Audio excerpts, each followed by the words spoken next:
Is there anything besides this show, besides the vagina bulge and the guy having a small dick? Like, No, Yeah, well, we haven't gotten to the we haven't even main gotten point of into the the plot show. yet. Yeah, we okay, just got a little bit hung up on the okay, vaginal on the bulge ass, there, on the but badge and the ass. Okay, continue. hello, everybody, and welcome to another episode of the Seasonal Discharge. Today, I am joined with Tamika Likes to Draw Hello. and Mr. Thick. Konnichiwa. Today, we are going to be talking about the summer season of anime 2023. The first show we are going to be talking about is Zom 100. Zone 100 makes the observation that we do, in fact, live in a society, which I think is a very bold and true statement. Bro. Japan is not okay. Zom 100. Uh, it. I feel like it communicates the idea that society is so bad, especially Japanese society, that there actually are some people out there who would much rather live in like a zombie apocalypse Is because that Yeah. is that really like a Japanese exclusive thing though? Because I feel well, that's like a general, yeah. I say especially Japan because I mean society is bad everywhere except Yeah. for like some It's Europe, just like their but like terrible work culture makes but it like so much worse. yeah, it's so much worse in Japan. But like it sort of reminds me of like how in a lot of these zombie apocalypse stories, like say if you have characters who like discovered a cure, you have like these people who are like, no, we're not, because I actually like the way society Hmm. is right now. Where ironically, despite the fact that we live in a zombie apocalypse, we also have like way more freedom to do as we please with our lives compared to when we lived in like normal society. It's kind of this hmm idea of like, oh, society is no more. You can just do whatever you want. You're kind of like free now. Yeah. Yeah. I do think I of course agree that Japan is kind of like a bad thing going on with its working culture, but I think that that general like power fantasy of like, oh yeah, I don't have to do any of my normal stuff I normally have to do. I can just be like do whatever I want because there's no more society, and we're gonna like kill zombies and stuff. I feel it's like a general like something you see a lot in these kind of stories. Yeah, hmm I agree. Because I've never really understood the appeal of zombie stuff. I've never liked it. And I kind of wonder if that is literally because I'm like a very privileged person who's never had to work like a shitty job that he wants Well, to quit. I feel like most zombie stories usually like stories like The Walking Dead or like The Last of Us. To some extent, like what the humans are trying to do is like even though because there's zombies everywhere and as far as they know there's no cure, they're trying to get as close to like recreating how society used to function with like all these societies that they have. Um Yeah, I think a lot of those kind of like stories, like I think especially Last of Us is like a good example where it's like, oh, society is, or like the world is so fucked now. How does it mhm, affect like the relationship people have with each other? yeah. And a lot of the time it's like super strained, and instead of like The Walking Dead, a lot of this about like, okay, well shit is super strained. How do we like organize the best that we can? It's just sort of interesting because in most zombie stories, like you have like them showing the beginning where society is normal and like they're like oh so happy and yeah. But then in this show, uh okay, so the episode starts with him like taking on this new job, the main character whose name I can't remember. And he's like super psyched. He's like, "Oh just, yeah, I'm gonna just call him a wage slave. yeah." Well, I mean, it's cuz it's weird cuz I mentioned like how in the face of the zombie apocalypse you like weirdly get more freedom. But like I can see why a person would also be like excited to get a job because I mean, it's like, "Oh, He's excited to be a productive member of yeah, society doing what he's passionate about. yeah, you're Yeah. contributing to society and also getting paid also provides a freedom in, well, that's what you expect at least until you realize how much time you're going to be spending at your job, as the main character does, and he's like slowly beaten down as the episode progresses. He's like, holy shit, what the fuck has my life become? Like, my life is literally just work. And they communicate how beaten down he is by like, so the episode becomes like grayscale and like black and white to communicate how He, depressed he is. he becomes like a zombie. He is a Whoa, metaphorical no zombie. way. Yeah, Um, actually, oh, when you think actually, about It's it, that's very yeah. I think that's kind of like, have you guys seen Shaun of the Dead? No, I haven't. no. Like that one does like a similar thing at the beginning where it kind of showcases the main character's life to be like very like kind of like drab or whatever. Mm-hmm. And then like the scene where like the zombie outbreak happens, it's kind of like the whole joke that he's so like stuck in his like routine of his just like kind of like whatever life that he doesn't even notice that like everyone around him is walking around like zombies. Like yeah, I mean that's kind of what I mentioned earlier Oh. with like I don't know. I feel that a lot of like sure like I feel that Zombie is kind of unique in the sense it's like okay this is like the main thing it is about. But I feel like kind of the elements it does is something you see like more often. I Mm-hmm. am and something I wanted to like because I saw like stuff that apparently it seems to be that kind of like journey to this like career stuff is kind of supposed to be like a jab at apparently this like animation studios like former like workplace where they used to work because like yeah because like what it feels like or more like more specifically his like strategy is with this guy is that like oh he wants to work at this like advertisement bureau, and I think there's like a line where it's kind of like, okay, you know, this is a particular good advertisement bureau. This is like the thing he wants to do, the thing he cares about. And then there's like a switcheroo where it's like, oh yeah, but actually it's like sucks to work here, which definitely Yeah. makes sense if you put it in the context of like animators who want to animate and go to the animate studio to like do work there, and then they find out like, oh, it's like horrible to like, it's like a horrible like working culture. Yeah. Yeah, Yeah. One of my favorite lines in this was when he says, "This must be one of those exploitative corporations." And the first thing that came to my mind is implying that there are non-exploitative Well, corporations. I think specifically he called it a black company, yeah, Yeah. which is like a specific type of company where they're literally like breaking the law in yeah, order to Yeah, abuse their workers. They're because like doing wage they theft would and make stuff. them stay over there. Like you would literally just sleep Yeah. in the work building and work like way more hours than your contract probably says you'd be working. yeah. Yeah. Like all those game devs do. Yeah. And then when the zombie apocalypse starts, he's like, wait a minute, this means I don't have to go to work anymore. And is like super excited and super happy. And then the The world, world fills with yeah, color. it fills with Everything is color. so colorful Yeah, Yeah, it's as these zombies are devouring innocent citizens. yeah. I kind of I definitely like the directing of this show, and like how a lot of it's presented. But I do think it's a very like yeah, it is a very much like oh we live in a society kind of thing where it's very like on the nose with what's like trying to do, which I Mhm. think Yeah. kind of makes it like less interesting. But Yeah. I don't think there's anything wrong with that. Like, I don't know because like the things you mentioned earlier with like oh first it's like all like black and grayscale and it's all like super dour and then like oh it then the apocalypse happened then everything's super colorful. I kind of like that because it's a very easy way to like communicate yeah. how his Yeah, world looks from his perspective. I do think it's very yeah again I do the one thing I would definitely like about the show is like the like directing and stuff and like the editing. Hmm. um but yeah, I don't know. It's just not a. I don't know. It's just not a very like interesting thing to be like. Oh yeah, you know, society sucks. It's way better to live in like a zombie apocalypse because society sucks so just so much. Hmm. That I don't know. It just doesn't feel like a very like interesting thing to be about. Sounds like you don't work at a black company.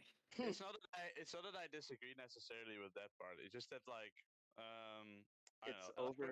Would you say that it's like overused, that type of commentary? yeah. It's just yeah. It's very. That's what I mean with like we live in a society kind of feel it has to it. Where it Yeah. feels like very very much like hammers on a point which is like I feel is like pretty obvious like yeah it sucks to live at it sucks at a company like that and it Yeah. yeah it kind of I feel it like it's more profound than it actually is in that sense where it's like okay we get it. I guess I just liked that they really take you through like the narrative from his personal POV. Mm-hmm. We really get to see like his experience of like how he felt about it, his excitement and his disappointment and all these feelings he has along the way, Yeah. which for me I feel like that's what really separates like We Live in a Society from an actually good show, is that the We Live in a Society stuff is so like it feels like it's really doing something, like it thinks it's doing something so cool by pointing this out that it like doesn't even need to bother with all the other shit that comes with writing a good story. I mean the definitely first part what you said definitely applies to this show like right Hmm. like No, the no, no, because show like yeah it's it's all about him. It's not like Yeah. the It's just show. purely from his perspective. Yeah, like the yes, the takeaway is that we live in a society. But if you're like summarizing the episode, what's happening is like, you know, I am excited to go to a new job. Like this is what I've always wanted to do. Oh no, this doesn't meet my This didn't live up expectations. to I have a expectations. crush. This actually um kind of My sucks. crush is sleeping with my boss. yeah Yeah. like okay so like I agree that this show isn't like incompetent necessarily. I think it's meant to be like a really relatable experience, kind of. Yeah. Yeah, That's why it might seem so obvious because it's like one of the easiest things to sort of use to sort of get the audience, especially a Japanese audience, to relate to the character. Because there's probably a lot of people who have a very similar experience. yeah. I mean, I agree it's relatable, but like, yeah, Yeah. I don't necessarily disagree that it's like incompetent because sure, the show like showcases like his like journey through like that where like realize like oh this situation super fucking sucks, which like sure it's doing the thing a story should be doing, but the thing that you mentioned is like true to the show too, where it's like it lays its main message is like it's like super thick lays on top of it like super thick and it doesn't really isn't like nuanced in a lot of ways because also with like the Mhm. portrayal of like the company it's like um it's like cartoonishly like evil like there's also like a scene where he apparently has to Oh, throw away all his work because like his boss is like a nepo son who wants to like be in the advertisement and he's like well no I work so hard on this for my team. I wouldn't expect the show to have a lot of focus on that because, like, I What mean, kind of focus?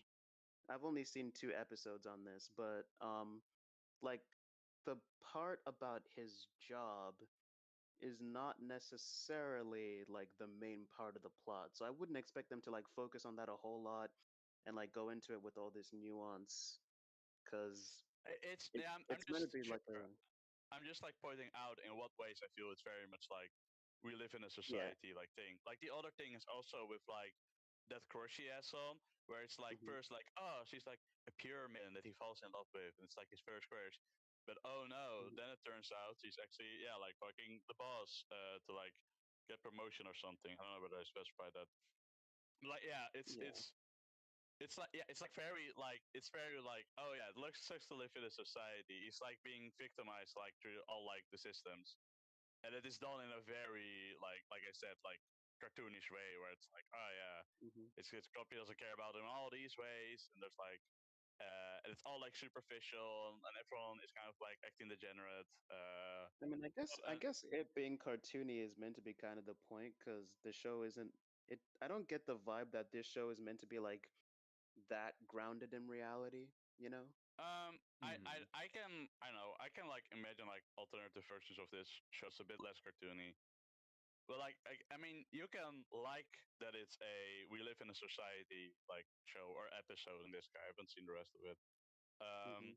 But like I'm just pointing out, this is why I think it's very much like we live in a society kind of show because it's very much like lays it on super thick. Like, oh, there are all these institutions and they all suck, and everyone is like kind of like hypocritical and like double faced in this. And Hmm. and then it's like, oh, and then there's Yeah. zombie apocalypse. Actually, that's way better.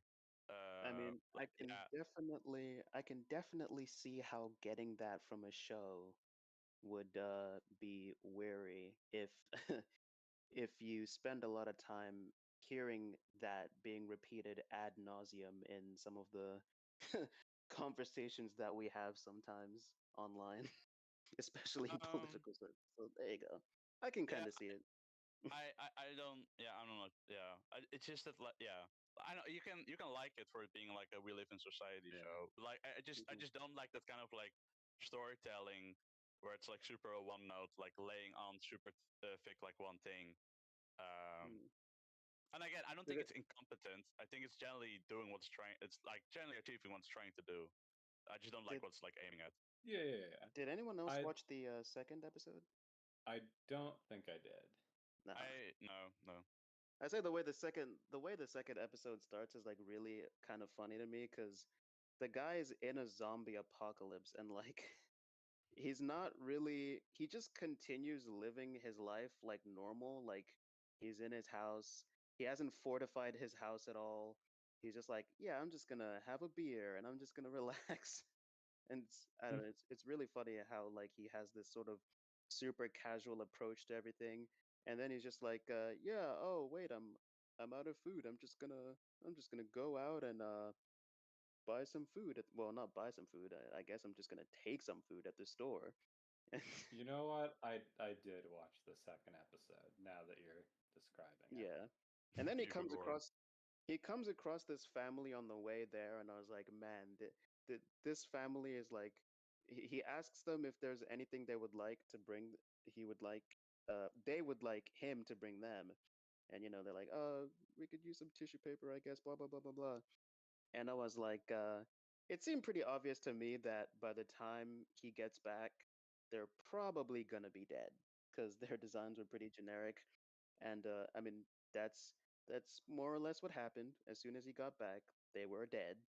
Uh, oh, and then there's this one character at the end of the. Oh yeah, no, actually, he meets her at the store, and it's like, I'm not entirely sure what's going on with her. I'm getting like sort of like spy vibes, maybe. Like she's definitely not just your average person. I seem to remember them saying she's from America. And like the way this episode is structured is like it shows the main character's perspective first, for like the first half, and then it shows her perspective in the second half, and it sort of like shows where they meet. And I don't know, it being like a zombie apocalypse show and it showing the two perspectives and where they meet up and cross over with each other. It reminded me a little bit of the Resident Evil games, Resident Evil 2, which is a game I played recently. You know, the Leon and Claire scenarios. A little bit. I don't know. That's just something I thought of when I was watching that. Hmm. But yeah. Yeah, I liked it. I'd probably give it like a 7 out of 10. I do like the directing and stuff. I Hmm. especially the moment when he like realized that like the zombie apocalypse going on. Um, Yeah, and you have all that colorful blood all over the place. yeah, and also the way it like I'm not sure if I remember this right, but like the way it like uses a lot of distortion too, right? Do I Hmm. remember this right? Like yeah, like the way it like uses that in like the a lot of the like early like grayscale parts. Oh Yeah. And yeah, it's got kind of like these wide angle shots. yeah, Yeah, there was one point early on in the episode where, like, at the beginning, it has like the two black bars, and it kind of made it feel like I was watching a movie. And then when the colors come back, the black bars go and it becomes full widescreen. That was also kind of neat too. Well, does anyone else have any final thoughts on this show? No, that's about it for me. yeah. All right. The next show is Reborn as a Vending Machine, an anime that we talked about already on this podcast.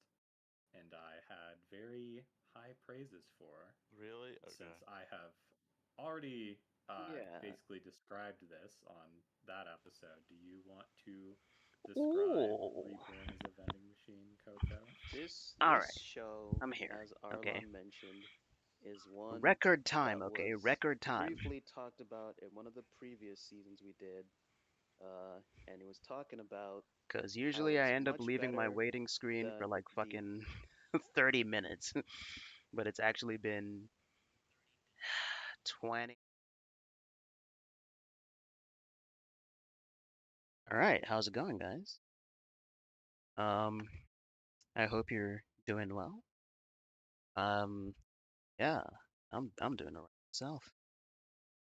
Well, there's sure been some stuff going on. Oh, by the way, if you want to finish watching this, go to the Social Discharge YouTube channel. That is the channel for my podcast. Right here. You can finish watching that. We should have a couple episodes out soon, as soon as I get off my lazy ass and actually finish editing them. We'll see. But yeah. Anyways, what was I saying? Oh yeah, there sure has been some crazy shit going on lately. For those of you who've been keeping up, what's been this new documentary that came out recently? Well, I was thinking we might just watch that documentary, although if we did, I wouldn't be able to stream on YouTube. But even if I wanted to, I can't because Quiet on Set is not yet available in the United Kingdom. I mean, there's also the fact that I don't have Max, so or Discovery or whatever platform it's going to be put on. So that would be that would be a bit difficult. We are going to talk about it a little bit. We're, we're just we're just not going to lead with that. Okay, we're just not going to lead with that. But let's just say I have some takes on that whole fiasco. Okay, because listen, it's just like I've been saying. Well, okay, so as far as I'm aware, the documentary basically covers people that like we already knew were pieces of shit. Like Dan Schneider, like everybody been knew he was a fucking weirdo, especially ever since Jeanette McCurdy like exposed his ass in his book. But like even before Jeanette McCurdy's book, everybody been knew he was a weirdo. Like, yeah. But with that being said, I don't know, man. It's just really funny to me because people will be like, "Oh man, Hollywood, I can't believe this is such a betrayal." Like this so the tweet that like I found out about this from was a tweet where a guy or I think it was a girl, whatever, it doesn't matter. Someone was like disheartened to learn that James Marsden, who is the actor of Tom Wachowski in fucking the actor of Tom Wachowski in the Sonic the Hedgehog movies, you know, um came out in defense of Brian Peck, who I believe was like one of the focal points of the Quiet on Set documentary. And like they were talking about, man, it's so disheartening to learn this. I'm gonna leak the Sonic movie because these people don't deserve my money. And in my mind, I'm just sitting here like, bro, your first mistake was assuming these are good people just because you like the projects that they worked on. You don't know these people, they're strangers. Stop assuming whether they're good or bad. The only thing you know about them is what they choose to show you and the entertainment that they give you. That is it. Okay? These aren't your friends. These are people who make content. That's all you know about them, all right? So, and yeah, I mean, it's like there's no if you want to like avoid giving your money to like scummy people in Hollywood, I mean that's totally valid. Just know that the only way to actually avoid doing that is to just like literally never pay for like any entertainment ever because there's scummy people in all these industries. There always have been. Epstein Island, we know about that shit. I mean, yeah, and then I saw like this tweet. Hold on, let me see if I can find it. I saw this tweet that was like, "Oh yeah, these are like good creators who make like entertaining media, and like these people are like good people." I'm like, you guys are not learning your fucking lesson. You guys are not learning your fucking. Oh yeah, here it is. This is the um yeah. So it has like the creator of Courage the Cowardly Dog. I think that's him. It has JG Quintel, regular show. You guys know him. Genndy Tartakovsky, legend, made Clone Wars 2003, Dexter's Lab, Powerpuff Girls, um, Samurai Jack, and I have no idea who this guy is. I'm gonna be complete. I don't know who. So the tweet is like, all right, Cartoon Network showrunners that are good people, all right. And then underneath, oh, I guess it's not there, but one of the comments, oh, there it is. The comment here has fucking Rebecca Sugar, and I'm just like, listen, y'all know my takes about certain types of art, so I don't really care about what Rebecca Sugar has drawn in the past. But I'm just saying that, like, most normie people probably aren't gonna consider Rebecca Sugar a good person if they find out what type of art she's drawn in the past, okay? So with that being said, again, it's one of those things where I'm just like, you don't know anything about these people. Like, yeah, they might seem like good people based on like the interviews that you've seen or whatever, but you don't actually know them. So why after a new documentary just came out exposing people that we might not have known to be bad people, you start being like, "Oh yeah, but I know for sure that these ones, the ones who made the things that I like are good people." I'm just like, "Come on, man."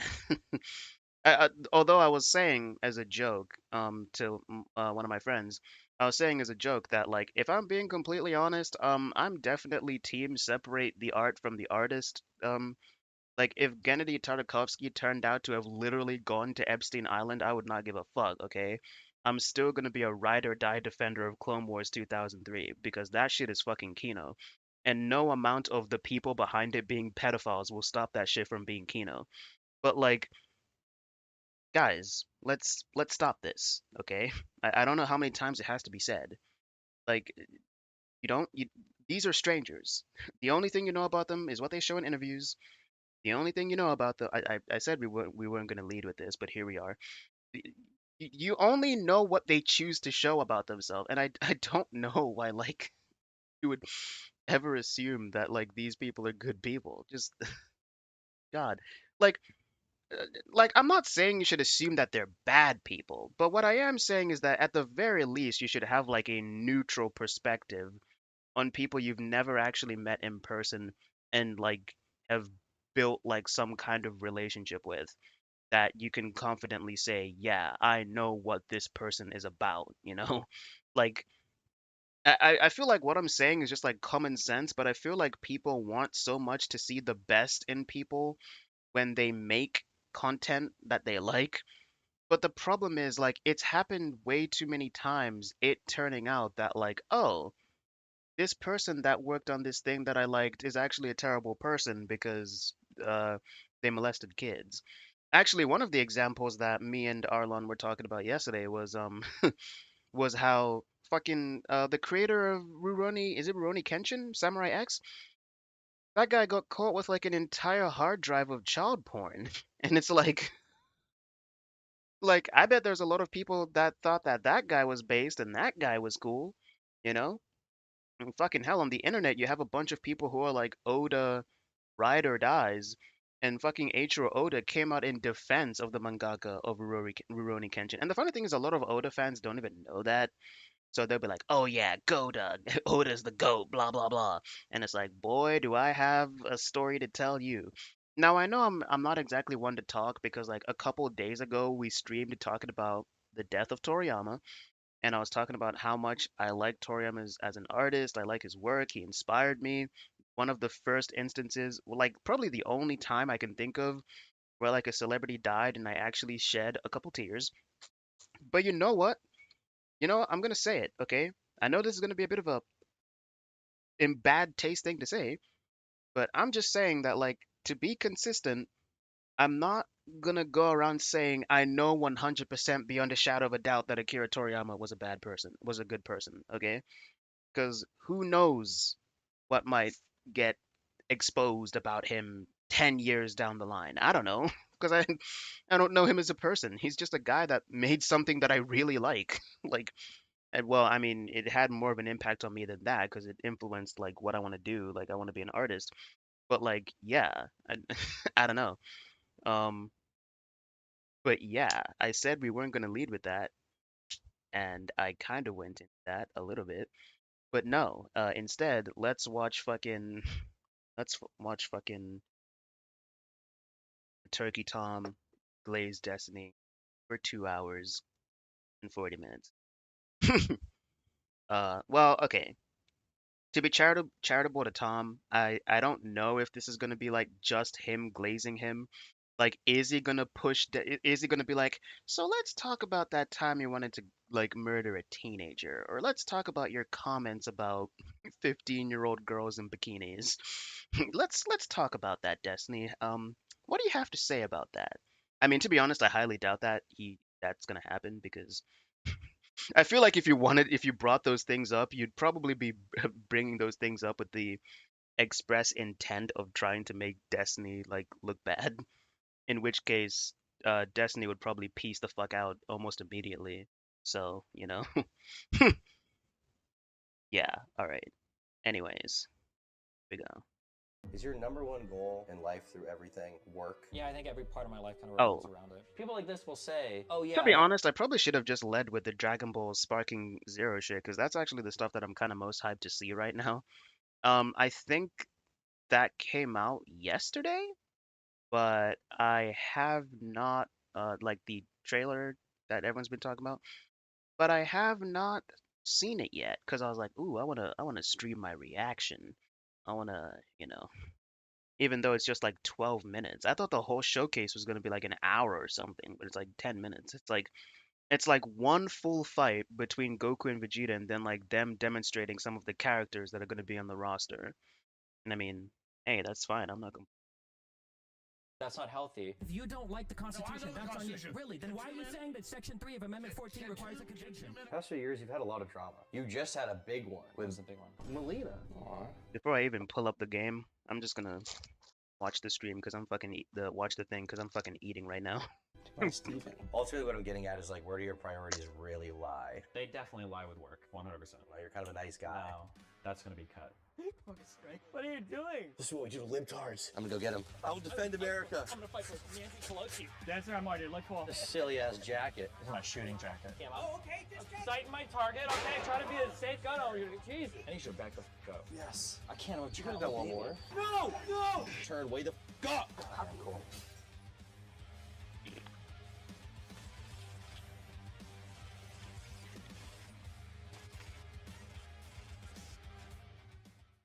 Stephen Kenneth Bonnell II, born December 12, 1988, known online as Destiny, is an American live streamer and political commentator. He was among the first people to stream video games online full-time and received attention as a pioneer of the industry. Since 2016, he's garnered further attention for streaming political debates with other online personalities, in which he advocates for progressivism and liberal politics. At least, that's what Wikipedia says. In reality, Destiny is all of those things, and he's also a very controversial person. While he is a progressive, he's also very edgy. At Destiny, you said nickname like 1 month ago. You wasn't supposed to say that. Which Bro. sort of puts him at odds with a lot of What was fucking Adam 22 trying to do there by showing an audience of black people Destiny saying the N word on stream? How many times is Destiny gonna have an N word arc, man? How has Mr. Girl never had an N word arc, but Destiny has had like so many? But I guess it's because Mr. Girl doesn't. The only time he's ever said the N word is in that one song. But the other left-leaning people online. His community has been the birth of various popular streamers like Hassan Piker and Vosh, both of which Destiny has been at odds with for years. He just said that. He just said that Destiny is the birth of Hassan, and before some Hassan fans come in and they're like, actually, Hassan already had a reputation because of the Young Turks and all this other shit. I mean, Hassan said it himself.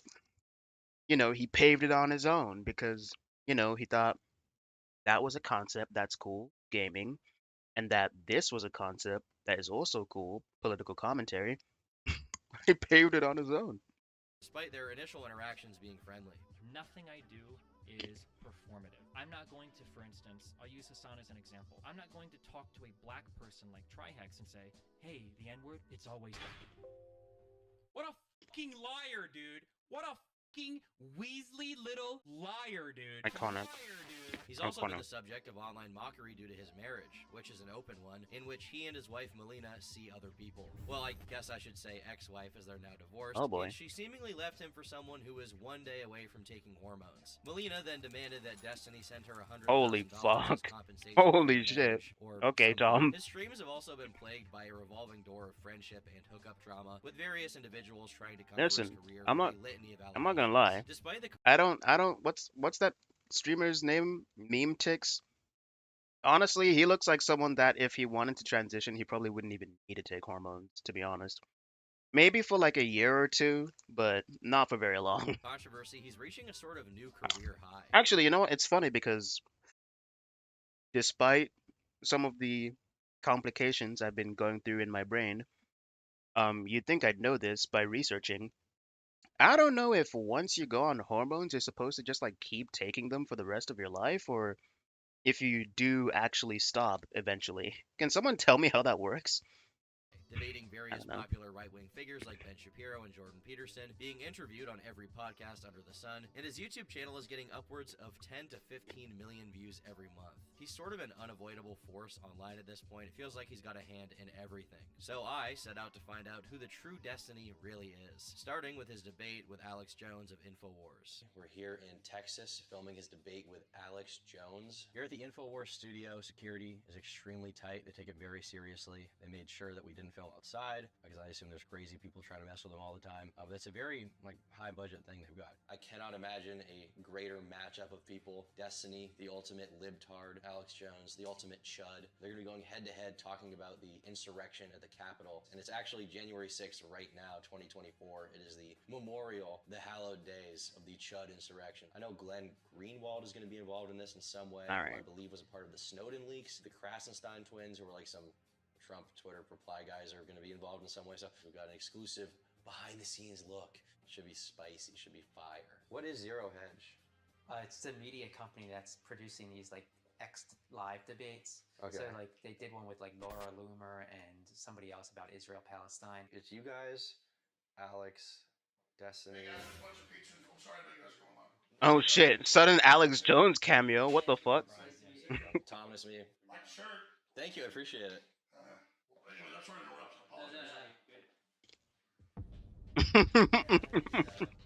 He's not really short. Are you guys familiar with the indictments? This guy gets right fucking into it. Not how are you doing? How's the pizza? Are you fully familiar with the electric scheme? Do you understand how all that was supposed to work? Okay. Do you know what red pill is? Like debating these guys that I kind of like. Do you know anything about Ray Epps? I know the name vaguely. Ray Epps is like some boomer conservative guy. He went to DC, all fired up to protest. I think his heart was really into it until like the actual rioting happened, and then he was like, "Okay, wait, chill out, guys. Like, everybody calm down." Like one of the things conservatives hang their hat on for this whole conspiracy is this text that he sent his nephew. So he's like, "Are you there? What's going on?" He's like, "Yeah, I orchestrated the whole thing." Kind I of think I'm watching your stream right now. Yeah, bro. Holy shit. Oh yeah, sorry. I'm the same. I'm the exact same in real life. Sorry. Yeah. You're in. So anyway, how you guys doing? I brought coffee. Hot chocolate. Just coffee. You're Hot doing chocolate? a Are you thing on 12 me. fucking You're doing years a old? video on me. I always drink hot chocolate. Okay, well, I'm not giving into your bullshit. This is Americano. We have cream and sugar. It's okay. My mom was asking what I'm doing on here, so she was like reading your Wikipedia article. Oh, She's this like, monitor "He's one of is the so first fucking full-time tiny, bro." live streamers on Justin.tv. Are you technically the first? First guy to do it professionally, yeah. Quit his job and do it full time, yeah. There's no one else? No one else that I know of.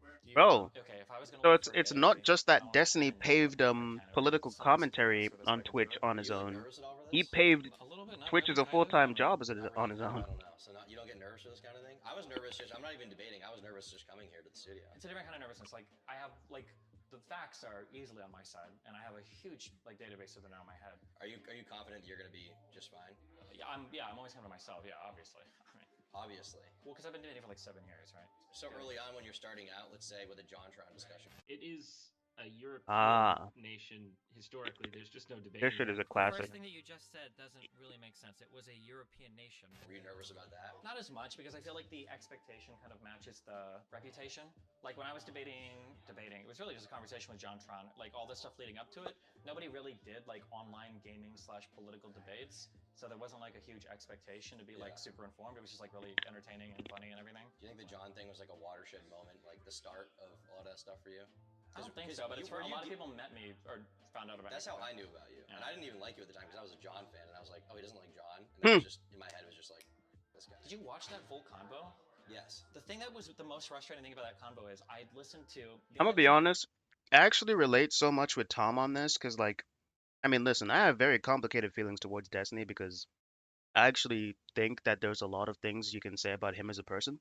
But with that being said, I'm obviously a Destiny fan now because I actually like watch his content, in spite of what I think not only about him but about his community, to be honest. But like, there actually was a time where I was in a similar headspace where I didn't even know that much about Destiny, but I do remember disliking him. And that's because when I, oh God, I don't even know if I want to admit this. I mean, you can probably tell by the fact that I still retain what some people would consider anti-SJW opinions. I used to be like a hardcore anti-SJW slash conservative back in the day, and it's actually kind of funny because I never watched like a single Destiny video. I just knew that I didn't like him because he made like a I used to be like a huge ER fan, and to be honest, I still watch ER's videos to this day. And he made like a video. It was him and Hassan actually. This was when Hassan and on the original Last Night with Destiny channel, it was them shitting on ER and being like, "Oh yeah, ER fucking hates women and ER is a Nazi." And I was like, "Fucking hell, Destiny is soy as fuck." But what's kind of funny is that he was saying, "Oh yeah, ER hates women because of like all the jokes, like the sexist jokes that ER was making." And fast forward like 3 years later, Destiny like makes edgy jokes like all the time, especially jokes about women too. It's like, oh yeah, um, I don't mean to compliment you because fuck women, blah blah blah blah blah. So it's like it's kind of funny, like in retrospect, that like Destiny used to go after some people for like making edgy jokes. I guess that's because that's when he was like really in deep in his lefty phase. But like, it's just really funny to think about in retrospect. I had that convo because I was on stream. Do you know who Sargon of Akkad was? Of course. That he was talking to JonTron. When I was listening to those conversations, it sounded to me like JonTron was just like a well-meaning dude that like had some questions, and Sargon was of course like educating him. Yeah. And then I saw JonTron start to tweet out stuff like, if Japan's population can be all Japanese, why can't America's population be all white? And I'm like, aren't you like a Persian immigrant or something? That's kind of a weird thing for you to say. So then eventually we had a conversation on stream. And Every time, man. Every time. Every time someone has some insanely white nationalist opinion, they always turn out to not be as white as they seem. We went over it last stream, but Stone Toss, he's fucking Hispanic, bro. I mean, okay, in all fairness, in that stream, I was talking about like how it's very stupid to be like, oh yeah, this person is like Hispanic and yet he's a white supremacist. I'm like, okay, he might be like mixed, but like this is very clearly like a white man. Like he's not brown, he's not visibly brown in any way. He definitely identifies as a white man because that's probably how he's been treated for most of his life. This is, for all intents and purposes, despite the fact that his mom or dad is probably like fully brown, a white man. Just like Destiny, right? I mean, Destiny has like a mixed parents, but this is very clearly a white man. Destiny constantly refers to himself as white.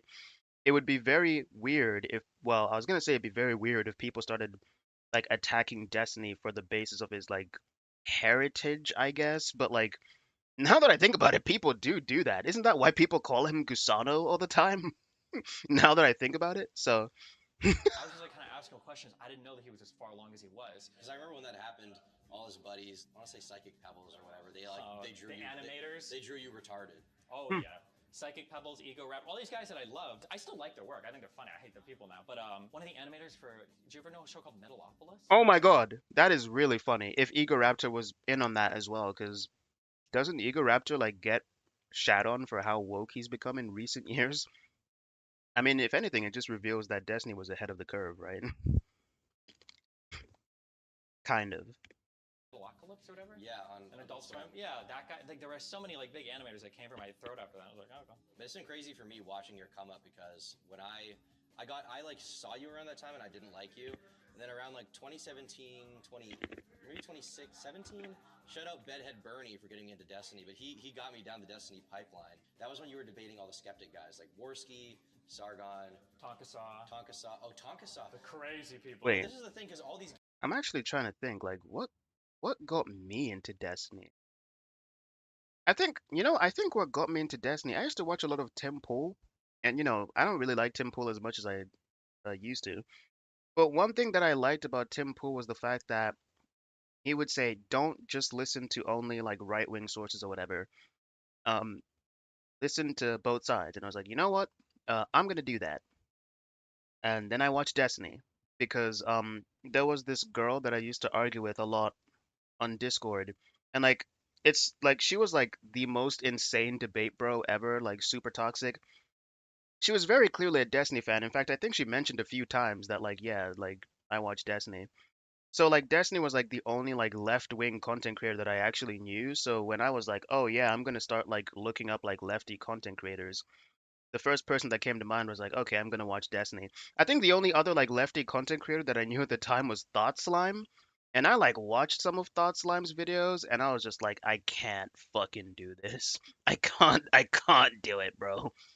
But the funny thing is, despite the fact that I looked up Destiny specifically for his political content, it wasn't even really his political content that like got me into watching him. And if you want me to be completely honest, I feel like this is probably the case for like 99% of people who are Destiny fans. Like, yeah, they like to watch him debate, but it's like the drama that comes with like the debating and the political talking.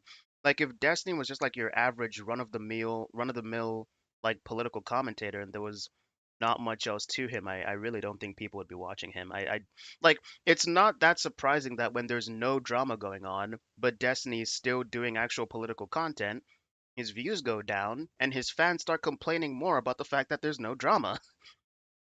So, I'm just saying.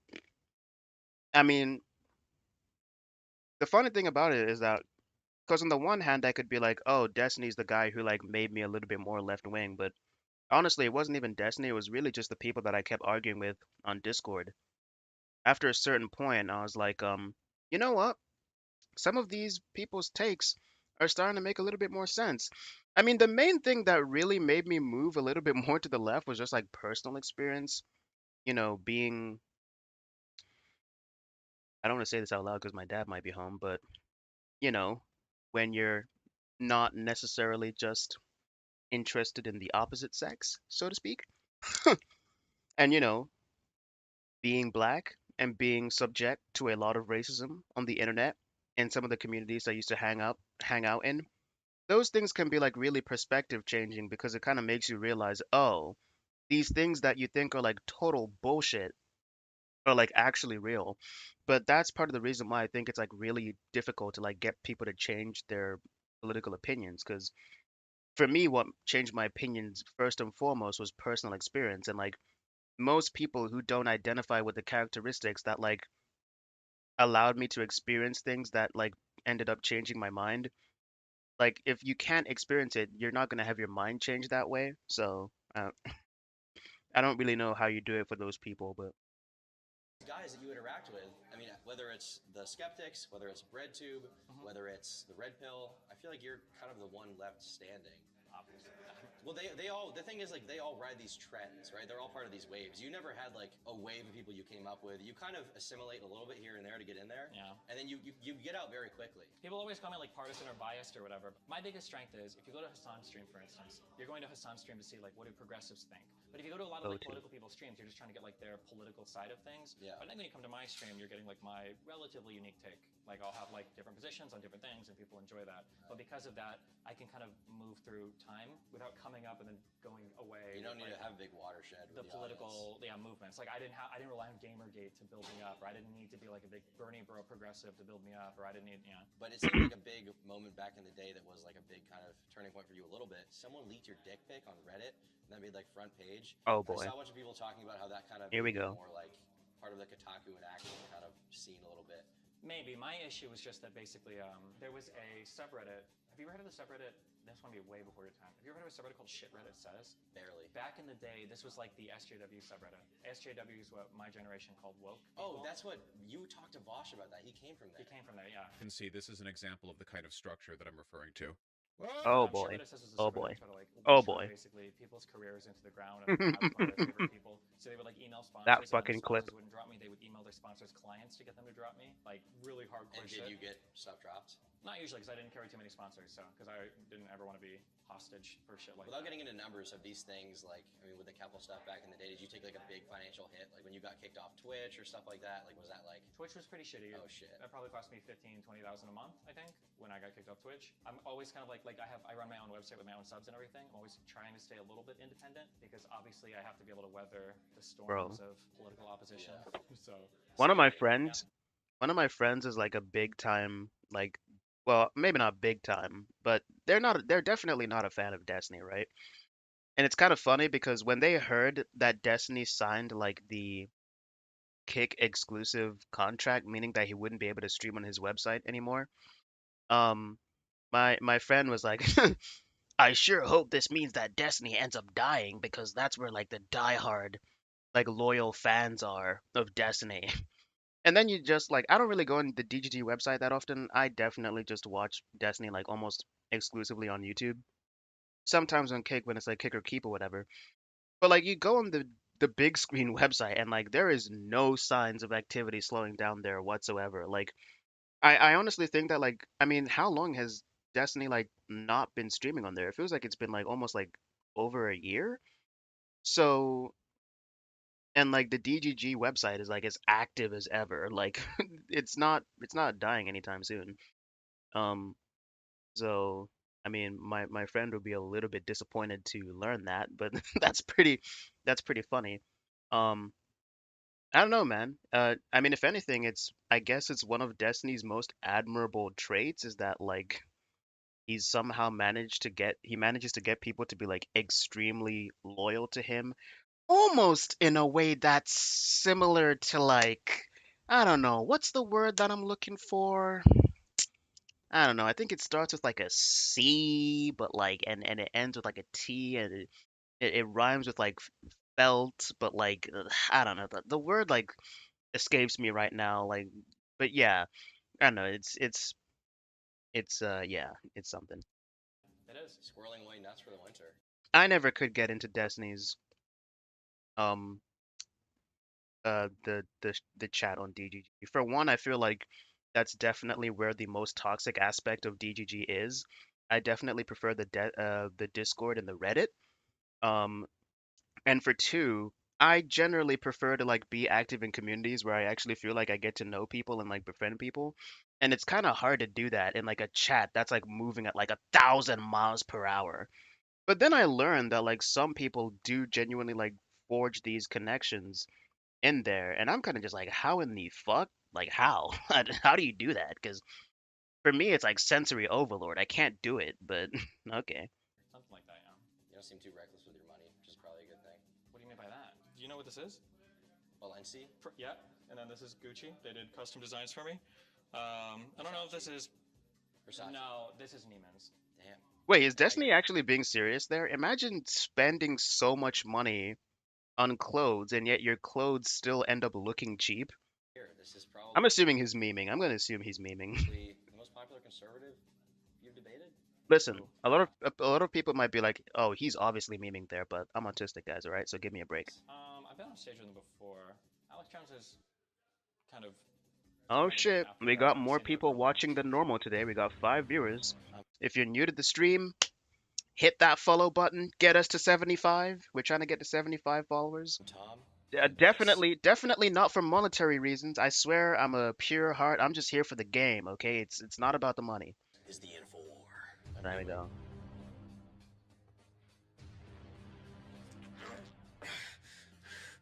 We're gonna get her pumping for this debate. 10 more, okay. I need a sip of coffee. Fucking hell. I just put alpha Tom in is there. jacked Is my though. form good? This is important training. Maybe not jacked, but he's more For the built than I insurrection. thought. I'll do it, Mr. President. Anything you need, I'll do it. What's up, buddy? What's up? How you doing? Nervous? Not yet. The nerves are getting to you now. I know they are. Yeah, I'm getting torn up instead. Calm before the storm. People live in Nebraska? I know, I moved. Yeah, there you go. Dumbass.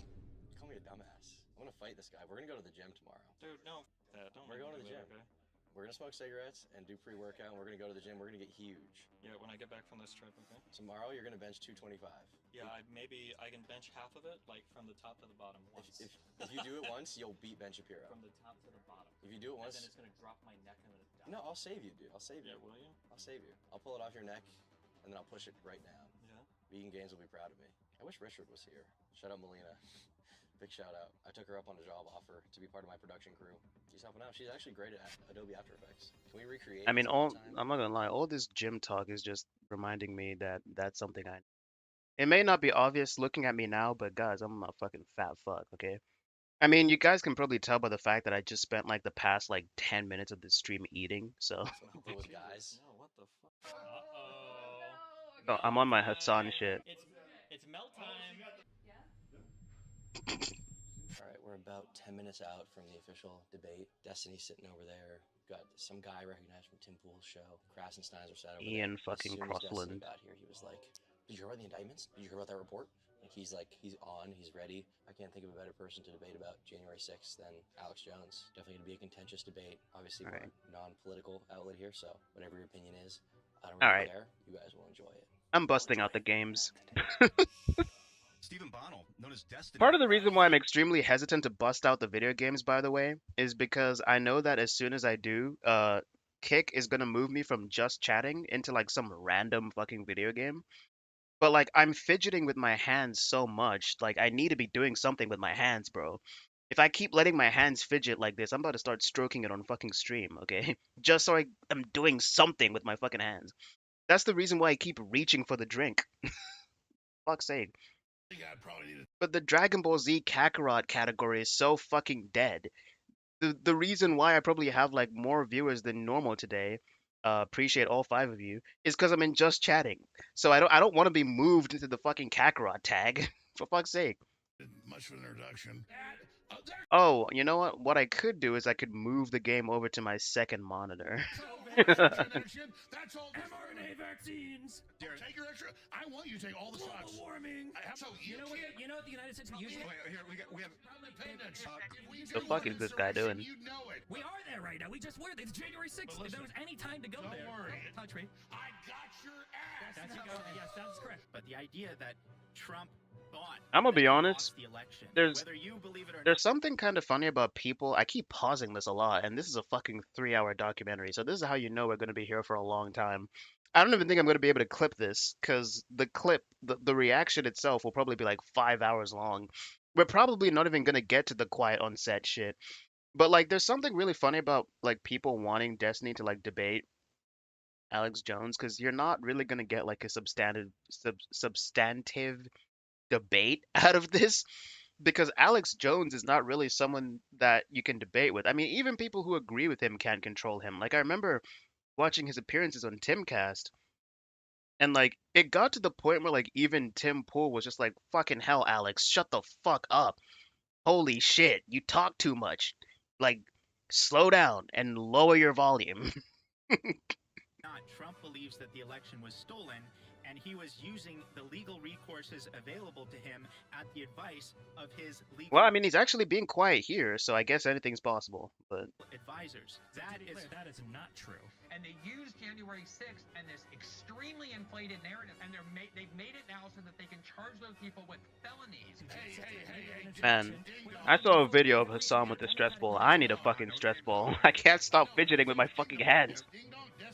You guys can't see it because the camera doesn't show it, but like, this is the reason why I want to go to my fucking doctor and find out whether or not I have that brain thing. Yeah. Anyway. Why did you say that Section 3 of Amendment 14 requires a conviction? Why wasn't Trump indicted? Why is Hillary saying Trump? Guys. Why is Hillary All saying right, Trump's I'm about to stand up, just so you know. That's it. We're done with this conversation. Fucking Ian Crossland, dude. How's it feel to lose? Ian Crossland low-key seems like a chill dude.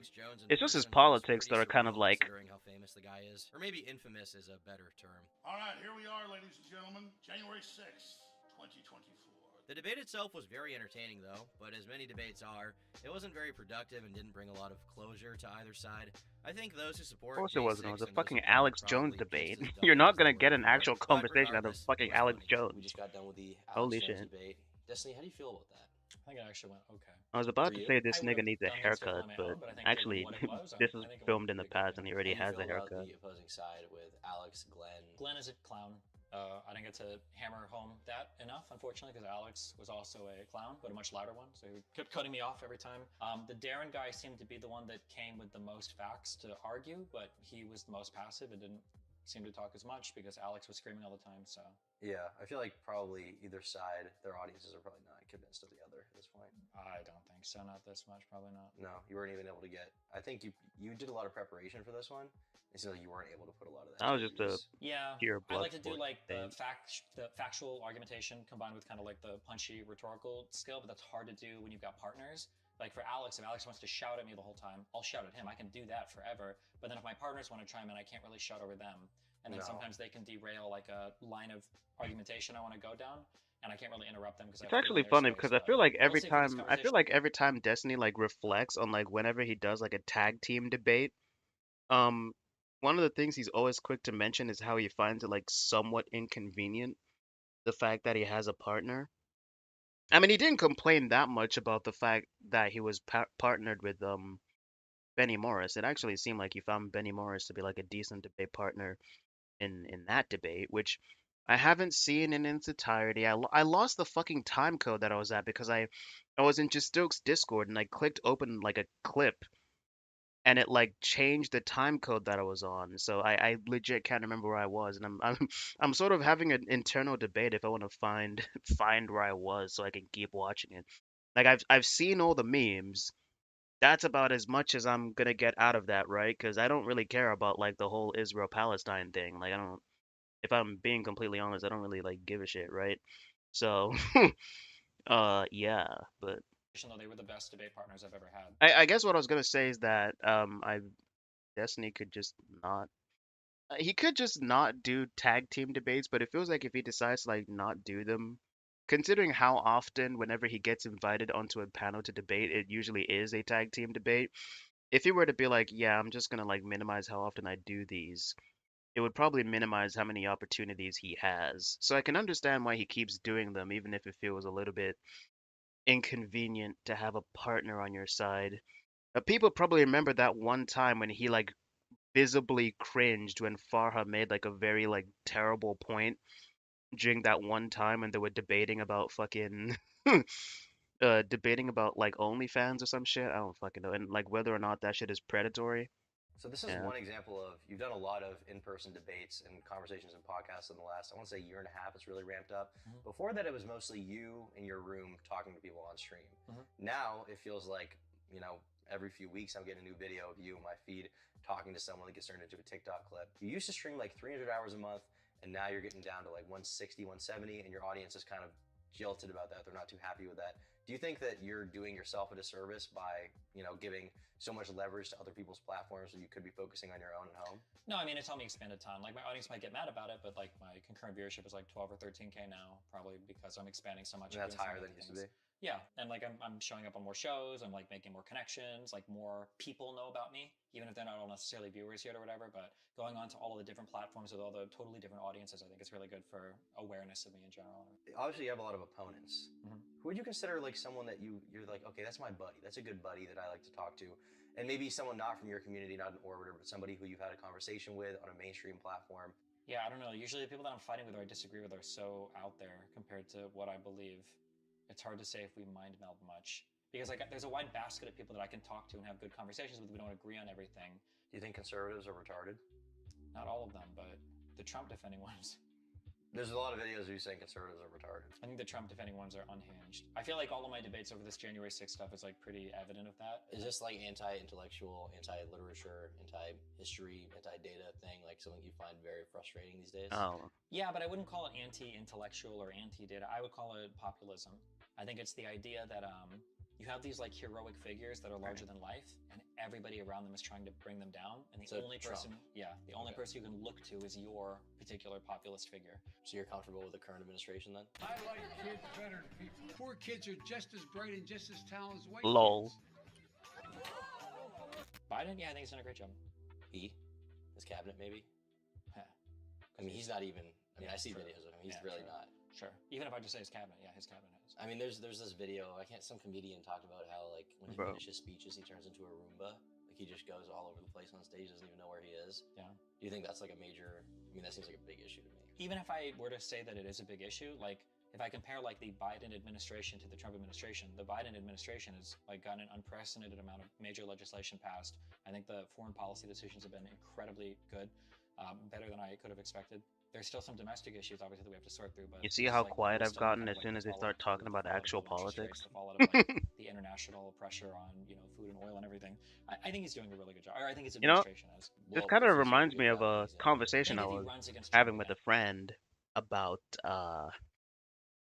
I was having a conversation with a friend in my Discord in the politics chat about whether or not regularly talking up and never being critical of someone makes someone a panderer. And I actually found it funny because, listen, I don't wanna talk too much shit about this guy, but I will say I do find it kind of funny because he's like a big time Destiny fan, more so than I am. Like, I'm pretty sure he would call himself a DG tier. I found it really funny that as soon as I said, so wait, do you think that Destiny's a panderer? Because whenever he talks about Joe Biden, it's almost always in a positive light. And rarely, if ever, does he say anything bad about Biden. And like it made it so that he had to like redefine what pandering is and be like, oh shit, I should probably add an addendum to that. And it was pretty funny. Okay, I'm not even gonna lie. And I think he'll win. Now, do I think that Destiny's a shill for Biden? Listen, man, I don't know enough about what Biden's done to have an accurate opinion on that. I just know that out of a lot of people who voted for Biden, Destiny seems to be like the person who's like the most satisfied with Biden as a president, whereas like everyone else seems to voice like disappointment. So it's like really weird because people be like, "Oh, there was this bill that he promised that he didn't pass. There was this bill that he promised that he didn't pass." Now Blah that you're blah coming blah off the blah. back of what we lost abortion under Roe v. Wade, you've got all the Trump indictments. I have a hard time believing that Trump would win against Biden in the second time, but There's kind of an inherent distrust of the government, of intelligence agencies. I mean, CIA, FBI have like hundreds and hundreds of memes about them. Would you are you in favor of All our right, fuck this. I'm intelligence busting out the being video used games. yeah, these of course. days? I don't I even mean, care I if I think a get. healthy distrust is good. I don't even care if I They get just can't be moved out of blind just and see chatting at it. this point. Like I think we should always be investigating these agencies and My trying to hold hands them need to accountable. do Like we can see something. that they All made right, mistakes my with hands need all to of do the Russian something. investigation I stuff. can't. I can't There's keep my definitely hands still. an element of political bias that is probably pervasive through at least the FBI, according to the Durham report. So there's things to hold them accountable for sure. And why do you think that these guys have such large, followings? I mean, I Infowars is definitely a cannot larger keep my following than hands you, still. I tried, guys. I tried. Okay, listen, I'm worth more. Okay, Are you? I mean, maybe now. I'm pretty sure they're worth like negative $1 Maybe billion. he Right? made more prior to the lawsuit. He made more. True. I think people, when they shop for news, they look for stuff that makes them feel good. But that's their main criticism of the mainstream media, right? That they just feed slop. Do you think you have people in your audience that probably go to you for that content slop? Yeah, probably most of them. That's why there's like a joke where like if a certain video is coming out and people are watching in my stream and they all have like an opinion they think I have or whatever, and then I watch the full video and then I give a take, but it's the opposite. They spam that like the driving guy emote because they're all doing like a 180 because like, oh shit. So yeah, there are people that watch me that copy my opinion and should be doing more critical thinking, but I encourage people to think for themselves and to evaluate stuff. And I think my audience is pretty good at being critical of me. Like, for as much as people say I ban everybody that disagrees with me, there's a healthy amount of There's a decent amount of hate on your subreddit. I have very mixed feelings about that statement, by the way. I have very mixed feelings about that statement. Destiny just said that he feels like his fan base is pretty good at being critical of him. I think that's a statement that is simultaneously true and not necessarily true at the same time. And that's all I'm gonna say about that, okay? That's what the hell is happening? Oh my god. Fuck you, big screen. Fuck you. Can you not see that? I'm trying to fucking not do this. Wait, how do I get out of big screen? Fuck.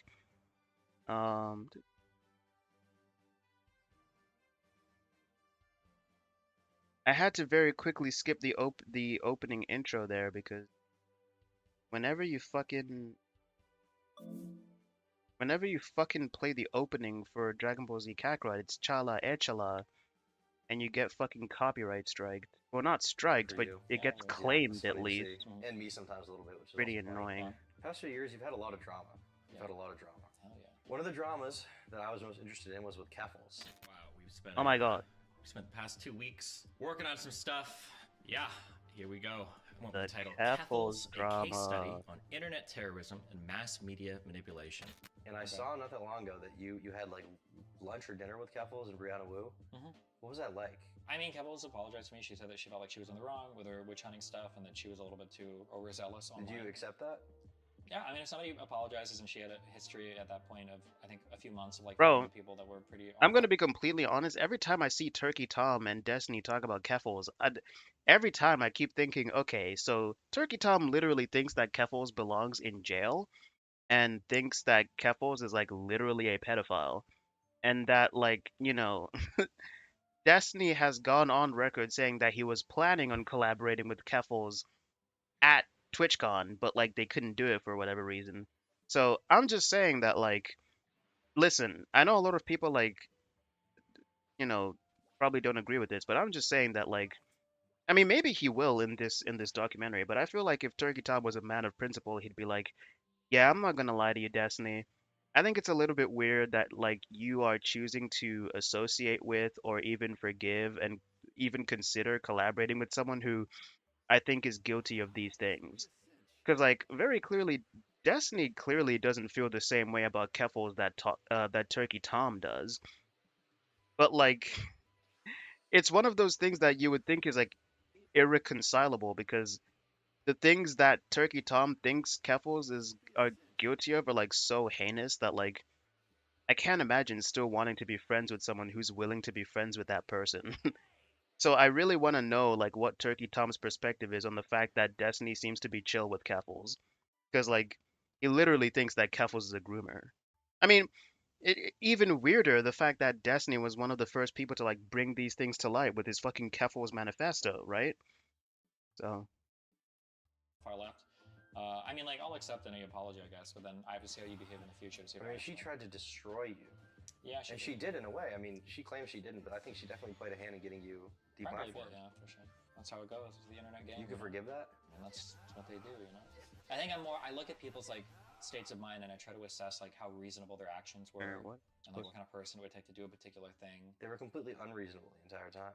They were understandable. She didn't know me. I came off as transphobic. She had a whole community hyping her, and she's like, "Oh my god, let's go." And there was, oh like, no, Destiny's actually yeah, trying it to was bad. I'm not rationalize gonna the sit here and defend shit that. behavior. I'm just saying that like I would view that a lot different than like a friend backstabbing me or something, or like a personal acquaintance I find out is Right, I doing think like, really we've shady done. shit. Like I would hold that to a way higher standard. I Well, maybe you're just so guess. black because you've had that happen too. Maybe. Because you've had that. Okay, holy shit. You just had a big one. What was the big one? Melina.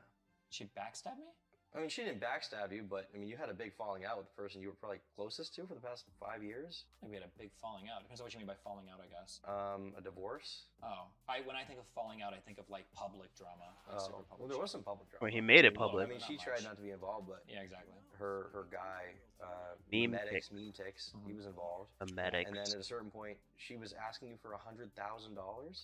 Without getting too deep into it, basically, her living situation in Sweden is becoming a little bit more complicated because of decisions to leave Sweden. And so she felt like the moral thing would have been for me to pay her back. Does she actually feel that way? Does that make any fucking sense? She probably was just saying if she could play on my old feelings for her to get her to pay the money. Did any part of you want to give her that? Absolutely not. That just seems dark. What do you mean? Okay, this is the thing I don't understand. Okay, you're such a fucking emotionally, I want to say detached person. I mean, I guess I'm not talking to you about your feelings every day. You probably have people you talk to about that. Like your mom. Yeah, like my mom. You got her. Okay, but you're so emotionally detached from these things. Like you just had Classic Destiny. divorce. In my mind, you'd like need to take like a month off streaming to like take baths. And I don't think it was a mind divorce. I think we had. Is any divorce not a mind? I think some could be a mind. Yeah, for sure. But me and her we had like some problems with our relationship. Some of them gotten a lot worse over the last year. And then through the lens of like another person, I started to realize like, okay, hold on, this is like really. And after analyzing that, understanding it, and then introspecting on it, and then realizing what I wanted going forward. I was like, okay, well, this obviously isn't working, so it's easy for me to take a step back from that.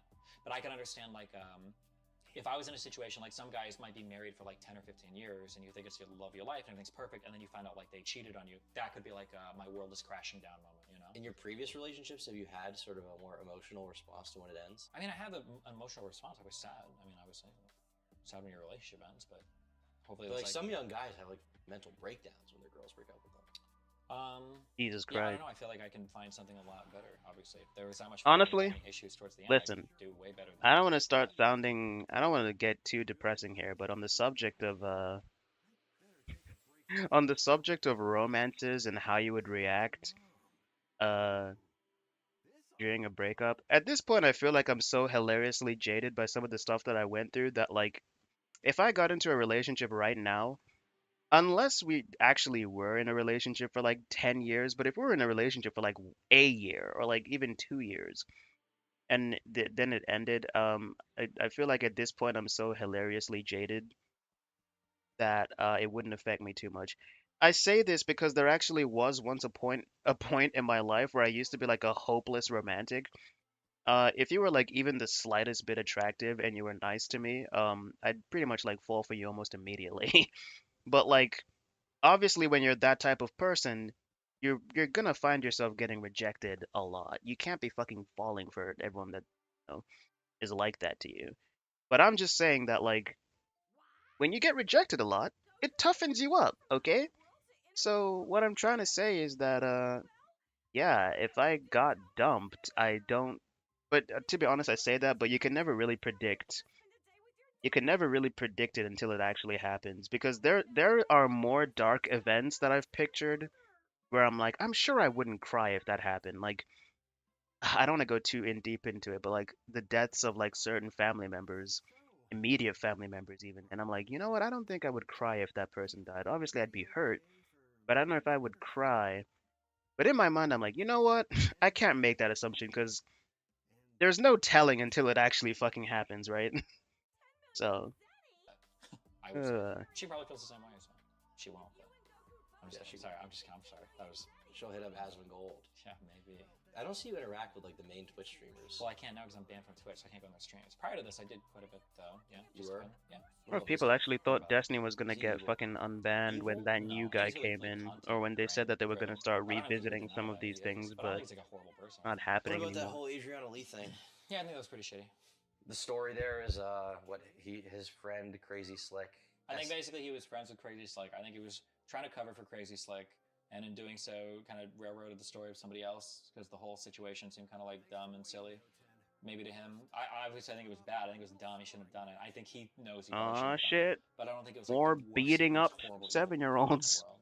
I feel like most streamer people are just like very like content and I find it really funny that Goten at the age of 7 looks exactly like Goku at the age of fucking 15. Yeah, but like it's the kind fake of friendships and everything, the two-faced friendships feels kind of lame, I guess, for people. Yeah. Well, that's what I'm saying. It's to such a crazy extent, but to me, the dichotomy between you and them is like they have these fake friendships, but they're also way more emotionally involved and like hysterical. And I've never seen you like cry on stream. I feel like I've seen every fucking streamer cry. Is that what you want from me? Maybe a little, maybe just some fucking humanity. You're like a robot a little bit. I mean, I'm generally pretty good about having like decent length from people. Wait, are they implying that Destiny is emotionless? Because this guy gets angry a lot. I don't know if I'd say that's robotic. Like Destiny, bro, especially during like the thick of the lefty arc, bro, Destiny was fucking losing it. I'm not even gonna lie. I remember like when he had just finished debating the serfs about something, and it's especially funny. I kind of felt bad for the serfs because it sounded like the serfs had just gotten out of bed or some shit. And then like as soon as the debate ends, it just ends with Destiny like absolutely wailing on on fucking Lance, like describing how much of a coward and a pussy he thinks Lance is for like trying to kowtow to the left in whatever conversation they were having. So I'm just saying that Destiny is robotic, I don't think that's necessarily true. Like, yeah, he doesn't get sad or anything, but he gets angry a lot. So, I mean, that's like his whole thing is that he's like an angry debater. People are like, oh yeah, bring back Nebraska Steve, you know? All that coming. Like, there have been a couple people for sure, but generally, like, when I have a history of associating with a lot of crazy people. You've had so much drama. I mean, Lav, Redacted, Mr. Yeah. Girl. He said something Wait, about is Mr. that Girl this not the guy one that's is very redacted? smart, and I Wait, don't find a lot of people that I feel like I can have a meaningful conversation wait, did Melina go on Mr. Girl's podcast? What the fuck? Was this before or after the breakup with? with. That feels very real. It makes me upset that a person like this could be lost into nothing. Like, this guy is creative. He hasn't blown up yet. What if he never did? That would make me very sad. I mean, these are people Fucking you knew hell. personally. You were having This a, like, 7-year-old is actually beating me you've been up. falling Holy outs with shit. in the last year. Isn't Holy that fuck. like, do you not just look at the past year and just think like, oh, look at all these tattered up relationships that I had that fell apart? Well, more specifically, the past year's actually been pretty good. I haven't had like No, almost no, any no, no, no, no, no, no. I mean, before I'm the still past year, winning, but but the year before that was probably the craziest year of drama. I don't know, it was really good viewership the whole time. Like, it got a little bit crazy towards the end. There's the content brain. I mean, I think the issue, it sounds like I'm Bro. jerking myself off, but I mean, like, Listen, I've I had don't 15 years. I don't blame Destiny for missing that era of his content in terms of viewership because I will fully admit, I mean, I don't typically watch Destiny live, but the era where it was like the era where like the most common orbiters on Destiny stream were like Lav, Mr. Girl, uh Brittany Simon, ABBA, and Annalicia, that era was like, oh, and like occasionally low tier God would pop in. That was like the peak. That was like, and it's so funny because that era started not too long after like Destiny that I started watching Destiny like fairly regularly. So in some ways that like kind of like warped my perspective on what Destiny's content is like most of the time because now having talked to like most people like other people who've been Destiny fans for a long time, the truth kind of reveals itself a little bit, which is that Destiny's content isn't that exciting most of the time. You know, it especially when it depends on like who happens to be in Destiny's community at the time, and like most of the people who are orbiting Destiny right now are like chill people who aren't gonna like start crazy wild conversations that will turn into like 10-person panels and doing Darvo and fucking I don't even know what Darvo is and fucking looping and all this shit. So I mean, yeah, but so I'm just saying it wouldn't surprise me if there was a drop in Destiny's viewership ever since that era ended, and that's why when he talks about that era, the first thing he thinks about is, oh man, I sure do miss the viewership from that era. Can say I don't this. blame him at all. I don't think that I've done anything that bad, really. No, but and throughout I don't think throughout all of it, you haven't had as many falling outs like that. You no, haven't had, yeah, but what I'm saying is that like when these falling outs happen and these people like attacking me or whatever, usually it's just kind of like fun and we just roll with it and see where it goes. It's not like somebody can expose me on some crazy shit, which I think is like what a lot of people are worried about because my private life is so public. It makes it really hard to actually hurt me or attack me in a lot of ways because like, well, what are you gonna say? I guess beyond that, I mean, doesn't it bother you to like get to know Bruh. someone intimately and then have them go nuts on you? I mean, it would depend on how intimately I knew them. Like for Lav and Mr. Girl, I think I'd seen Lav in real life one time. I don't think I'd ever seen Max in real life. I hate So how you spoke slow so the highly of him, cutscenes you were in this like, game are, he's one of the man. first people They who would I have feel been like better off totally just using balls clips from the down actual honestly anime. and have a conversation Of with course, them if they so you can did see that, like, my the streams straight would edge get of it. copyrighted like every day. So Give you a little bit more. Even let's you be find someone glad like they that, didn't you like do cling that. on to them, and then within 6 months, that relationship just goes down the fucking shit. Doesn't that? I think Does that not, that doesn't keep you up at night a little bit? Like, well, fuck. No, because it's not like I relied on him a lot for something emotionally or like for some kind of friendship or whatever. He was a really interesting guy to talk to. He still is interesting, but he's also kind of tried to call me a rapist, so Yeah. kind of weird. But yeah, Hmm. I think that if it was somebody like if I feel like I'm getting conflicting messages on the Mr. Girl arc because a lot of people, including Not So Erudite, will often talk about the fact that Mr. Girl betraying Destiny like kind of impacted Destiny in a way because it, like Mr. Girl was like one of the few people that Destiny was genuinely willing to open up to in a long time. And to be honest, I mean, like operating under the assumption that is true, I do not blame Destiny for becoming more closed down as a result of that. Because imagine being someone who generally doesn't open up to people, then you finally decide to open up to someone. Of course, I would question why Destiny would open up to Mr. Girl, but this is one of the things. This is probably. Actually, I don't know if this is a controversial opinion or not, but I do think Destiny has terrible character judgment, in my humble opinion. Like, the people he's willing to, like, let into his circle and, like, befriend, like, Yeah, I do think Destiny's a terrible judge of character, and you know, obviously Destiny being far from a humble person will never actually admit that, but Lena had gone like public and just started like shit talking me a ton. I'd be like, oh, well, that's kind of shitty. Or somebody that I would consider like a close, like actual personal friend, like started shit talking me a ton. That would be like, oh, that doesn't feel good. Like I have like 5 people I would call like good friends. You seem to have like, I mean, I don't know, I don't really know, but you seem to have like a lot of connections with people you're constantly meeting. And Yeah, I've got a lot of connections with people, and probably a few close personal friends. Yeah. does that get? Do you think your lifestyle is making these things messy? I mean, a lot of people will point to your relationships, like the polyamorous relationships. Melina considered Bob Seven her closest friend, and it seemed as though he felt somewhat similar. So like he's made references to like, oh, I hope I can make you happy when we meet. Melina confided in Bob Seven regarding all sorts of matters in her life, whether it was the consensual sharing of nudes. Their communication over the next several months, from April to November, would continue without incident. And then you're always flying out to meet these people. You have like this giant web of connections, and then once in a while, behind the scenes, somebody like Melina will go and shit talk you to 10 different people and ruin your relationship.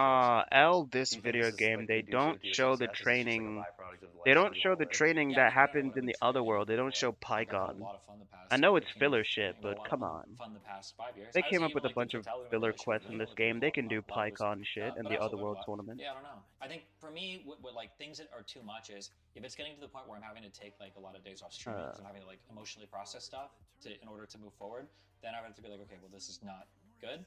But generally, like if shit gets and I can stream it and we can chat about it and I just like keep working, it's like, you know, it is what it is. One of the things people bring up against you, we're going deeper now. Oh shit. Man. One of the things a lot of people bring I'm up gonna be against honest. you is they say you're a bad Oh wait. father. Sure. Damn. Why'd you move so far away from your son? For work-related Oh reasons. my god, Do it's you the think I should have fucking uprooted do his you life beat and your gone and lived in kid California? debate? When's the last time you saw your kid? Wait. I don't know. When do you want like the age he was when I? No, I don't. No, oh no, this is the your son's 11, right? Debate. That guy seemed weirdly curious in knowing the age of Destiny's kid. Keep an eye on that guy, bro. Check the fucking hard drive. For real, for real. Some last, do you want me to tell you what he was wearing? You foul fuck, or? Stop talking about people's sons. Oh my god, Alabrel. And he's just paying for the child's existence. Abortion was the correct action here. Now, City, you abandoned your child Oh, to go play Sneeko. StarCraft in Miami. You talked about how missing Okay. Nebraska a little bit and thinking about how maybe things could have been different if you had stuck around to be with your kid. Do you regret how things went there? Do you wish you were?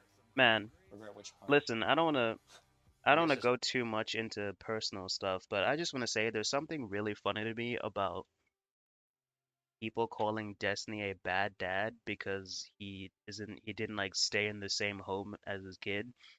But like Destiny, like not only does Destiny, I'm pretty sure Destiny, it's not even just that he pays child support. I'm pretty sure Destiny basically like finances his ex-wife's life. Like at the very least, until like the kid is 18, Destiny basically just like pays for everything for Rachel, I think is her name.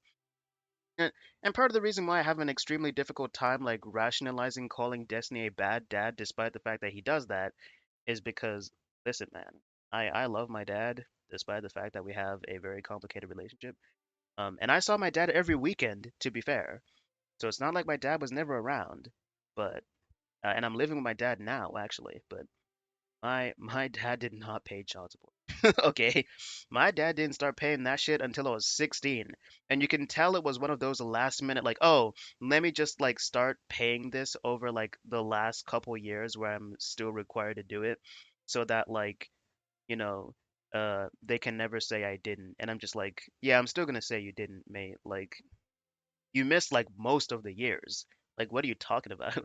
You you can't just listen. And I'm not gonna like, cause I have a younger sister too, a half sister, and I know that my dad pays child support for her.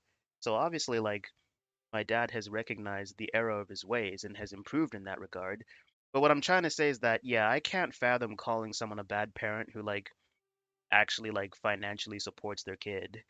Having been a kid, you know, like lived with their mom and the dad, like, yes, the dad was there to pick me up when my mom had to like go to work or whatever, but he still wasn't financially supporting us.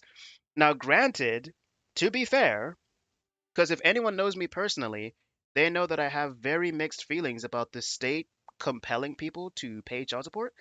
And one of the reasons why I feel that way is because sometimes the non-custodial parent legitimately just can't afford to pay it. And the thing about my dad is that I feel like I'm revealing too much personal information about like my family, but for the longest time, and this still remains true even today, my dad has struggled to have a like stable income. So it's one of those things where it's like, you know what? Looking at the situation where my dad was in the past, it would have been like absolutely vile if like my mom had taken my dad to court and like, you know, had him pay something that he probably wouldn't have been able to afford to pay. And it makes sense that he pays child support for my half sister now because he's probably more, I mean, to be honest, my dad is like still broke quite often. But he has more money than he did back then because at this point he's been in England for almost 20 years. So like of course he's now a little bit more financially able to afford doing that sort of thing. That being said, okay, I'm just like you could have pitched in where you could, you could have done it. But yeah, let's stop talking about my life and let's start talking about Destiny's life. Yeah, I find it weird. Like not only does Destiny pay child support, but he also makes the time to go and visit um Nathan when he can. Obviously the fact that he lives like out of state, he's not going to be seeing Nathan like every fucking weekend, but like, you know, yeah, people should stop attacking him for that regard. Especially the part where Alabro fucking said abortion was the correct decision to make. I'm just saying, like I remember watching the Roger Royale podcast where they talked about this exact thing. If Nathan sees that clip, I imagine it's gonna like impact Nathan a certain way, seeing people be like, "Oh yeah, it would have been better if like you just got aborted." Like I don't know how I'd feel if I saw that clip. I'd feel terrible. Just not being there all the time. I mean, like, yeah, it's I just mean, fortunately for me, abortion was never on the table because my parents are Christians, so and abortion is cringe. Anyway, moving on. to some extent, of course. When I originally was there in Nebraska, I felt like being there was like super inhibiting to my career. So I had a little bit of a conversation with his mom about like, could all of us maybe move to California or Florida? But that was like completely off the table. Is this when you were together? No, but we were like still co-parenting. Obviously, because she had her whole family there, and his mom had her job and Lol. everything there. As Like, soon she as doesn't I want to said just that pack comment up and about move abortion, the states. fucking He's kind viewership of locked down plummeted there from for as long as 5 he wants down to to with his mom and 2. his family and his friends there. Listen, man, I'm And gonna then be I honest feel like about my where I political felt like if I opinions, lived in okay? different areas, there'd probably be a lot So more there career you go. opportunities available to me. Some people said I just moved to places to people, but I mean, it's just If you probably don't not like how I feel. that, So I waited I until he turned mean, 8 because I was trying to think like, fine. well, do I want to leave when he's like 2? That feels kind of weird because he doesn't even know who I am. So I waited a little bit. Like, well, he's 8. We can have a conversation. He can kind of understand it. When he was, I think, either 8 or 9, I moved to California initially, so that him and his mom, because they were living like in a kind of a shitty apartment at the time, and then she moved into my house with him, and so he lives there now. So he can go to the same school and hang out with his family and everything. Then you wish you were like, I don't know. I'm not trying to do a gotcha moment here. I'm just genuinely curious. I hope you don't feel like I'm. Yeah, I mean, like I'm more trying to fuck with present you. or more. Yeah, for sure. Like to some extent, like I prioritize probably my career a little bit. Yeah. Over like my relationship with him. Yeah. I mean, God will judge us. God will. Yeah, and I remember that like I had like there was a period where I look back at these texts sometimes. It was so unbelievable. I'm like texting my kid's mom saying shit like I'm a horrible person, like take Nathan away from me. I don't ever want to see him again. Like I'm a horrible, don't blah blah blah. And it's like I'd never say anything like this in my life. I'm the most high driven, like confident person. It was like crazy to me to see it. But yeah, I mean, like I try to provide obviously financially for him as much as I can. But I mean, obviously that's also no substitution for like having your dad hang out with you every day. Yeah. There's nothing necessarily wrong with like focusing on your career because ultimately if you're making a lot of money, your kid's gonna benefit from that too. So At the end of the day, it's balancing out like after this, I'm gonna fly and visit him on my way back to Miami. But obviously that's not the same as living there. No. Do you see him? I mean, you see him what, a few times a year at least? Yeah, I mean, like several times a year. Usually, whenever I'm doing trips or traveling, I'll fly out and hang out with him. And then we talk kind of on Discord and stuff. Although he kind of gravitated a little more from games and does real life shit now. So him. Well, that's good. wait, what? He's not Why like do you, then. people? Why are people? Is Did I he link like the? you? Yeah, he's a carbon copy of me. Yeah. Yeah. Yeah. Did I link the wrong Discord again? That's funny. I think she I loves did. that. Yeah, for sure. The career. That's like your whole shit. You're like I have this a little bit, but you're like Oh fuck. psychotically in. Like I don't even know. Do you take a lot of days off? You just seem like you're so on. Yeah, I think every part of my life kind of revolves around it. But I also super enjoy it too. Like I've said, like if I worked at McDonald's, I would come home and probably get on Twitter and like start fighting with people and shit. Yeah. That's just You did it for 15 years. Is this like, this is it? You think till you die? Who knows? Maybe I'll retire soon and go hang out with my kid more, or maybe I'll get banned from everything. So.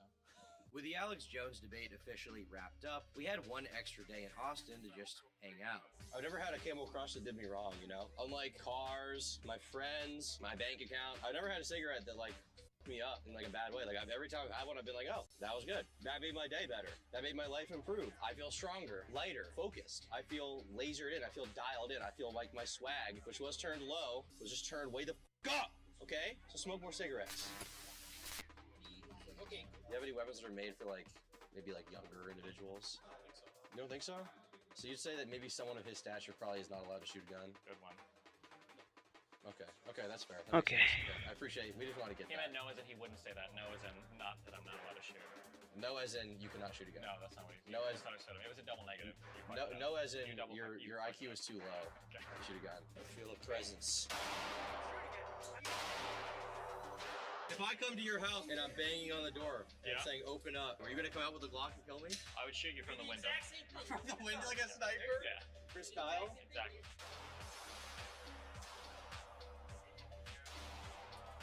The thing that's like about guns is that most people that are into guns are also retarded and Republican. The donut operator guy seems cool. I haven't seen him say anything or do anything stupid, but I know like the problem is that sometimes they invite a lot of like very political people. Like the last gun thing they did, I saw fucking Alex Stein was there. I'm not gonna be in any proximity to this guy at all. So yeah. You want to be around him? No, I don't. I'll never. About him? Anybody that goes into like the kid jokes or the wife jokes, I never associate with a gun. Which is stupid. That's the lie. What? Well, I feel like because like you hang out with a lot of people who you maybe would consider kind of, I don't know. I mean, okay. That's usually my red line. That's why I cut off Sneeko and Zerka completely forever. Here's one criticism I have. Yeah, real criticism. Okay? Yeah, criticize. Man, I'm gonna be honest. One of the biggest criticisms Destiny gets. To this day, there's still something really funny to me about the fact that like Mr. Girl isn't on the super blacklist, but like fucking what's his face, like Sneeko is. Apparently, well, I was gonna say apparently like going after like trying to frame you as a rapist is a much bigger sin than someone making comments about your wife and your kid. But from a certain, I can see that. I can see that. Cause like the comments like trying to frame you as like a rapist is still like a career thing, whereas talking about like your kids and your wife, yeah, that's extremely personal in a lot of ways. So Is in regards to platforming controversial people, like Nick Fuentes, head of the America First movement. Some people believe he should not be platforming far-right figures because there is implicit danger if their ideas spread. Others believe these ideas need to be debated out in the open. Whether or not he was a Nazi or wouldn't have changed him coming on my platform. I think for a while America First was trying to get away from the crazy ultra like Jewish Nazi shit. Maybe there's still like memes and jokes, but I do think they were, especially with like AFPAC and everything, I think they were trying to move towards like a little bit more mainstream, like probably still like a little bit of the Nazi jokes and shit, but less than they were before. But I think that as soon as he got hooked up with Kanye, I think all of that went completely back, and now they're like totally back on there. Because Fuentes was on a bit of an upshoot before the Kanye shit. AFPAC was really successful. They got what, like 2 Congress people? Matt Gaetz and Marjorie Taylor. Yeah, that's a really big deal. That's more than any fucking lefty has ever done for their fucking shit on YouTuber. When I'm criticizing his points of view, what I tell people is you should just criticize the point of view. Because the problem is that when you run into somebody, especially somebody who's like a little bit more politically adept, like Fuentes or American First, go, oh, you're a Nazi. They're going to start bringing up like a million things that like actual Nazis believe. And they're going to say, well, we break from Nazis here. And then you're just going to look like an idiot. Rather than call somebody a Nazi, like just criticize the positions. Like I disagree with Fuentes on like any race realism shit, any like weird immigration shit, any like race-based like stuff like that. But I'll just fight on the policies. But people are very quick to just be like, oh, he's a Nazi. And then it's like done. And But then you cut him off. What? You cut him, like you wouldn't do content with him now. I'm trying to think. The current reason I've listed on Blacklist because he does the crazy aggressive deplatforming shit. Like the Griper people will spam report people if they don't like you, which I think is hypocritical and annoying. Haven't you done that a little bit? I've seen some old video of you reporting Nick's Twitch getting him banned. Who? Did that ever happen? On stream. This was like 2018 or something. is he talking about He the? was on Twitch and you flagged. There was once a time where Destiny used to be pro platforming, and you can actually find a clip of him admitting this. Not like saying I'm pro platform, but him admitting that he used to be pro deplatforming. Specifically in the conversation he had with fucking White Nervosa, where they were like talking about that sort of thing. But then Destiny was like, well, the moment I realized that that kind of thing could happen to me, that's when I like kind of changed my perspective on this whole thing, because I was like, I mean, I don't want to get deplatformed, so I'm probably not gonna be encouraging it happening to other people. So yeah. You should ask my community also if you ever want lore, because they know shit better than I do sometimes. Because there was a big 2v2 debate that I had with me and Hassan versus Nick Fuentes Oh yeah, and that Sargon fucking of debate. Akkad. And I remember after that stream, Nick's stream got banned, and I complained on stream, and I messaged my partner contact because I said like just curious, like why did he get banned? Because if I'm debating somebody saying I'm pro-platforming and then they get banned afterwards, that makes me look stupid. Like why the fuck would I ever do that? Isn't that the same debate though, where like Destiny and Hassan like both cringed super hard when Trainwrecks was like to Fuentes, all right, Fuentes, go on and shout yourself out.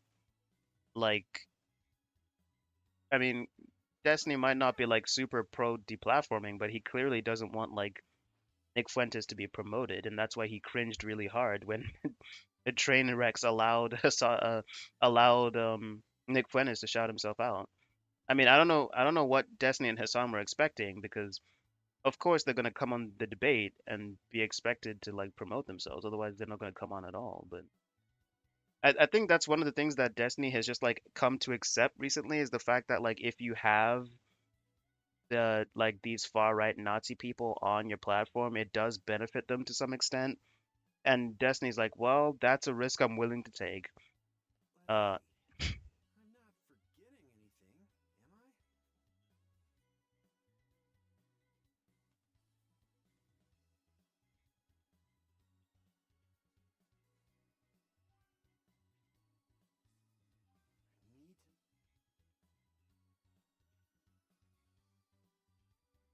But there might have been, because I know that people say I spam reported Nick after that debate, and I'm almost positive I didn't. There's I know some video of like, you on stream, not spam that reporting, might have been you actively are like pressing the report that button. might have been a year before or 2 years earlier, but there was a time when I first started getting into politics where I kind of believed in the like, well, maybe we shouldn't platform like certain points of view, but that position has changed over time. By the time COVID rolled around, my position was I don't care about like hate speech or anything like that, but I can understand people banning for like aggressive like misinformation or disinformation, like people just like lie online. Like if you want to spam racial slurs, whatever, that's another thing. But prior to that, I kind of went back and forth. I was like, yeah. well, maybe we should like debate everybody. That was probably the point in time where Destiny was like, yeah, I kind of don't like the fact that people are telling people to take fucking hydroxychloroquine to fucking treat COVID. You're actively like spreading misinformation that causes like actual immediate harm to some people. So those people should probably get banned, which, I mean, that's a fair take, I suppose. But then I would get salty because when I would get banned, they would all cheer on like me getting banned, and I think at some point I'm like, okay, well, these guys. So I kind of go back and forth. But for the past like 2 or 3 years, I've been pretty like, yeah. Because there was a time in 2018 when you would talk about like people who deserve to be deplatformed are people who actively spread misinformation. That was when I was on the media. misinformation thing, yeah. But you don't hold that opinion anymore? No, I don't think so. I don't think that works. Why not? Because the ideas are really pervasive, so it doesn't really work to just ban them out of existence. Obviously, it didn't work for COVID misinformation. It doesn't work for Trump misinformation. It didn't work for vaccine misinformation. So you probably have to be able to like confront it and deal with it. And then two, it's because I had a big shift in terms of how I viewed like combating misinformation. For a long time, you've heard like the saying like the truth can barely get its pants on before like a lie gets halfway around the world. There's like all these sayings or whatever. A lot of people on the right spend a lot of time making their stuff very entertaining, very funny, and that's how they're so good Oh at like fuck, I can messaging still to make people. And I think people on the left just both like don't these even try. Kino meals. I think if you try hard enough, I think you can combat it. It just takes a lot of effort. Yeah. So you'd say probably these viewpoints, you have a very pragmatic approach to them. All of it is like pragmatic, whatever hopefully. works. Yeah. Societally, if it did get rid of those opinions to censor all that misinformation, all those people, you'd be in favor of deplatforming. If it was just like you get them off the platform and then I think it would depend on the type of misinformation and the level of harm. I think if let's say hypothetically, What a let's say there was fucking some piece of amazing place to continue doing an interview is right in front of a shooting range where you can hear the sounds of the guns blasting in the background. Fucking amazing, guys. You could spread that would get people to like eat Tide Pods or something. And let's say that this particular piece of information was so juicy that like if somebody heard it, there was like a 30% chance that they were going to start eating Tide Pods. I might say like, okay, well maybe this speech needs to be banned because like 100 million people just died from eating Tide. Maybe I can't imagine there's anything like that. But I mean, people just need to do a good job at arguing them. How come one side of your beer? I love how Destiny says I can't imagine anything like that, but the example that he brought up is something that literally happened. I mean, it wasn't so much people like lying and saying, "Oh, it's actually healthy for you to eat Tide Pods," but I mean, there was the Tide Pod challenge, and I mean, ideally, people doing that should probably get banned, right? Because more people are gonna see that, feel encouraged to do it themselves, and But at the same time, it's like, are you really gonna start banning content because people are gonna copy it? I don't know. It does. Any type of banning kind of like gets into a weird gray area, I think. It really comes in the other Kind of direction. It's sucks. called alopecia. I got so stressed out when I was f***ing your mom in the ass after she told me she had AIDS that I was worried for a while I was gonna get HIV, and then a bunch of hair fell out. It's kind of interesting because it's like a very like, there's like none there and it's all there. I was half joking, but I'm serious. Yeah. Oh, it It's looks like nice. You think it looks nice? No, it's fucked. Yeah, but there's like a thing that hopefully comes back in 6 months. Having any facial hair is good. I don't know when this was filmed, but yeah, that shit is whole- not coming back. I mean, I have to say, Destiny with a fucking goatee, like modern Destiny especially, looks fucking weird. Like, I actually want to know what like clean shaven Destiny looks like. Are there any pictures of Destiny before he like had facial hair? I'm assuming he's basically looked like that basically since the StarCraft days, so probably not, right? Hold on, you're the person that she's rizzing right now. Can we get like a review? Like, how would you review Destiny's appearance? Like, how would we review Shut Destiny? up. No, stop. Let's go. This is Destiny's new trad princess, by the way. This is Destiny's guys. We're here Hey, with Destiny's trad groipette, Done? Destiny's red-pilled girlfriend. Okay, we're gonna make the Aryan race proud. Wait, do you have blue eyes? Whoa, that's beautiful. Nice. You're unsafe right now. I know I am. Oh, okay, just sighting my target. Okay, try to be a safe gun owner. Jesus. Let me operate, okay? My God. Remember when Mr. Girl was the one who was supposed to go shooting with Destiny at one point, and then that just like didn't happen because Mr. Girl was just like, you know what? Let me make a manifesto on how Destiny's actually a serial rapist. Lol.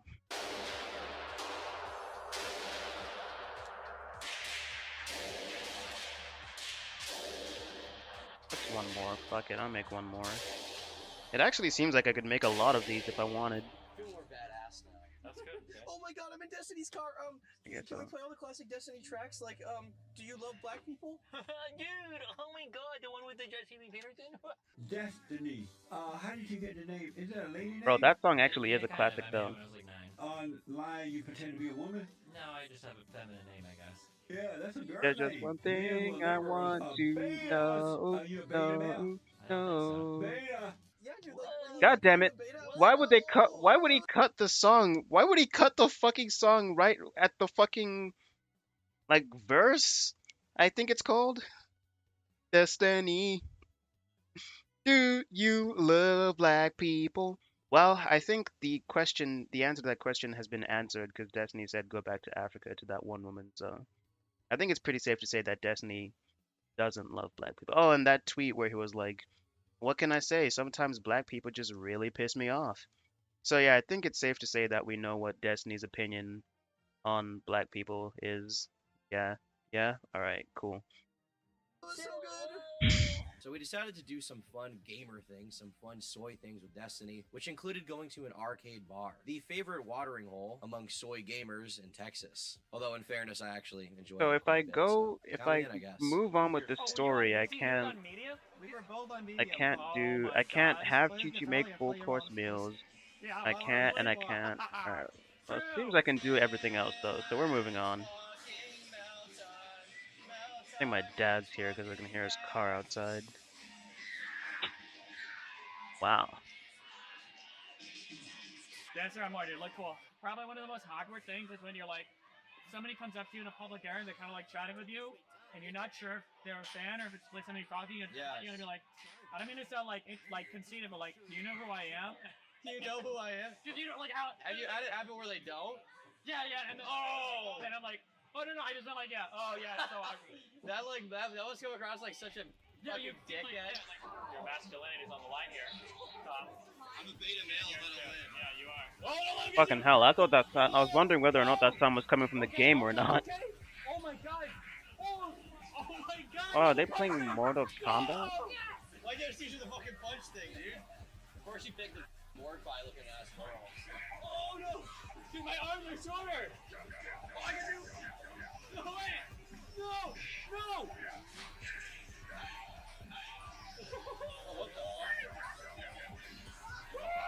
What the f is that? That? You got Shiva, dude. That's ridiculous. That's the most insane thing I've ever seen in my life. No! You cheated! Yeah, I cheated. That's true. There you go. It's not going. Okay, why don't you play the fucking game? All right. Go ahead, figure it out. Figure the fuck out, Steven. I don't know. No. You know how to play it. Come on, you told me you know how to play it. You can play it. You're a good guy. Oh, you're so good. Wait, you're so good. Wait, I didn't know you were so good at this game. What With our game time are they in Austin playing? out of the way, it was time for the second stop on our journey, Alexandria, Louisiana. There, we met up with Oh, they're Kennedy waiting and for Baker of Kakarot. Intuitive Defense on YouTube. Where can we find your stuff on YouTube for the fans at home? At intuitivedefense.com, we train people to go from Dun dun dun dun dun dun dun I dun knew that in dun case there was dun an armed conflict, Destiny dun needed to put his toilet dun. down for a moment and pick up a Glock to defend himself. Oh wait, no, from this is the Libtard Majin Buu war. saga. It's There is dun some dun room dun going dun around dun Destiny dun to shoot dun guns with dun Destiny. dun We're in dun dun Alexandria, dun Louisiana. dun I've never dun. been somewhere with like so much nothing. Now keep in mind, I'm from like New I England. think. I'm from like a small town in New England, so we're really out in the sticks here. This is where the most badass American patriots are currently living, who are going to be saving America from the leftist scourge brought on by Stephen Bonnell II, also known as Destiny, also known as Diggity. What's up, Z? Yeah, dude. Anything for you. So I feel like you hadn't been in enough controversy, and obviously you need just a little more. No, come back. I'm defending this country against the soy libtards like you. Cuck. He's running away. I'm gonna go get him. Bruh. I'll defend America. I'm gonna fight for Nancy Pelosi. Kamala Harris. Matt Gaetz owns you. Matt Gaetz owns you, little bro. The right wing owns you. The right? Are you The serious? right owns you. I'm gonna cuck you so hard. Yeah. You wanna wait? Oh my god. What the fuck? You got me 4? Yeah. Whoa. Look at this guy, dude. That felt so Wait, hold on. uncomfortable. Oh, it doesn't matter. This is more important. Come here. There we go. Oh my god. I love this little guy. Oh my god. We're solving wars. I'm just saying, that was Destiny's chance to prove if he's actually bisexual or not, and he ran away. So I think it's safe to say that Destiny's capping, and that guy is about as straight as... I don't know. Steven is trying to escape his responsibilities for defending this country against militant extremists. So we're gonna go find him, find out what he's doing. He might be soying. He's in his goon cave right now. We're gonna get this little Steven to do his fucking job. So we'll do what we say. Oh shit, we're actually playing as Goten. I really thought that Goten was gonna be a support-only character. Oh god, he's level 46? You've got to be kidding me. No way, bro. Please tell me we're gonna get time to level up these guys.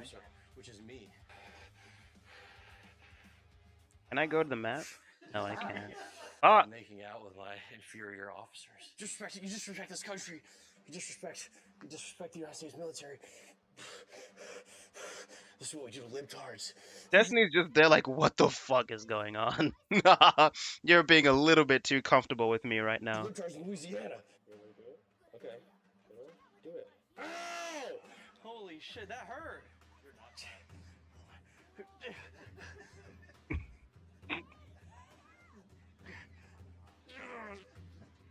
Well, I will say this is probably the most fun Destiny has appeared to have on camera literally ever, even if he does seem extremely uncomfortable. He'll be way more respectful of his commanding officer now. He needs to get his T levels checked in a serious way. Come with me. Hey, Oh my Roshi. god, get some footage of this silly ass jacket. This is my shooting jacket. Not really.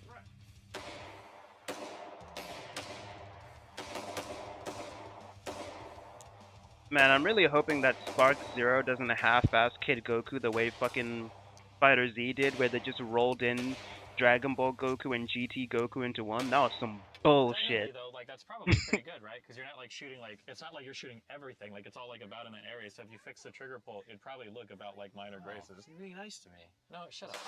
You loser. Right, it says it's got 9 rounds. Yeah. But then when I put in, but then when I put in the next one, notice it says 11 rounds. For the shiny.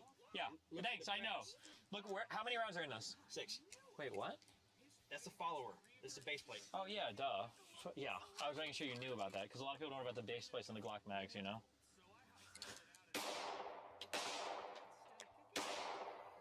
Hey now, you're a rock star. Come on. Go play, and all that glitters is gold. Only shooting stars. Huh? You can't sing and shoot at the same time. Break the mold.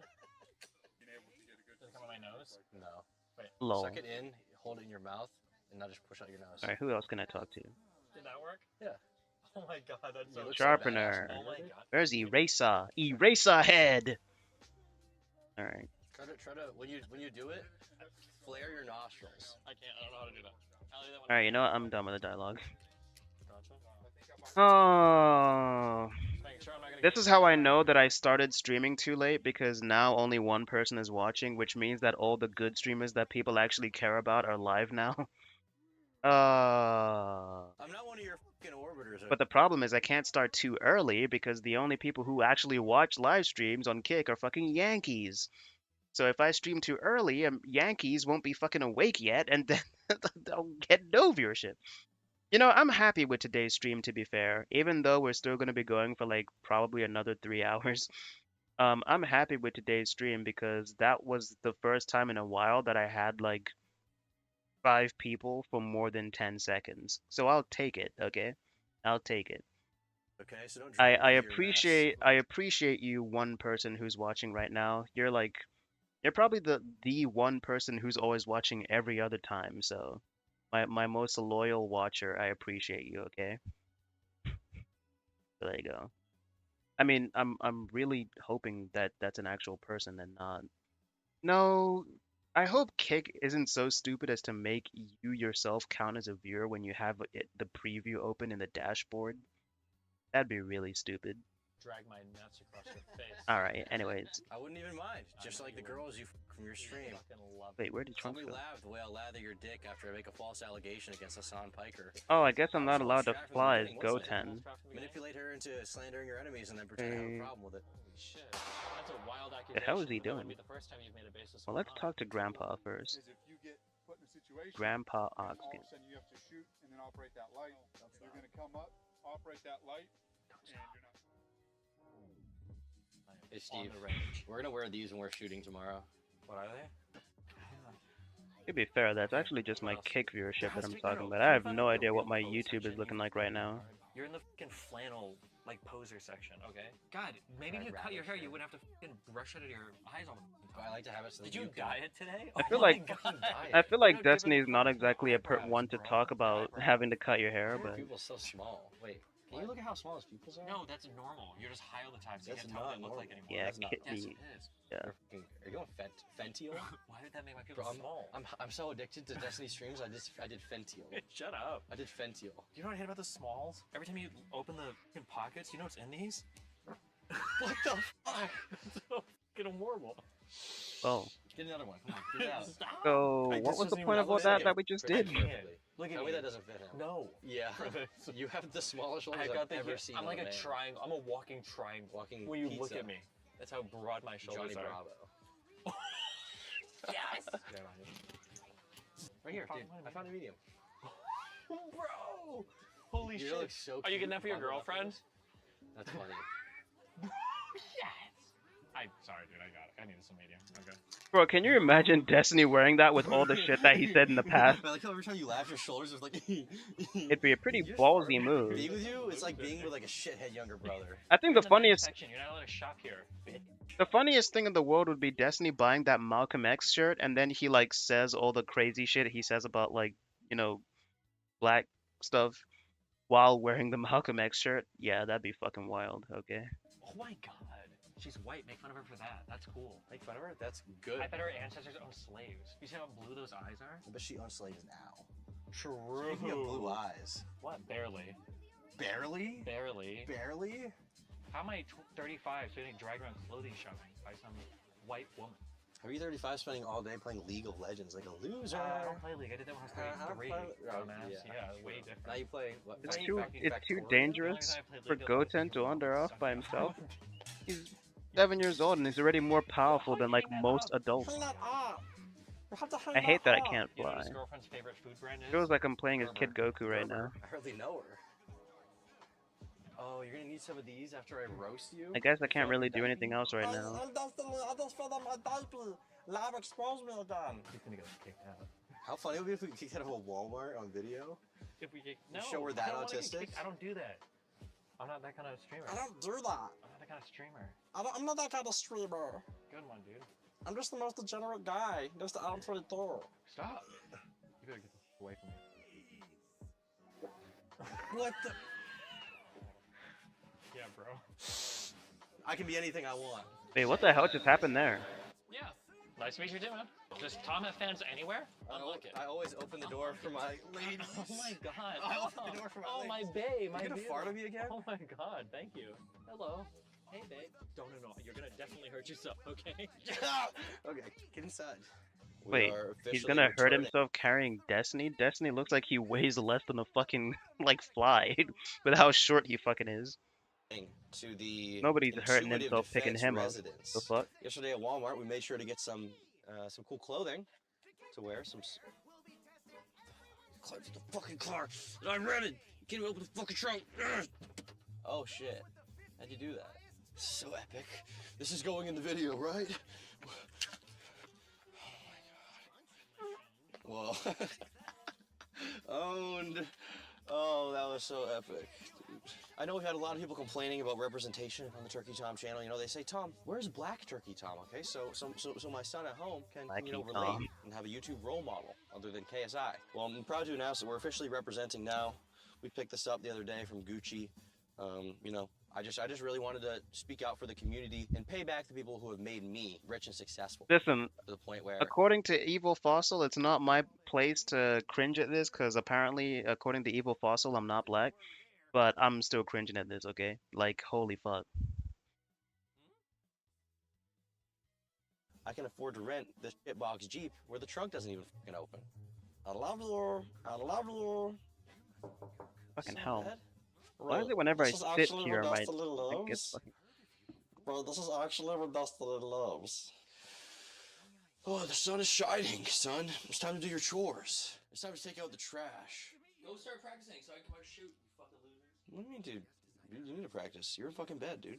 I already done all this. You didn't play COD with us last night? Yeah, I'm sleeping, trying not to die. Oh my god, dude.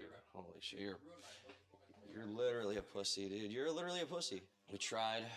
We're kind of unsuccessful in waking the soy boy, but it's okay. Hi. Are you winning? I'm waiting for you to put your glasses on, dork.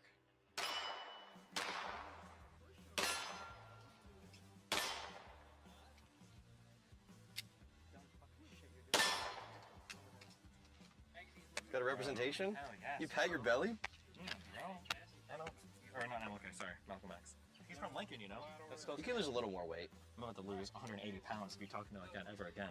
Put your ears on. So, is Turkey Tom and Destiny wearing, like, the Malcolm X and Martin Luther King shirts, like the inverse of that one time when Kanye and Candace Owens wore the fucking White Lives Matter shirts? Someone make that fan art of these two just staring at each other. These two groups. So sweet. Oh, Destiny's a fucking shit. Bottle of shit.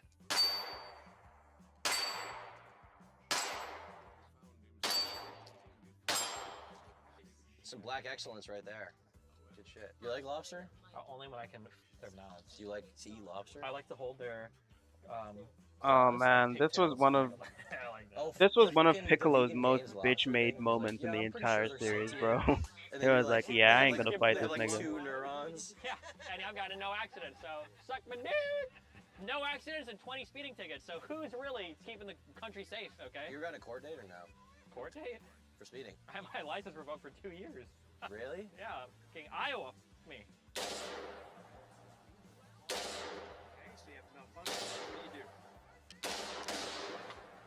So, are we actually gonna get to play through any of these fights? Are we gonna play as Vidal against Popovich, maybe? Start smoking, it'll make you better at shooting.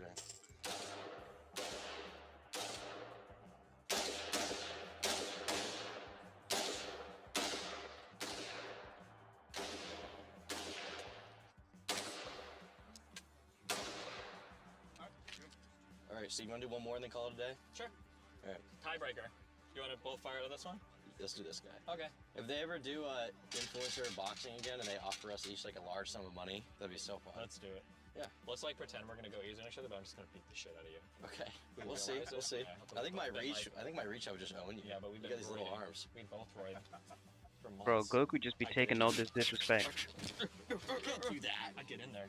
I give you the hugs, and then hit you in the back of the head. That's a strategy, right? Yeah. Load up! I'm hungry. I want to go to Applebee's. All right, this one's loaded. You want to go first? If I go first, it's gonna be hard because you're gonna see I'm not gonna miss a single time. So you're All gonna right, you know what? 8 rounds, okay? 1, Yo, 2, how 3, much 4. how much 5, longer is 6, this fucking thing gonna go? We're gonna cover a bunch of topics, but 7, 8. I think we're gonna. Oh fuck, we're not even. Oh man, I kind of feel like ending it after 3 hours. Maybe we'll go for 4. Load your weapon. Slayer. Fuck!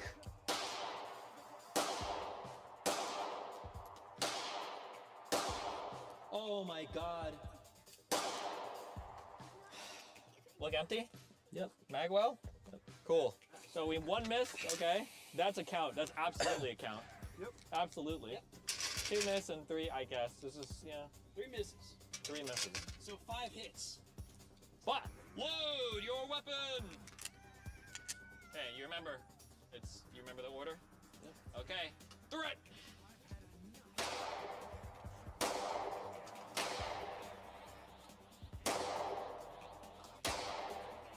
No shot, that didn't count. Oh my god. Okay, I think I hit 6. I think you really only missed 1. So for sure, 1, 2, 3, 4, 5, 6, 7. This one. Yeah. Okay. Wow. Good game. You're a champion. Good job. Good job. DGG. You did it. That's DGG. Guys, I feel a dark presence in this forest. I think there's a libtard here. We've got a serious fucking problem here. Oh my god. I didn't think it was this bad. Oh my god, all this cuckery, all She this had soy, to fucking wait all of for this estrogen, her to all be of this thrown out the fentanyl, fucking all of this ring to poop announce dude, that she was it's clearly everywhere. unable to keep But it's going, okay. for fuck's sake. I've dealt with situations like this before. Alright. I've been hired by many individuals across the great Pan-American landscape to deal Honestly, with the I'm gonna be libtard complete. scourge. I prefer games like Budokai Tenkaichi over this.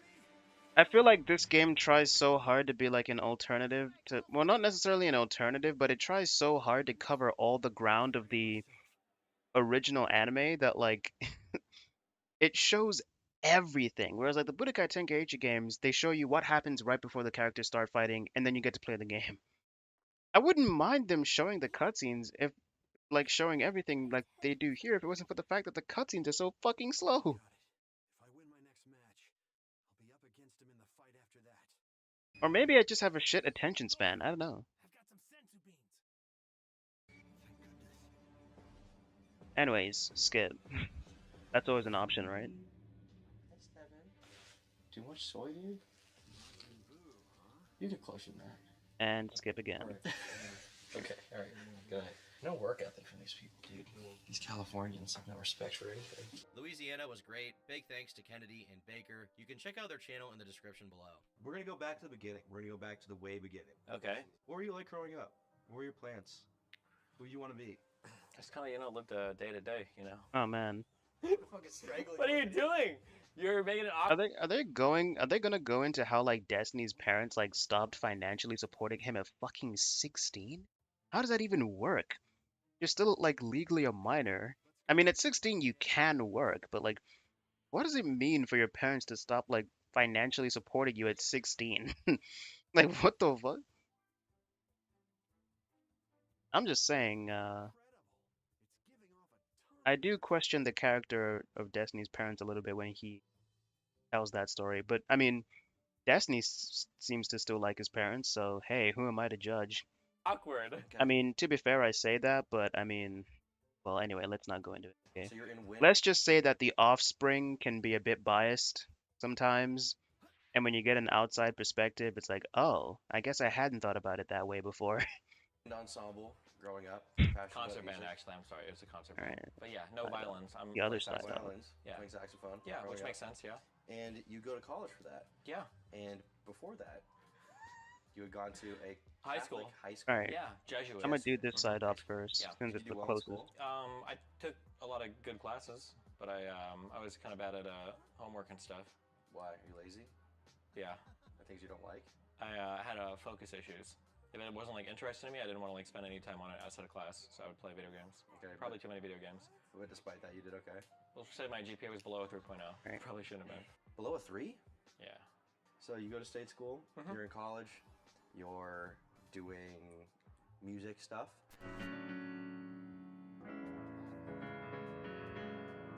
Where did people find all these old I clips guess of you were enjoying that or Destiny? something. Did you have it in your mind that you were going to make money from that or be successful in any way? Probably not. I'm always pretty pragmatic. But I was doing really good at another job I had, like at a casino. So I figured I could just like, that would be my career, and I could do music on the side. And your family had money? No. No? No. What did your parents do growing up? My parents were in the Air Force, and then my dad got his full retirement. My mom left. Wait, what are we doing right now? I'm not even paying attention to the game. Yeah. And then what? He's working outside of that. Wait, Yeah, what? Kind of, yeah. My mom did What? daycare full time. At your house? Yeah. Okay. And then my dad kind of helped her with that. So you were around a lot of like little kids growing up then? Make short work of this guy. You think that like helped you socially? Oh fuck. It helped me like babies. I like babies. I mean, babies are cute. Really? I mean, I understand like kids, like different stages of development and shit, because you see so many of them. Yeah. But I don't know if I didn't socialize with them much. I was usually up in my room playing games with my parents watch the kids. And you have the casino job that's going well. Yeah. You have school, but at some point you reach this inflection point when it's not working out. You don't have enough time to do school with the job. Yeah, basically. I think I was probably working around 60 hours a week at the casino job, and it was a graveyard shift. And then as soon as I got to school, I failed almost every single class because I was missing tests, I was missing exams, I was missing classes because I would always be staying late. Wait, why'd I get out of my base one there? The hell? So coming in and doing a graveyard while also doing music school full time was pretty schedule intensive. Yeah, you weren't really sleeping, I see. Oh fuck. Yeah, and with all that, despite the stress, you were in a decent position in life. I know you got a house around that time. You had your car. I mean, things were doing okay, right? I don't think I had a house before I quit school. Maybe not before you quit school, but for the casino, you had to get approved by their like office or something to give them to give proof to the loan, to get pre-proof the loan to get the house. And so you were making decent money at the casino, like what, 20 an hour? It was 15 an hour, and then a lot of overtime. But the casino job's going really good. People like you. And then in your mind, you realize there's a point when they're getting ready to write you up and sort of paper you out, right? Kind of, yeah. Yeah. The well, kind of not. I didn't realize that until afterwards, but I started to run into problems with management, and I didn't understand like corporate management communication styles or anything. I was just like totally clueless. And I was a really good worker. Been there. Well, I have this job at the casino Been where there. I'm doing really well. People really like me there. I kick ass at the job that I do. I knew everything about every part of the casino. I knew how to do other people's jobs. I could issue comps out of other computers. I knew how the entire back end to the reward system worked. I knew how all the IT and everything worked between my restaurant and the IT department. And I always thought that like just being a good worker is enough probably to insulate you from all forms of disciplinary action. And that's not true. No. Especially once I started to butt heads with my manager in terms of like how to do shit at the restaurant. So yeah, I kind of got marked for deletion, and I didn't realize it until it was too late. But at the time, you were playing a lot of video games. Yeah, I always was playing games. Yeah. From when you were a young kid until your adulthood, and you would sink time into that after work, I assume. Twitch wasn't really a thing, right? Twitch wasn't. No, really streaming at all wasn't really a thing. No. Yeah, but I mean, how did you get involved in that? How did you even start getting into streaming? I want to say a long, long time ago. It must have been when I was still working at the casino. No, it wasn't. It was afterwards. I think a friend turned me on to the idea. Kyle. Kyle, say hi to everybody. Your webcam. Dude, you're fucking enormous, Kyle. No, he's got a big arm. Where do people find these videos of Destiny then? Do they use like the Wayback Machine or something? Oh, I saw that clip though. I saw that clip in fucking Jistoke's Discord. The retard magnet like clip. Some kids, I think, online that kind of did streaming stuff where they found a way to like live stream their computer games and like shout and play and all that. But it wasn't on like Justin.tv even. No, I think the very Justin TV I think existed, but back then it was a guy with a camera on his head who was trying to like live stream his life, which was at the time, ironically enough, is what has become kind of more popular now. But at the time, People did that back then? he did. Justin did. Okay. The And then- OG but streamer was I an started IRL streaming to streamer. livestream.com, and then I switched to ustream.com, and then eventually Justin.tv. Okay. Did you make money off livestream.com or ustream.com? Not on the websites directly, but sometimes people would ship you like $5 on PayPal or whatever. So Okay, so you had a little bit. Steer clear of that red light, because if I get But too at some close point, to it, while you're working this casino job, I can that activate streaming the stuff though. That story was doing continuing. the carpet cleaning job after though. Okay, so you There's were a lot streaming of all these during the powerful casino, orbs. Not at all. No. So you get fired from Like the that. casino. Yeah. You have no work history, Mhm. and that's when you go from a job that's Wait. decently paying. You had your Okay. house. I think you had a pretty Like nice car, this right? You had way? the GTI back then. Why do I have a feeling Which that is if I like try to fly in the direction of this expensive side mission, car it's gonna for tell me that that's I'm always leaving the early map? $45,000, something like that. I want to say like $30,000 or $25,000, but Maybe back then. maybe yeah. More expensive now. The monetary value of money changes with time. Wow. I learned that from your mom. Good. Yeah. She teach you real versus nominal value. She taught me real versus nominal value. She also taught me fiscal responsibility. That's really good. Yeah. Real versus nominal is like real would be like actual like in inflation adjusted, and then nominal is like what it was at the time. So like when you tell a girl like my dick is like 7 inches long, that's a nominal value because that's in Tom's world. But in the real world, it's probably like 3 or 4 inches. You know. 7? That's too small. Yeah. We're in the BWC gang. Oh yeah, BWC. Yeah. Okay. Very Now interesting I pay conversation that we're so much listening because to he's here. getting angles for BWC porn. You make me want to say that word so bad. Oh my god. Why? Because you just make me rage. Just say it. Okay. You're fine. No, I'm not going to say it. No, It's just fine. say it one time. I don't want to say it. Why? I don't want to say it. If I say it with you, will it be okay? I'm not a fucking racist. Okay, that's fine. Bro, I never these say two that word. these Me two either. people who build their personality around So- saying the M word all the time as white guys are arguing about whether or not they want to say the M word in the fucking documentary. Listen, man, just a word. I mean, is it just a word? So you get fired from that job, and why do you start carpet cleaning? I mean, that seems like, not that it's like A downgrade. a beneath anyone, but I mean, it's kind of like less good than the casino job. Yeah, I don't know. I basically cashed out my 401k that might have had like, God, maybe like. Are we in no, it Nom's wasn't village right now? $10,000. But I think I Oh, cashed out like fuck, my we 401k are. and everything from the casino, and then I'm at home, and StarCraft 2 comes out, so I start like grinding that for a few months while I live off my 401k. But then eventually I have to get a job again because I'm running out of money, and my girlfriend is working at the time, but we have to keep the house. So I don't know what to do because I can't. I don't like the idea of downgrading jobs. It feels really weird because every job has been like a step up, and I can't really use the casino now for my work history since I got fired. So I just have this huge like gaping hole except for McDonald's, and then I ended up failing college for the casino job. So my shit is kind of like. Did you apply to a bunch of places, and the carpet cleaning was the only one that got back? I applied to a few places, but my uncle was That actually Nom friends with somebody that doesn't worked look at that like job, him. and he Kinda put me onto does, his but like, not you could get it. necessarily. Yeah, I was like, all right, fine, sure. What are you making there? It's complicated. Technically, I made 16 an hour for. Oh, it is Nom. information. The jobs were like really scattered throughout Look the day. kind of different. So sometimes it sucked. So for instance, I might come into work at 7 a.m. and from 7 to 8 we were like preparing our trucks, and then maybe I've got one job from like 9 to 11, and I might make $32 for that 9 to 11 job, and then I might have one more job from like 1 to 3, and I might make another $32 there, and then I might have one more job from like 5 to 7, and I'll make another $32 there. So that's like $96, but I'm there for like maybe 13 or 14 hours. Yeah. So. And you can't just like go home between you do. I mean, like I can, but like the gas, the wear and tear on the car, it's like a 15-minute drive home. Like between every job, it's just. Yeah. Yeah. Although I started to, in my carpet cleaning truck, if I had time between jobs, when I started streaming, I would drive home and just like stream a little bit between jobs. I think there might still be a YouTube video out there. I refer to a place called Guaranteed Clean.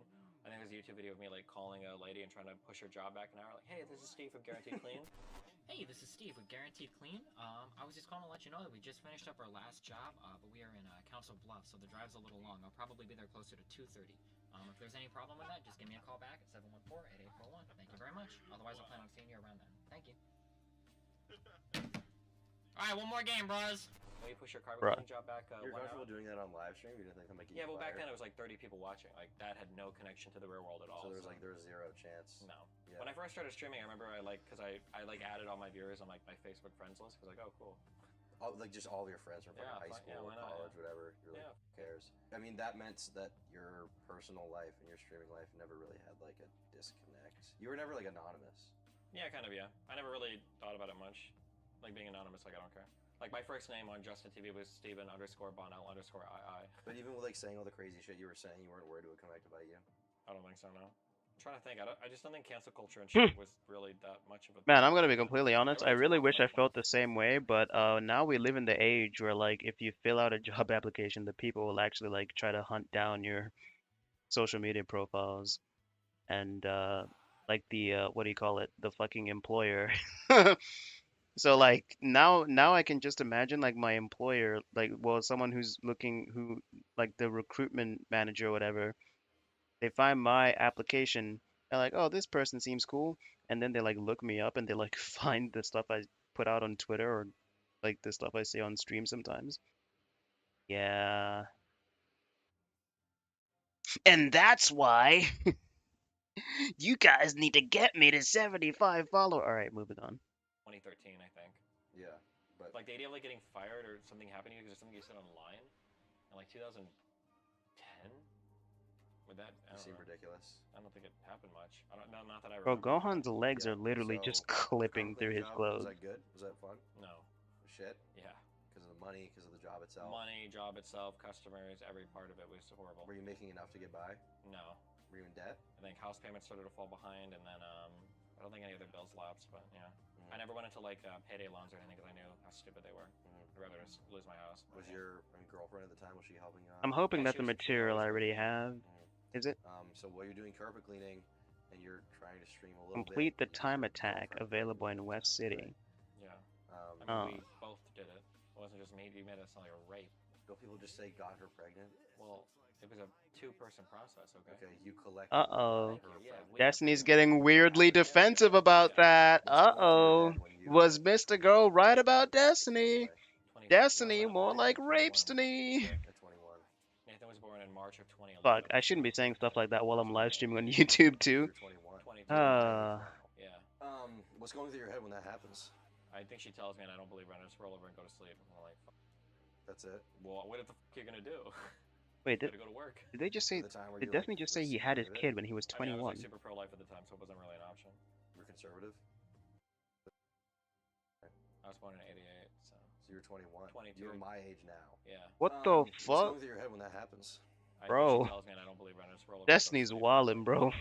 That's it. I'm turning 24 this year. I couldn't even imagine having a kid now, let alone at 21, 22. I mean, I was like super pro-life at the time, so it wasn't really an option. You were conservative?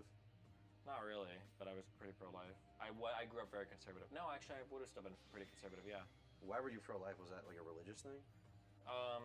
It just seemed like the most logically consistent. Like, how could you, like, when does life begin if not at conception, right? Man. And nothing had dissuaded you outside of that. No research. I don't know if this is a like a insane question to ask, but someone should ask Destiny if he was pro-choice back in the day when he found out his wife was pregnant. Would he have encouraged her to get an abortion instead?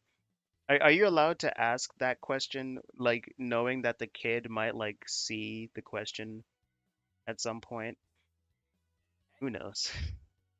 I mean, I feel like he'd probably say Destiny would probably be like, well, yeah, obviously, because I'd be pro-life at that. I'd be pro-choice at that point, and so. At the time, no. Okay, so you basically are like, I'm having the kid. There's no way. But it's just so funny though, because if you say that, obviously that's like retroactively saying that like the kid you have now, you would have. And like, how's your kid gonna feel about that when they hear you say that? I don't know. Meanwhile, you're falling behind on bills. Oh, is this another race car thing? Oh, Is your no. relationship going What well? the fuck? No. Why? We just didn't. I probably should have read the controls on this because I have no idea how you do this. Whoa. People and yeah. You said at the time that you were hitting each other or something. I remember you showed your scars from fighting with her on stream. That was a long time ago. That was when I was documenting evidence in case she tried to do shit. But like I said, we've moved on from all of that, I think. Yeah, it's pretty wild. I think when I disconnect, How'd I I fall kind of back? like withdraw a lot, and then the other person starts to go crazy because I'm like kind of pulling back and they want more, and then that escalates into bad things. Why weren't you getting along? You can't talk about that. Whoa, it whoa, wasn't whoa. like I bet if you asked her, she'd have more reasons. I don't ever remember like a particular thing. I think it was more just me kind of like slowly withdrawing or losing interest. Is there any way I can make this thing move faster? Pursuing more. Damn. And then that like dynamic. More always, attention from you. Yeah, and then that dynamic And that always made like gets you really explosive. irritated? Kind of, yeah, I guess. Why did you withdraw? What happened? I don't know. That's my problem-solving style. I just like withdraw and close up, lock down. I talked to you His about this video. I watched this video pre-Vivance from style, 2014 of you. of course. It has like 60K views in your channel. What's on the recent? I will say that there's something kind of funny about when Destiny was like, man, I'm so glad that I'm like on Vivans now because I'm able to like more like efficiently resolve whatever problems I'm having with my wife, and then like a couple months later he ends up getting into a fucking divorce. Like, oh yeah, dude, that Vivans sure is I mean, I'm sure it's helping him in a lot of other ways, but it definitely didn't help him with his marriage. Put it that way, okay? So, The video is you talking about like the state of your life and your trajectory, and like how you feel about things, and you talk about how you get bored of oh women. I man. think it's like a double-edged sword. Like, in one hand, I can joke about any aspect of my life. Like, I really don't. It doesn't bother me that much. But in other Wait, hands, what? sometimes it's hard to take things seriously, Oh, that- which is another big problem I have. Right. Another times, like in relationships, like there's a serious discussion. Usually, I'll be making jokes, and the other person will be mad. They're like, "Oh, you can't take anything seriously." And it's like, I mean, to some extent, you're kind of right. I really don't take anything seriously. So I mean, it's good sometimes. It's bad other times. It really just depends. And like every relationship you had, because you'd had relationships before that, and you had a wife before that, right? Yeah, my girlfriend from high school. We had to get married for FAFSA stuff to get student aid. Okay. So every relationship you had basically went, you meet her, you get really infatuated, you guys get along really well, and then at a certain point you kind of get bored, and maybe if there's problems you kind of sink into yourself and just go focus on yourself and don't care Maybe a about little bit. anything I don't know else. if I would say that was a pattern at that point though, because my kid's mom was my second serious relationship. So like At that point I think you had said that you felt it was kind of a pattern where you'd get like infatuated with someone and you like feel in love I with think them. retroactively I kind of realized it, but at the time there was no way, because again it was my second relationship. There's no way I could establish or identify a pattern at that point. Right. Okay. So you guys aren't getting along. Life's kind of shit. In this video, you say that was like the closest you've gotten to maybe wanting to kill yourself. My dude, I got so fucked up at that job, dude. It was the closest I'd ever come to fucking kill myself. Just because of how dark things were. So is that that and era then of Destiny? Is that who they're referring to when they your say friend, Nebraska's to you, Chris, who you had online, or who is it you gray camera very well, era apparently. Destiny? Kind of. That was earlier. He killed himself while I was still working at the casino. Oh, did he? I'm assuming it's Okay. gray camera And area. the Chris thing, we've talked about The this a Mr. million Merton times. band, the Basically, rap Chris is battles or friend, whatever. Listen, a friend that I I'm hung not out gonna with go every back and weekend. watch every single He's Destiny someone that video actually ever, got me right? into To poker. keep up on the lore. So Sensibly. And there are videos of people where they claim that you kind of contributed to his death in some way because you guys had some conversation about like existence and the meaning of life, and he was telling you he was just in a really rough spot and he was really doing poorly. And there's a video of you saying like at some point you basically said to him like, well, I guess if that's really how you feel, you should just do it. Basically, he got busted for marijuana. It was like a $600 ticket or a $600 fine or something. He thought he'd never have the money for it. And basically, he said that he would pretty much figured that since he had nothing going for him, maybe he was going to kill himself. And at the time, because of where I was at in my life, we talked a lot about it. And I was like, I mean, like, it's your life, dude. Don't let anybody else control you. If you really feel like yourself is the best thing, then by all means, like, go for it. Personally, I disagree or whatever. And then he he did it. So, I mean, at the time, I was okay with it. I mean, this is really fucked up. I took the night off work and just played StarCraft all night. But looking back on it later, I think it was a pretty man, big someone mistake. should take these filler missions that they came up with for this game and like And then turn in them this video into that I watched, manga you're kind of, like, chapters. talking about how, like, I think that's a very neat idea. I mean, I'm an artist, but the problem is my attention span is so bad I couldn't do it. So Yeah. So I think what actually like happened. I couldn't sit still the thing long is enough that to when draw I a whole ass tell a comic. story, depending on, like, Which the is funny clips, because I'm supposed to be working on like, 2 whole ass I comics. feel like it's but- obvious I'm joking at points, but maybe it's not depending on the compilation you've seen. Okay. But basically what happened was actually I could say whatever I want about him because he's dead. He's kind of a loser in that I don't even know if he finished high school. He didn't like know how to drive. He didn't really have a job. He kind of didn't do anything. But he Oh was, like, a cool god. dude. We like play games growing up. This I is sounding was an awful lot like me right now.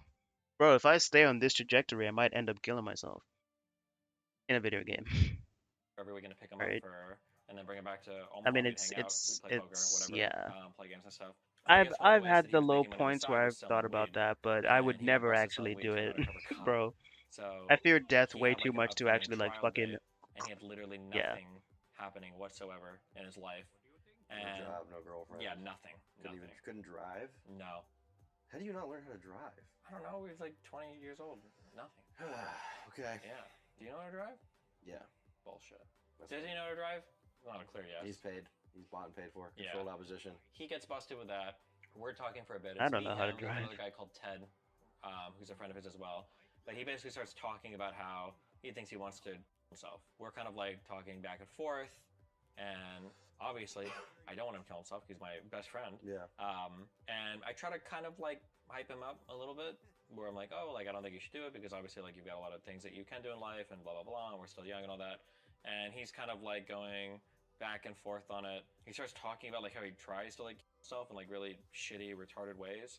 Like I remember one of the things he said was he tried to like tying shoelaces around his like legs to like suffocate him and die. I don't know. It was, to like, make like a blood clot or something. yeah, I guess. Yeah, like dumb shit. And he's telling me about this, and we're kind of like we're still like talking back and forth. And I was like, hey, like I think it's probably not a good idea. Yeah, I think I was playing Brood War, and then Rachel and her friend were over, and then for some reason her friend Sarah, she's like, oh shit, Steve, and I'm like, what's up? And she's like, is this like Chris from your friend like in Iowa? And like, what's up? And then there's like a news article, some guy that got ran over by a train on some train tracks. Like, oh shit. Especially the way that he did it, he was pretty. Fucking He hell. was pretty adventurous. What the hell? Probably shouldn't say adventurous. He decided to lay down on some railroad tracks and himself. Oh, holy shit! They have pictures of him here. Damn. He apparently himself like the prior night. That's fucking And wild. When I talk The about like fuck? regrets that I have, I guess the big conflict I had at the time was I didn't know if I should like reach out and like call the cops or like talk to his parents or talk to like a mental health professional because we didn't really have mental health back in 2010. That was like a 2020 thing. Was he a close friend of yours? Yeah, of course. Yeah, he's my closest. I knew him since I was like 4 The 2020 thing for Caucasoid. Childhood friend. Yeah, of course. Not for everyone else. If you talk about that shit to your like parents, they'll be like, "Oh, what are you talking about? Or if Just that's like do a it. thing that's like fair Just for do me it. to do. Just, I guess looking back, just start feeling, start feeling Yeah, bad." probably should have. I think so. Yeah. Yeah. All right, I'm selling it a little. I'm exaggerating a little I've bit, always been okay? like kind of a But numbish person. I was probably more numb back then to everything in general, but yeah. I mean, god damn, look at how weak Nom's key is, bro. His key is weaker than Yajirobe's. Jesus. So it wasn't even All right. any real emotion. It was just like I Is guess. is Yajirobe stronger than Nom?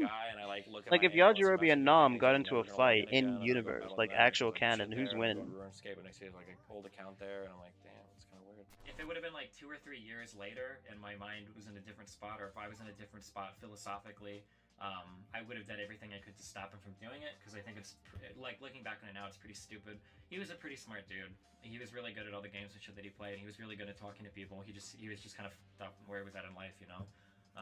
Looking back on it now, I would have done everything I could have to stop him. I would have called his parents, would have called the cops, you know, shit like that, but I wasn't mature enough, I guess, philosophically to think about it at the time, you know? Yeah, well, I mean, that shows some sense of humanity, probably. Yeah, I think You're not so. a total psycho. Yeah, I'm pretty human most of the time. Well, during this video that you're talking about how you feel like, especially early on with the streaming and stuff, probably until a few years ago, you used to talk about your sociopathic traits or whatever quite a bit. One of the things you talk about here is like somebody's like, so what's to stop you from becoming like a serial killer? And you're like, well, there's a few reasons. I mean, first say like my life, I'll probably go to jail.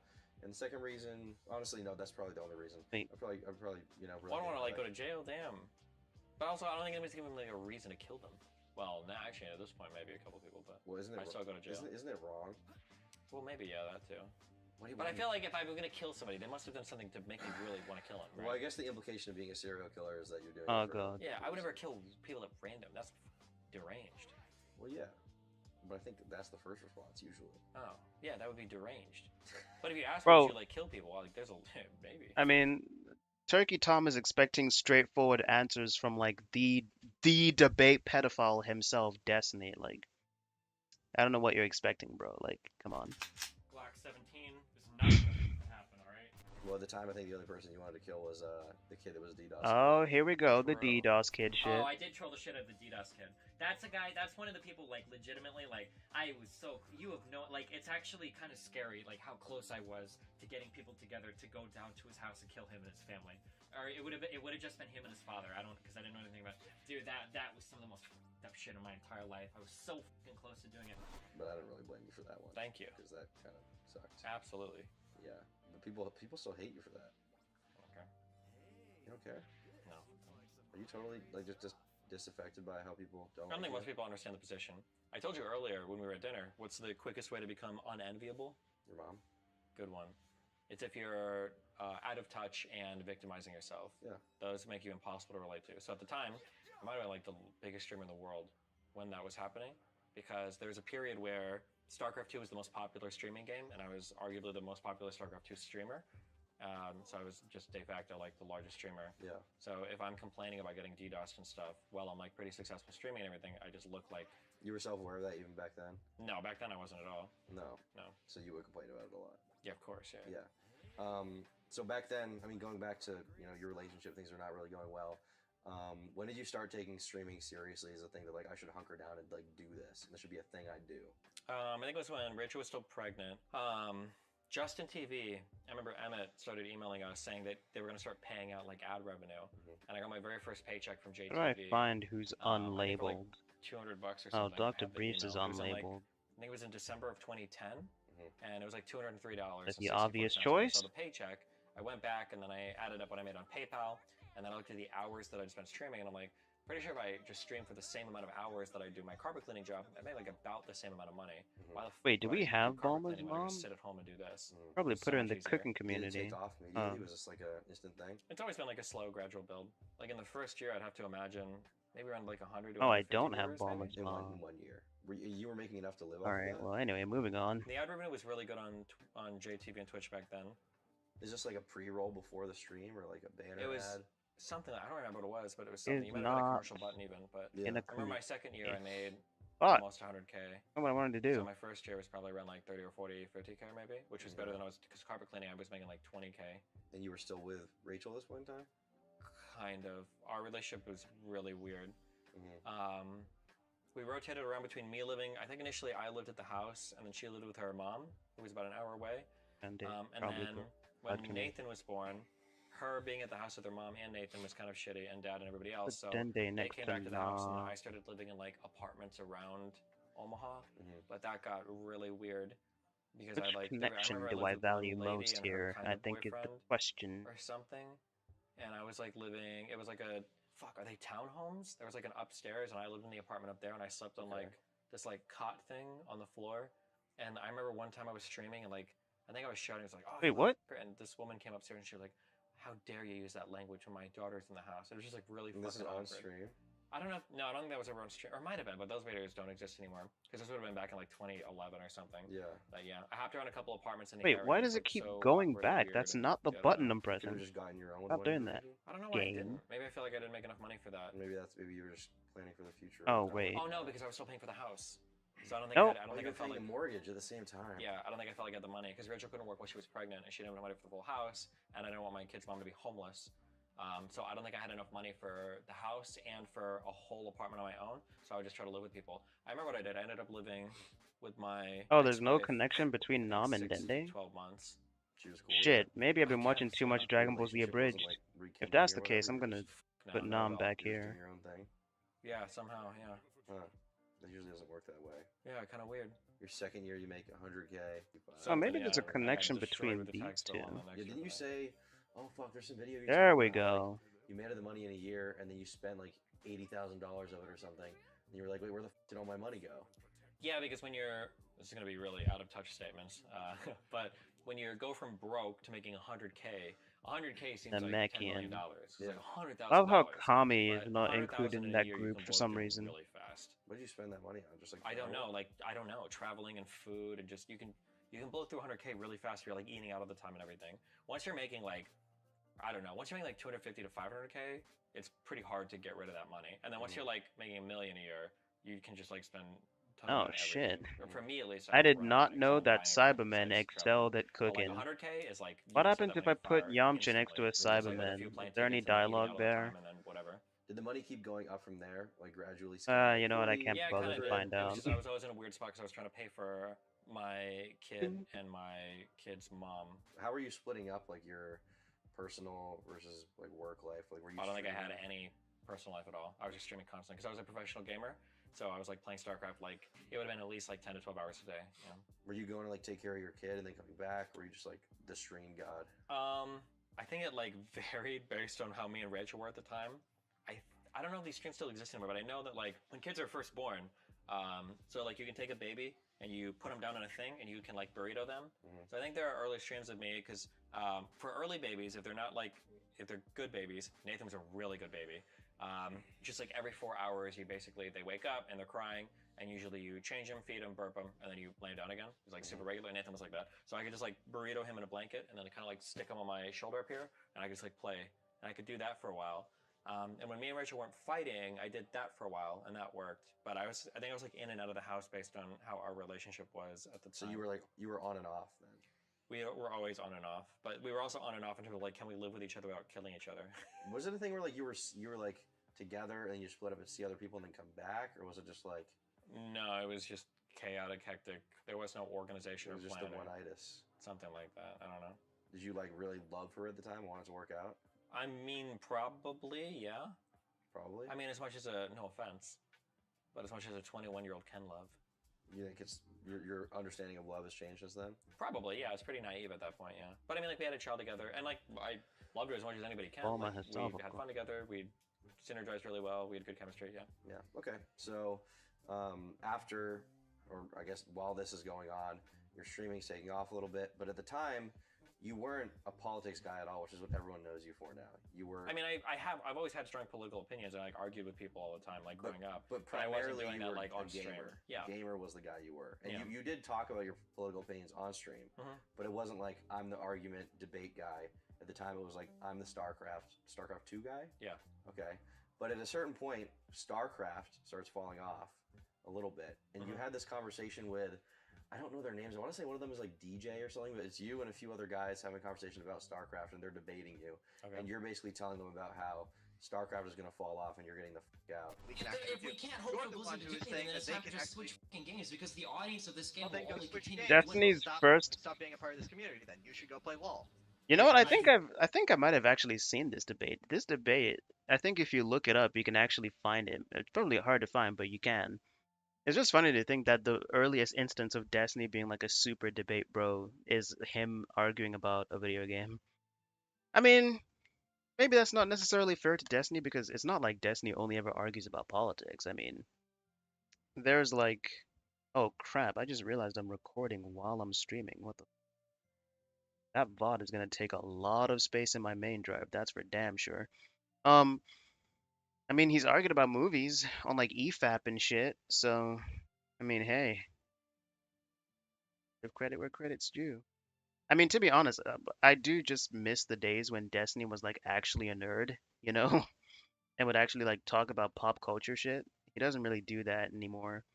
Remember when he did like a review of like Last Jedi, or he did like a review of like Metal Gear Solid 5 and shit like that? Yeah. I mean, if Destiny went back to doing stuff like that, like often, I'd probably watch his content more. Like it wouldn't just be the drama stuff that I'd be watching. I'd actually be like, oh, he's talking about stuff that I actually fucking care about. So there we go. I think I just realized actually what we're gonna do. This is the plan, okay? We continue to do nothing and wait, and eventually all of the Korean players are going to be switching over to LoL because Korea is huge on that shit now. And then once they switch over, people like Idra and In Control can go back to winning tournaments. I think that's the plan right now. I love you guys very much. Peace out. And all of them were like, "You're retarded. You're gonna fall off. Your career is gonna die." And my understanding is He that who laughs then for years, last. those guys were like not really heard of anymore. Yeah, I think I kind of saw where things were going. I don't know why I've always had a good eye for like internet content or trends or whatever, and I could kind of tell that like StarCraft was about to fall off, and that was kind of unfathomable at the time because StarCraft was like the top dog. Was it still really popular at the time? It was, yeah, it was doing really well, yeah. But it was really obvious that like League of Legends was going to start to come up and take over. And that was just a lot of people couldn't see that for some reason. And then I got into an argument with some people over it, and they all kind of made fun of me for it. I was like, okay, whatever. So you quit StarCraft, you do other games, but there after StarCraft there was never like a game that was like your. No, I tried to find them. Like I played a lot of League of Legends, but I don't think I could ever go pro in that. I tried Overwatch for a while, but I only did that for like a few months. I was like, I don't think I can. You know, Were you good at video games? I was a semi-pro gamer. When was I good at video games? You're never. But you weren't good enough to like be pro forever. You weren't, right? I mean, I was like, that's why I say I was semi-pro. At my best, I could maybe take a game off of anybody in the world. Destiny, thanks very much for joining us, and congratulations on IPL Season 2 qualification. Yeah, thanks for having me. And with more time spent playing the game, I gradually got better and better, and I think I'm getting close to where I can compete at a really high level. Bro, Youngstony looks fucking weird, bro. Against most people. No. It wouldn't surprise me like lifetime winnings in StarCraft 2 were. My guess would be probably less than $5,000. I should probably save that for someone who's actually in the Z community. More than just the practice end of things. So even though my tournament winnings weren't good, I like prioritized my streaming over like my pro gaming practice. On stream, were you mostly talking about video games, or was it like personality, lifestyle, current events stuff? It was always a combination of stuff. Like it was video games, and all the other stuff was always mixed in. That's I think what got people endeared to me, rather than just like a StarCraft player. It was like more me, the person. Back then, were you doing like variety Oh, he's already content, or was maxed it out. like were you like reacting to Most of things the and like people here are reading probably things, or already was it maxed mostly just out. like you Oh no, gaming? It was Chaozu just is gaming, non-stop gaming, yeah. When did that change? Man, I don't know, maybe around 2016, I think. Gave him the wrong Before thing. 2016, you were gaming pretty much. I think mainly. I'm sure people were like watching YouTube videos and stuff a little bit prior to that, but Why was that election important to you? Why did that change everything? I just thought the conversation was so bad, and I was like, oh, like maybe I can contribute a little bit. Maybe Why we was it can. bad? Just people like not talking factually about literally anything. It was wild. Like people just saying like the most crazy, random, wild I'm statements gonna about give this economics or to finance without the knowing anything Cyberman. about like taxes or I think the economies or Cyberman's people the saying weird most like things. Yeah, just saying, like, under-leveled really in dumb that things. Were regard right conservatives now. doing that? I think everybody was, but especially everything like surrounding Trump was like really dumb. Did your viewership fall off because people came there for video games? I'd already emerged more as like a personality than just like a video game person, because I lost a lot of people following just for StarCraft when I played League, and then from League I was like kind of starting to talk about and do other things. So yeah. Did your viewership decrease like with each one of these? You take like a little hit. From StarCraft to League, I took a big hit, but then from League onwards, I just kind of like. Do you remember like how many you were getting live on StarCraft versus League? I want to say from StarCraft maybe 5 to 8K, maybe, and then I think League was anywhere from like 1.5 to 3K. Ooh, a third. Yeah. Was the money like less too? Yeah. You were somehow still confident that you were making the right choice even despite that. Yeah, because StarCraft was definitely going to die, and I don't want to be like hitched to that too much. You didn't have a ton of self-doubt about that? No, I was. Oh, I thought that was confident. gonna turn him I thought gold. my I guess analysis it was didn't. good. Alright. Yeah, it was. It was. I But guess at I the have to time, level up his you other didn't stats know. to turn him gold, like it his was- training anyway, proficiency. yeah. It was like there's a. I can probably go back and find it. Like I'm pretty sure there's a big post I made on the StarCraft subreddit. This is like a lesson that you learn in history. Like it's common sense. Like look at the Betamax versus VHS. Like Betamax was a superior format in every single way, but VHS, was the one that was more aggressive with their marketing. And what did we end up with? But it was like all the reasons why I looked at how League Riot was like supporting their game like so much, and Blizzard didn't seem to support theirs that much, and there was a big elitist attitude. For all Oh, the I can Blizzard level up his development staff adventure and, like, all of proficiency. the esports Alright, we'll guys come back and all to of this the anyway. players and Wait, personalities. Gohan is The still best games, the most bronze? competitive, and that's what people like. And these shitter like What did- Dota and League aren't going to take off because whatever. like they're too casual and blah blah blah. And I think, in my opinion, I thought that like I think the it's bigger the player time to base, carry on the more with the people watch story now. esports, like, and these people I don't support the think heck out of there's their games in the literally communities, any and other they're side on an ops upward left to trend. do Like, why would we not expect at that this to like particular overtake point in. StarCraft and then StarCraft Yeah. to like dive bomb? And then 2016, you switched to politics, and people are more or less comfortable with your constantly varying, stuff by then. You've been full-time streaming for... I started full-time streaming at the end of 2010. Holy sh... You were like the first fucking guy. I didn't realize it really went back that far. I think I was the first person to quit and do it like as a job full-time. Like there were definitely people that streamed before me, but like did it as a job full-time. I think I'm the first one. Who was big back then? Who was like really killing it? And those times it would have been like people like Day 9 was a guy. Never even heard of him. I think Asmon and Soda Poppin streamed on Livefire? Xfire? I never heard of this. Some website like that.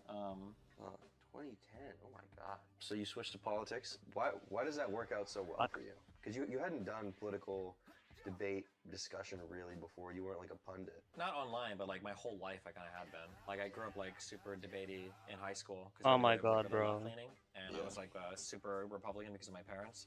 Like I'd written like articles defending like George W. Bush and the Iraq War, and I like listened to Michael Savage and Glenn Beck. And Bro, I'm not even gonna lie. In 2008, Definitely literally sounds like the very antithesis of like my friend Arlon. Of course I'd never encourage Arlon to like become a like hardcore lefty debate bro, because honestly a part of me can't help but feel that if that happened, I mean, for one, Arlon has said that he's not particularly good at debate, and then there's the fact that we're slowly but surely moving towards an era where like everyone is kind of tired of lefties now. And like if you're like a hardcore lefty content creator, like something like 70% of the internet is going to dislike you, and the only people that are going to like you are people who are just like other leftists.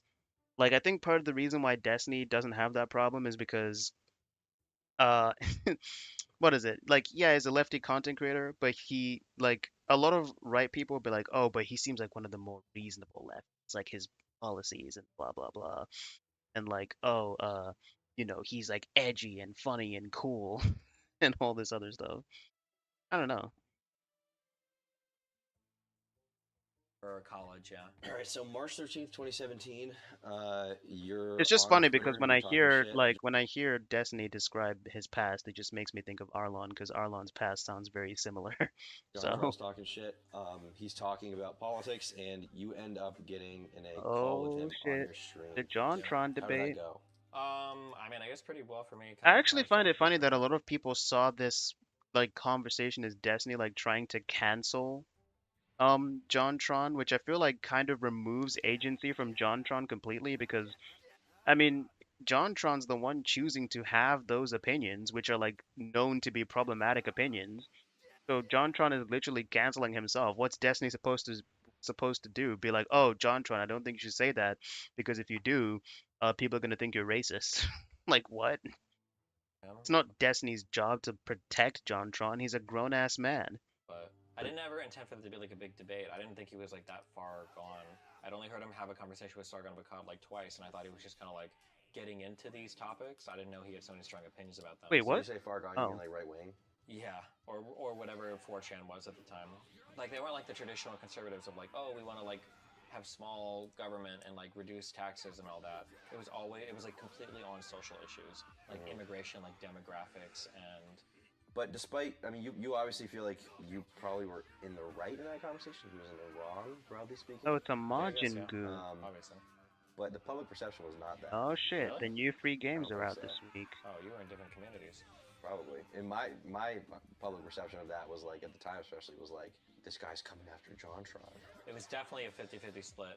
There were like a ton of people that saw me as like this kind of like leftist savior type guy that exposed JonTron for being like a secret racist, but everybody in those communities viewed me as like this Jewish mind controller that turned JonTron racist for the conversation and like manipulated him to say I think evil beyond things. that, a lot of it was just like people who are fans of JonTron or friends of him. Yeah, that would probably would, some of that too, would yeah. just, I mean, defend it. Yeah. He never talked about politics ever again. Yeah. Probably for the best. Maybe, yeah. Shout out, John. But you've developed this audience that's primarily left wing. You've developed this subset. I'm actually super curious because I don't know the story would say a behind couple- like the beef between JonTron and what's his face, Aaron Hansen. Was it over the fact that JonTron basically got exposed as a white nationalist, or is that what caused the breakup with Game Grumps? Like, what happened there? Genuinely curious. Like, I don't know because I just know that they had beef and then they split up. So. My teeth like debating conservatives. Like I was kind of like the only lefty guy who would be like a hardcore debater because I was like a conservative trope, and because I was the only person that did that for a long time, that was my reputation. I got a lot of left-leaning followers, and a lot of those people were like very far left, which I always thought was kind of a joke. I didn't think that was actually true, but around 2019ish, when these other people started streaming and becoming members of my community, Hassan and Vosh, I started to realize that people in my community were like way further left than I had realized. And I thought it was all memes and jokes and stuff, but now I'm not sure. Like Hassan goes like on these full-on rants on his stream about how like, oh, the U.S. is worse than the USSR and shit, and I'm like, whoa, hold Bro. on, homie. Like I don't know. See, this is what I'm talking about when I say that like Destiny's like a terrible judge of. Bro, even when Destiny and Hassan were still friends, you can literally find clips. I know like people are gonna say, oh, it was a joke, but you can literally find clips of him being like, oh yeah, kill fucking landlords to Dan, who is a landlord. By the way, I really want to find that stream because I've never actually seen it, but it's just funny to me. Like, I mean, for fuck's sake, like, there's one clip of like when Destiny went to Hassan's house, right? And like they set up like two cams, one for Destiny and one for Hassan. And like behind Hassan, you can literally see an Antifa book behind Hassan. Like, I'm sorry, but like if you go into someone's house and you see a book about Antifa, I'm automatically gonna assume that this person is like super far left. Like, I don't know about you, but I just don't understand how Destiny can go into Hassan's house, see that book, and be like, oh, I'm sure he's just like a liberal. He's definitely not like a I don't know. Like unironically say this, but then like you said, like all of a sudden I start to realize like, wait, I think it feels like there are more tankies here than I mean, the reality of the situation is the reason why Destiny got such a far left audience when he initially started out is because Destiny was like the only person representing the left wing side of like politics, especially in the gaming community, like period. Like, to be honest, I have a feeling that a lot of these people would probably still be watching Destiny if it wasn't for the fact that alternatives started to like slowly form in the form of guys like Vosh and Hassan and Like if Destiny was still like the only one, I can almost promise you that like people who hate Destiny would still be watching him just because he'd be the only one, you know? So like it's like I imagine as soon as Vosh started streaming, a lot of people were like, "Oh, thank." Like a lot of people who were like further left than Destiny who didn't like some of his takes were like, "Oh, thank God, now there's Vosh."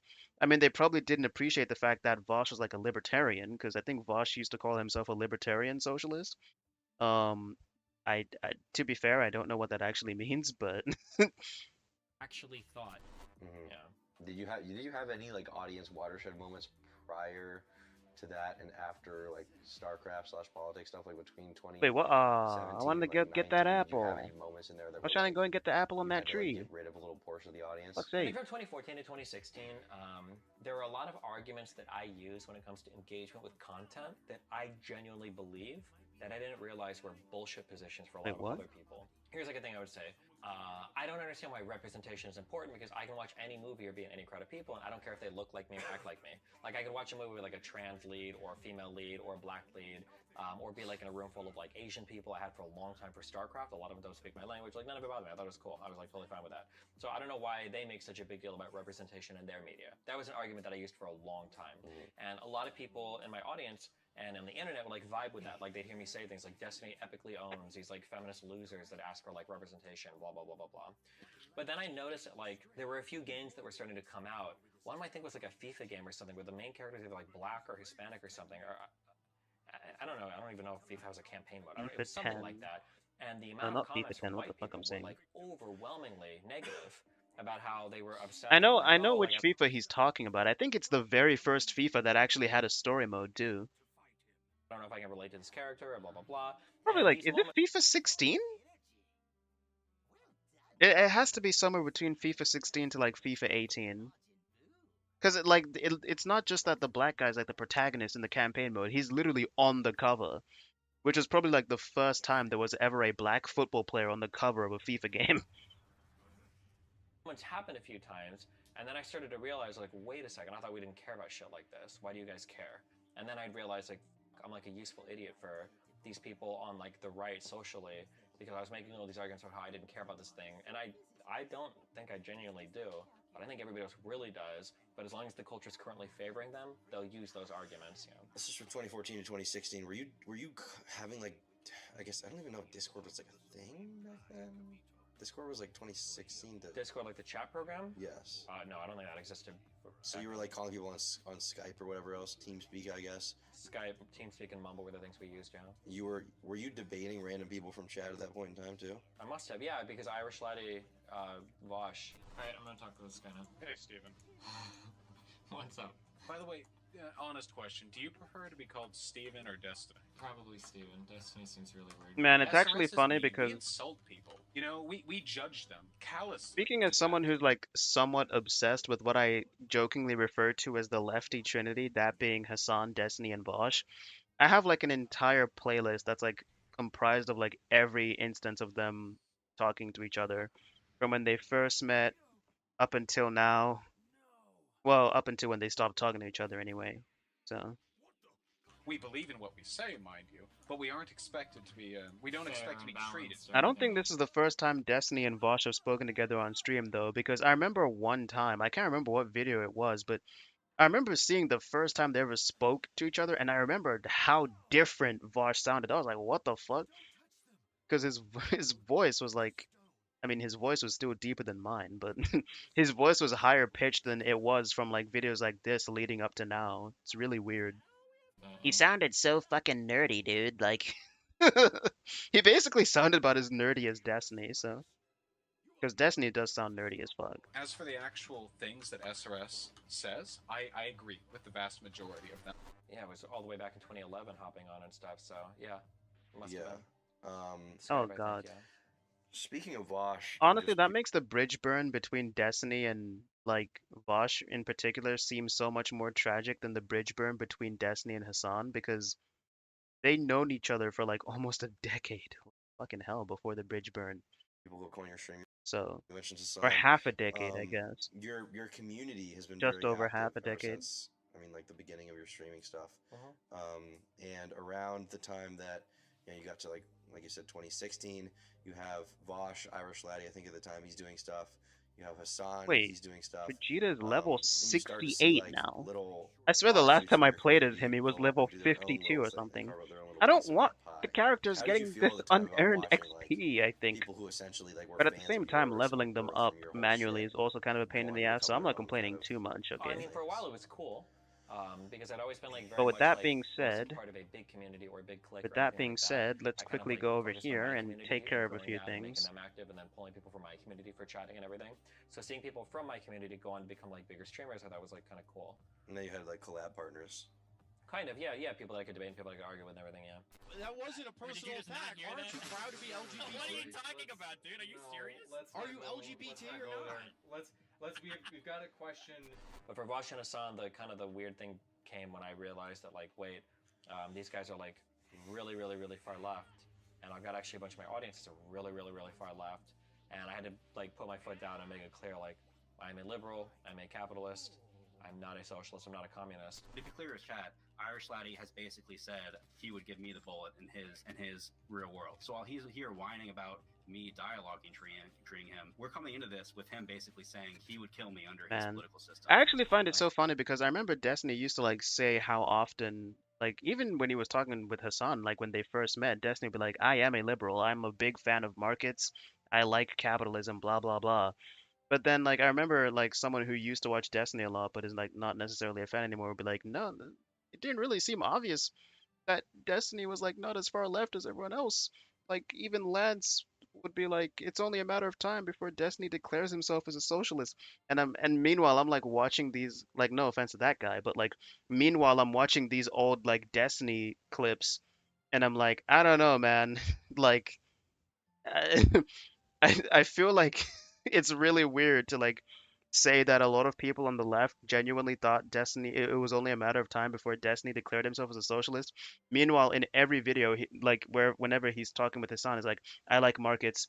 Yeah, I just want to make sure that it's very clear where we're different in this regard. Like, yeah, we agree on a lot of things, but this is where the line is split between us."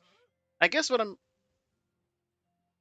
I guess what I'm trying to say is that like I feel like you were probably seeing things that weren't actually happening if you genuinely thought Destiny was like that far left. I mean, like Destiny would say that he's like in favor of like social programs and that sort of thing, but I don't think being in favor of that kind of thing necessarily makes you a socialist. Otherwise, that just means that a bunch of people that live in the UK are fucking socialists, considering how many people like love the NHS or stuff like that. So there's a difference between being in favor of safety nets and social programs and being a straight up socialist. I felt like I bled like a third to half of my audience within like a month or something, going to Vosh and Hassan and like kind of becoming their fans because I like was absolutely not on board with the super far left stuff. Yeah. I've seen like one of the earliest combos you had with Irish Laddie, Bosch, when you were playing Minecraft. In that, when he's talking about SRS, I thought it was abundantly clear how far left he was. Yeah, he was, but I didn't know my fans were. That was the thing I didn't know because I was never that far left. So did you think he was just like a character you brought on stream that I don't- people? No, it was like he I was. find it really funny that Destiny says that because Vosh was a Destiny fan. That's how he started out. Listen, man, I'm gonna be completely honest. I really feel like sometimes when Destiny talks about this, he's really trying hard to like defend the fact that he had a brain fart moment and he didn't realize that saying all these lefty things on the internet meant that he was gonna attract an audience of super far leftists. Meanwhile, all these listen, anti-SJWs are dumb, right? We all agree they're dumb. But meanwhile, all these anti-SJWs are like, look at all these crazy things that like these super far leftists are doing on the internet. And Destiny's like, oh yeah, there's no possible way those crazy leftists would ever join my audience. I only get an audience of rational leftists. Okay, dude. Fun person to debate and argue with and stuff.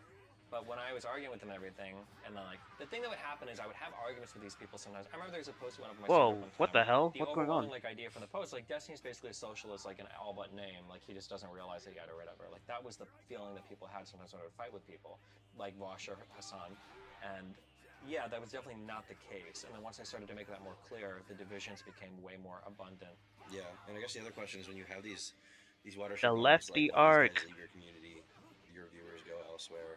Is that not like scary as for you? Do you not Fucking worry hell. I don't know, man. YouTubers that do that. But These for a streamer, enemies I think it's levels really are way important to have lower an than up mine, and but down because they so you don't can see where you stagger, I'm getting survive my it. ass And my kicked. big up and down was from StarCraft to League. I hate when That was games do scary to me, that, 'cause when I they thought make it so that the you might be enemies over that it. you're fighting don't But after, stagger. if I That could survive shit's going from fucking StarCraft to annoying. League, I could survive any, you know, wave and fall or crest and peak or whatever at that point. Yeah. How many viewers did you lose to them? I don't know. Probably, if I had to guess, it was probably a couple thousand. I can't be risk. I might guess. But Vosh and Hassan have never been like buddies, right? No. Why? They kind of seem like a perfect fit for each other. Oh, that's a good question. I should ask my stream next time you're on. They kind of seem like they should be friends. Although maybe Hassan doesn't like Vosh because Vosh is edgy. How do you feel about Vosh as a person? How do you Well, at this point, Hassan doesn't like Vosh because Vosh is about as critical of Hassan as like literally anyone else at this point, and it's like kind of clear at this point that Hassan literally doesn't like any political commentator that criticizes him, because like he, yeah, he's just like, oh, you're hopping on the bandwagon of hating me, type thing. So it's like, you know. feel about him? He's a bad person. I mean, there was that one time. Apparently, there was a time where Bosch went on Hassan's stream like once, but the only clip I've ever seen of like Bosch and Hassan on stream together is that one time where like everyone was shitting on Rem in that one debate, which is probably one of the greatest debates from Destiny's past. But why? I think because he knowingly engages in lies and deceptive behavior. That shit drives me fucking insane. And he's smart enough not to. He's a little bit more tactical in it, and that makes me think they're a worse person, yeah.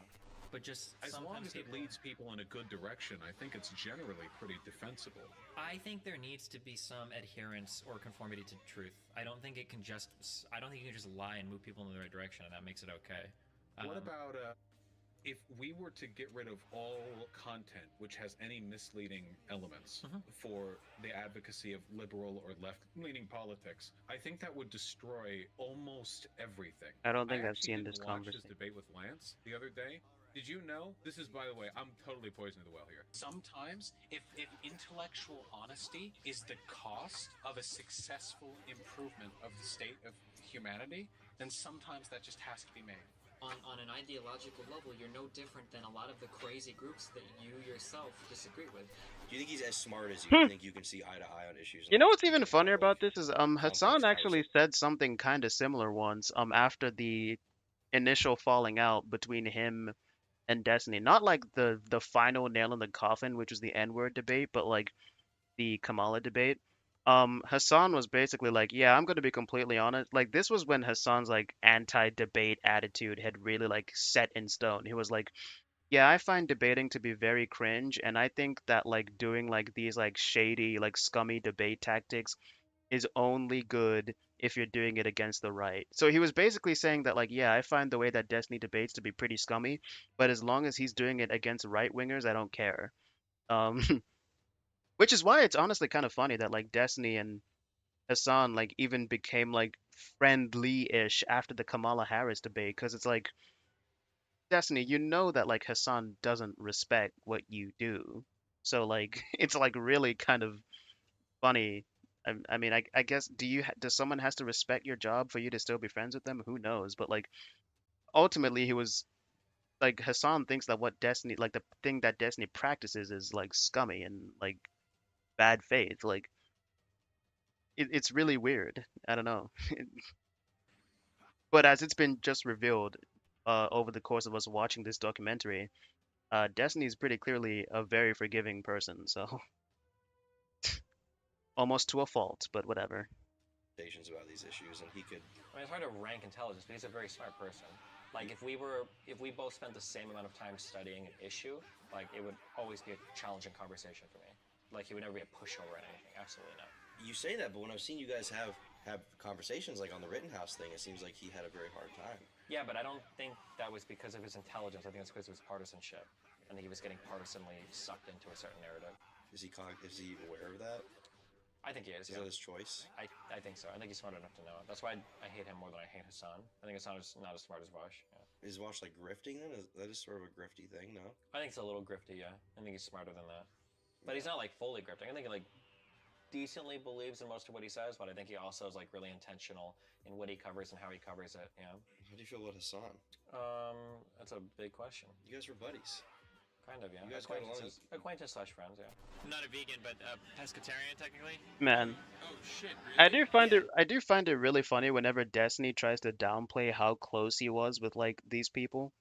I remember at one point when Destiny was like, "Yeah, me and Vosh were like never friends," and I'm like, "Yeah, that's obviously not true. Anyone who's been keeping up with your content long enough knows that you guys were like definitely friends." I don't think, to be honest, I don't think Destiny and Vosh were ever as close as Destiny and Hassan because I feel like Destiny and Hassan like actually met in person multiple times and used to hang out, whereas like Destiny and Vosh have probably only met in person like maybe 3 times, or even only twice, maybe. You didn't know that? No, I don't know. Why would I know your dietary habits? What the? I get like a salad or something. Oh, I'm just fucking with you, dude. I eat normal shit. I'm sorry. Wait, what?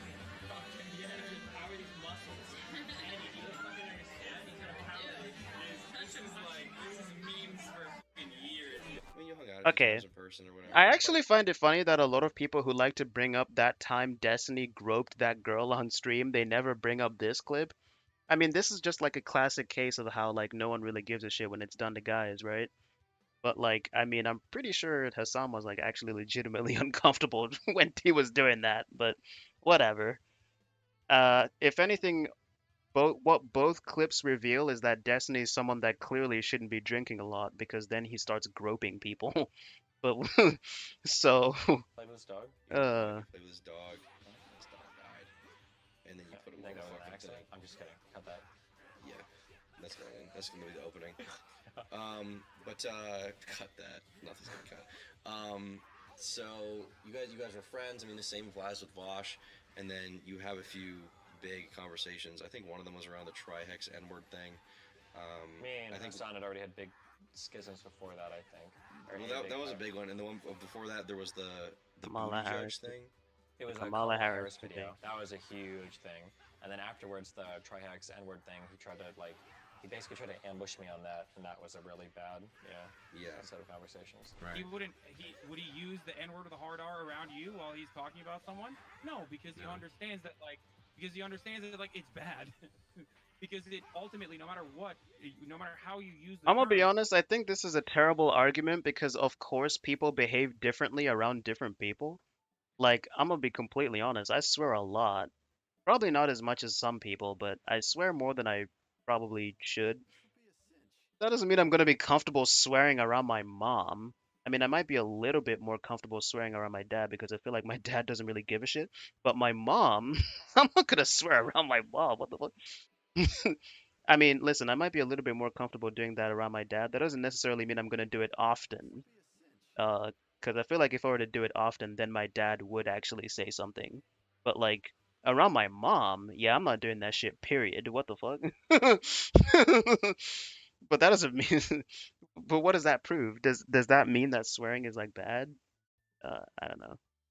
ultimately it just implies that the person themselves Right. are like a racist person. Wait, what the fuck? What just It happened? was kind of just over. Pretty fucked at that point, yeah. Yeah. Like Do you miss debating like or whatever? talking to them when they were more, I don't know, less partisan or whatever? But I think at that point in my life, I didn't really talk to anybody like on a personal level. So Really? yeah, Anybody? not really. No. What were you doing? Streaming? Doesn't it f you up to not talk to anyone on a personal level? Not really. That's weird. Yeah. Do you know that's weird? A little bit, yeah. Do you know that that is really weird? I understand that. So Yeah. not talk to anyone on a personal level? Not Is there that something much. wrong with you? I mean, it's just hard for people to relate to me. Like, what am I gonna talk about? Like, here's my streamer problems. It's just hard to, yeah. And then I don't value other people's feedback as much because of like I'm usually a little bit older than the other people, and a lot of my problems are like kind of unique.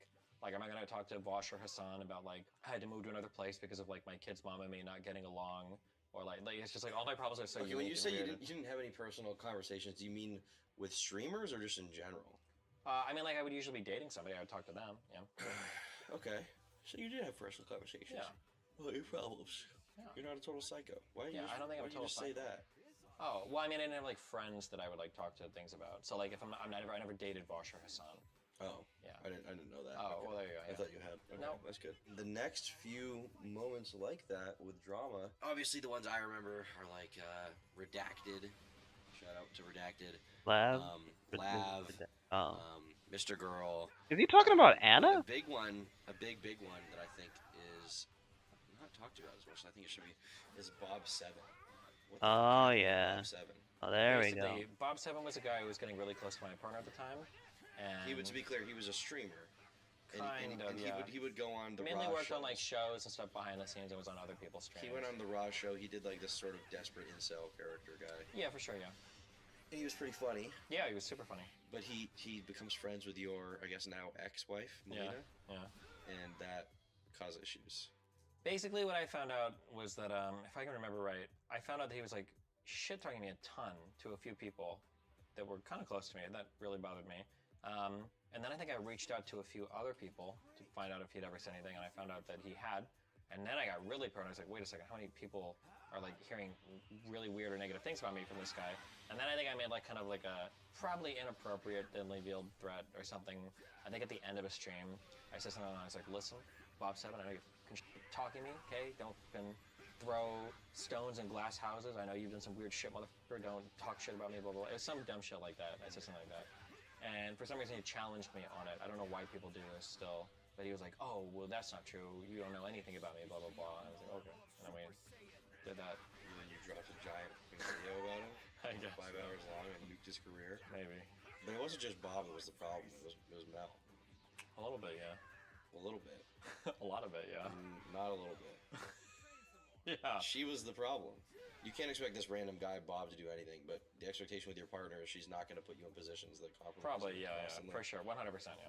It's just like a crazy boundary. You have like no... I think because of my upbringing, the way that I grew up, and the people in my life, I think I'd always been a very independent person. So I'm just kind of used to like having to do everything on my own.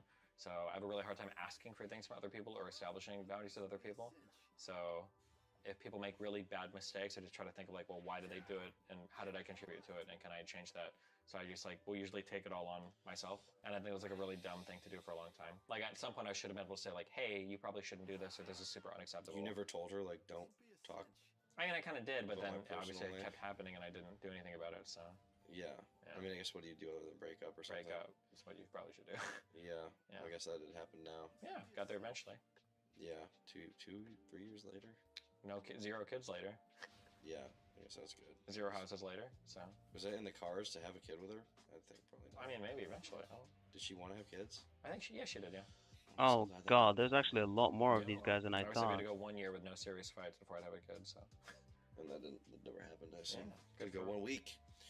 All right. A few years ago, one of your biggest things was you were Take on having this these guy. like intellectual I debates on. don't super want to taboo fight the enemy that I subjects. don't want to So, fight. I Fuck! got you on a bunch of shit. I think a bunch of the clips that came out from it. So one of the big ones was you talking to now convicted pedophile Amos Yee about. Oh child yeah, the porn. classic He said something Amos effective Yee like, debate. If there was some kind of way to ethically distribute CP to pedophiles, then would you be okay with that? And you said something along the lines of like, yeah, I think I'd be okay with that if the people consented and there was no ethical quandary with that. Okay. But All that right. got you in a bunch of shit. All right, he actually brought that up. He brought the ethical CP conversation up. So I guess me calling this Turkey Tom glazing Destiny was a little bit incorrect because he's actually willing to bring up stuff that, you know, is definitely some of the more controversial and questionable things that Destiny has said. Okay, so there you go. Pretty open to the possession of child pornography. Well, not like the mainstream like production of and recruiting children to create it. I mean, if it involves coercion, then no. But I'm thinking that like I just find it. sex. I can't believe it actually took that long for Amos Yee to actually get arrested. It's just like, guys, this guy is defending this a little bit too passionately. All right, let's look into I mean, I guess that's what happened because that's what he got arrested for, right? Possession of child porn. So agrees to yeah. I mean, shit. And oh my god, and Amos Yee is so fucking stupid because then he gets arrested a second time for still being in possession of child porn. What a fuck. Just stop, okay? Stop. have having the footage posted online. I think that would be perfect. Yeah, so again, this is your argument here is like almost tautological, and that's why we keep disagreeing. You keep saying consensual child sex, and I think that's an oxymoron. I don't think children can consent to that. And there's definitely other ones like the incest conversation, obviously. How do I explain to my daughter incest is wrong? Is it actually wrong? I don't know. This is a crazy thing. Oh my fucking god. Oh my fucking god. Do you regret having these like super taboo conversations that, I mean, I guess it's interesting, but I don't know if it's even that productive. I mean, I don't know, intellectually, there were like good ways to explore like early, because I was like a fledgling into philosophy and moral shit back then, and there were just like good ways to explore, I guess, like moral philosophy. Like, why is incest bad? Or how do we feel about like age of consent or child porn or whatever? Because these are the things that they sit at the borders of what can happen, and they really test the edge of like how strong are your like principles. Torture. And remember, guys, according to Ethan H3H3, you are not supposed to have these conversations. And if you have these conversations at all, it's an indictment of your character. So all I'm saying is, when is Ethan calling out Destiny? He's not, obviously, because obviously Ethan doesn't actually believe that. He just wanted so bad to pedo jacket Vosh. But yeah. And somebody tells you, would you ever defend torture, principally? The most boring answer you can give a response to that is, well, I think that torture is bad because it doesn't produce good information. Well, what a stupid answer. Obviously, if it doesn't produce information that's good, then nobody would defend torture. Yeah. But that's not an interesting question. The interesting question is, there's a chemical weapon that's going to go off in New York City, probably kill 50,000 people. Would you torture a guy if you thought you could get the information from him? Now it's an interesting what the hell question, just happened there? So things like pedophilia or incest are like at the edges of what we feel comfortable, or sometimes past what we feel comfortable with, and they help you explore questions that I think are really interesting. So that's why I would like deal with those topics, I guess. Yeah. Because you're trying to get into philosophy. Yeah, it was just like a good way to like figure out like why is the thing good or why isn't anything good. Like I remember there was a post on Reddit. The incest question came from. There was a post on Reddit. This tag team shit kind of go wild. It was in an Ask Relationships or something or thread, and basically it was a dad that had made a post, and he said him and his wife were like very sexually open people, and they'd spoken with their children about like their developmental milestones, like well if you're gonna masturbate, like make sure that you're in your room and be appropriate and blah blah blah. And they'd had like really open conversations about it. And apparently when the daughter was like of a certain age, and then she went to the dad and mom. Oh fuck! And she said something What the along hell? the lines like, I don't know how to make myself orgasm when I masturbate. Can you guys help me? And I don't know what triggered that special Kamehameha that I just did. Is it because Goku and Vegeta broke his guard first? Why would it be inappropriate? Like, what are the actual good answers? And it's nice that my partners are actually being useful. Good, I guess. Right. So okay, to be fair, they always are, because I always use like Chaozu's shit or whatever. And I thought that was interesting. Apparently, alright, we got a few more of these to take down. I think this might be the last one, and then we can continue with the story. Although I will be ending soon. How far into this are we? Fuck me. Alright. For the pedophile one, the interesting thing about Amos was he was like making the rounds debating all these skeptic people about like age of consent. Like at the time, Amos believed that there should be no age of consent. That you should be able to have sex with 1-year-olds as long as you're not like physically injuring them. Why do you think that kids and babies aren't able to consent to sex? Yeah, he did. Oh, I don't know if I'll be able to take on these guys. Their levels are very... Well, Gohan might make it a little bit easier since he's in the 70s. Yeah, none of them could argue like what it meant to have like informed consent. Who did he debate before you? It was so many of the skeptic people. I remember like Worski maybe, and like Sargon, and I think Rachel Chen. Isn't she? Lauren Chen. Lauren Chen, maybe way back then, when she was called Roaming Millennial. Yeah. So how the fuck did Destiny forget her name? He's been on the stream like a couple of times. Blair White. Yeah, like all these people are like, oh, what's wrong, you? And they've never had like a good argument, or they would say things like, oh, like they can't consent or whatever. But it's like, I mean, consent in what way? Because nobody knows like informed consent. So I was like, oh, I'll have a debate with this guy and argue about like informed consent and why they shouldn't be able to do it. And we have like a 2-hour debate. Well, I think I defend the concept of informed consent really well. There's like a 3-minute segment where he asks me, if you could produce child porn that it already... I just want to say though, I do find it really funny that somehow, some way, despite the arguments that Destiny was making in that conversation, and he was pretty clearly still against Amos Yee, he somehow still found himself getting pedo jacketed. Like, what the bruh. I mean, at the very least, you probably, if you don't want people like fucking labeling you, that's the true reason why you should be avoiding these conversations. Not because they're conversations that shouldn't be had in the first place, like Ethan says, because it's an indictment of who you are as a person. That's fucking retarded. And Ethan should, well, okay, I was getting a little bit too extreme there. But, because you don't want to be the person who is reputationally known as the person who's comfortable enough to talk about pedophilia to have such debates in the first place. So, well, I mean, I know why he was getting pedo jacketed. It's because he like accepted Amos's hypothetical, which was like the thing that kind of got him in trouble there. If he hadn't done that, he probably wouldn't have gotten into so much hot water. But Or if you could have child porn that for the record, if people have watched my streams before, this is part of the reason why I don't necessarily have a problem with a lot of the stuff that Vosh said, because, for example, a lot of people will say that when Vosh said, "I've yet to hear a," that quote, people will be like, "Oh, Vosh is clearly defending CP here." No, Vosh was making the claim that a lot of people don't know how to argue against why it's wrong. Okay? It's like it might be poorly worded compared to how Destiny was doing it, but he was basically making the same argument. And by the way, this is part of the reason why I think DGG is a cult, because the fact that a lot of DGGers are just like, yeah, Vosh is definitely a pedophile, but then we'll turn around and see Destiny pretty much make the exact same arguments, but not pedo jacket Destiny. Like once I realized that like Destiny is held to like a slightly different standard, like DGGers hold Destiny to like a totally different standard from literally everyone else.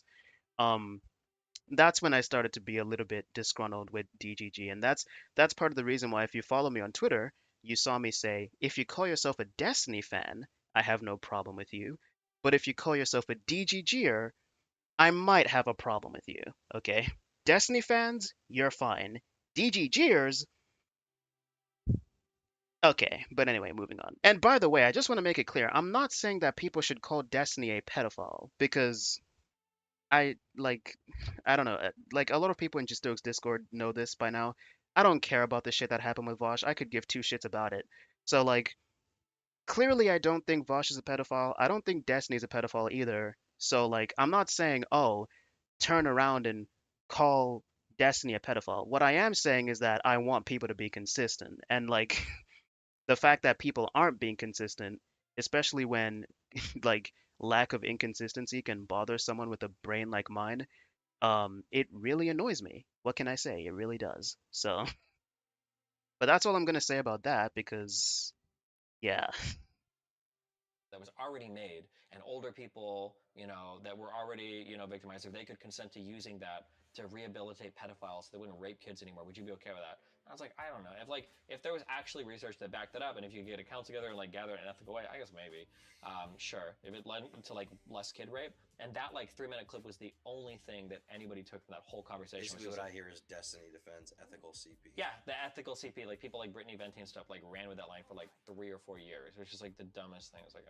Do you think that people have to know how to explain their viewpoints though to be right? To be right? No, you can be right.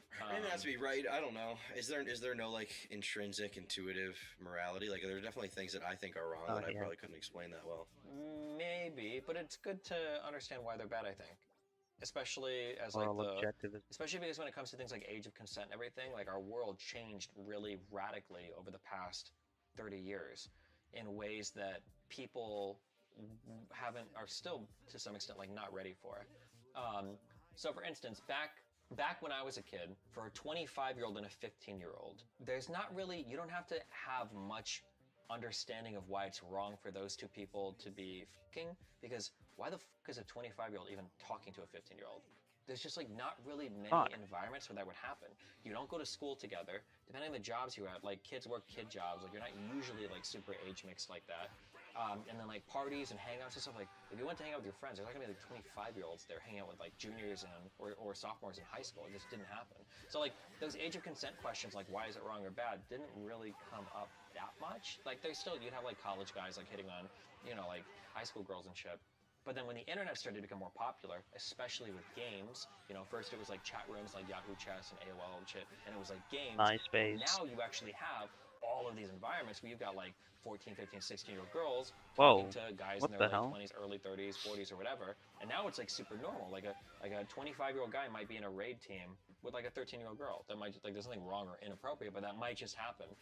And because we'd like taken for I granted was gonna things make a like age of joke consent or whatever, about someone, but again, I don't want to make that joke because me and that guy kind of have like a truce. But God damn it. like good ways to defend it. And Listen, as soon as I catch him making jokes about me, I'm gonna start making jokes about him again. So because people don't as long as he keeps his end, I'll keep my end, okay? don't have those as strong intuitive feelings as people think they do. People think that, like, But it was obviously a funny 25 joke. will never hit on a It was a 15-year-old, funny joke. but there were so many social barriers to those two people even interacting in like a friendly way. When you remove all It was those a joke social about. barriers, Okay, those intuitive feelings. here's what I'll say. If anyone is familiar with Stokes Discord, it was a joke about Krieger, but that's it, okay? Aren't as strong as people think they are. Like if you start chatting with some person online, you barely even register their age until you like see them in real life or see pictures or whatever. So yeah. So I just thought it was interesting. Like, oh yeah, like what are the arguments? Like I'm not saying that if somebody comes up to you and they're like, I need you to give me a 32-point essay right now on why I shouldn't rape this like hungover girl or drunk girl, otherwise I'm going to do it. Like, do you think there's no like I guess like intrinsic morality? You think it's all like developed society? I think we have really strong intuitive moral feelings, and I think that for like 98% of people, those are all going to line up like pretty well, unless there's like something broken in your brain. They're going to line up pretty well with what everyone else agrees with. For the most part, but is that because of society, or is that because like we're born with some? Like I feel like I have some innate morality besides like societal consequences. Like ooh, it's so one thing that's like kind of frustrating is when you start digging more into like whether you're talking like evolutionary psychology or evolutionary biology or any of these things, or psychology or any of these things in general, is when you grow up, a lot of things you learn is like nature versus nurture, right? Like nature is like your environment, nature is like your genetic predisposition and nurture is like your environment. But I think as you study these things in more depth, you realize that these things are constantly intertwined with each other. It's basically impossible to separate the two in a lot of circumstances. So when somebody says like, well, do we have a strong like biological inclination towards something, or is it just society? That's a weird question because society literally comes from our biology, right? Like the human biology produces the society we live in. So is it true that a lot of your morals can be like socially driven? Yeah.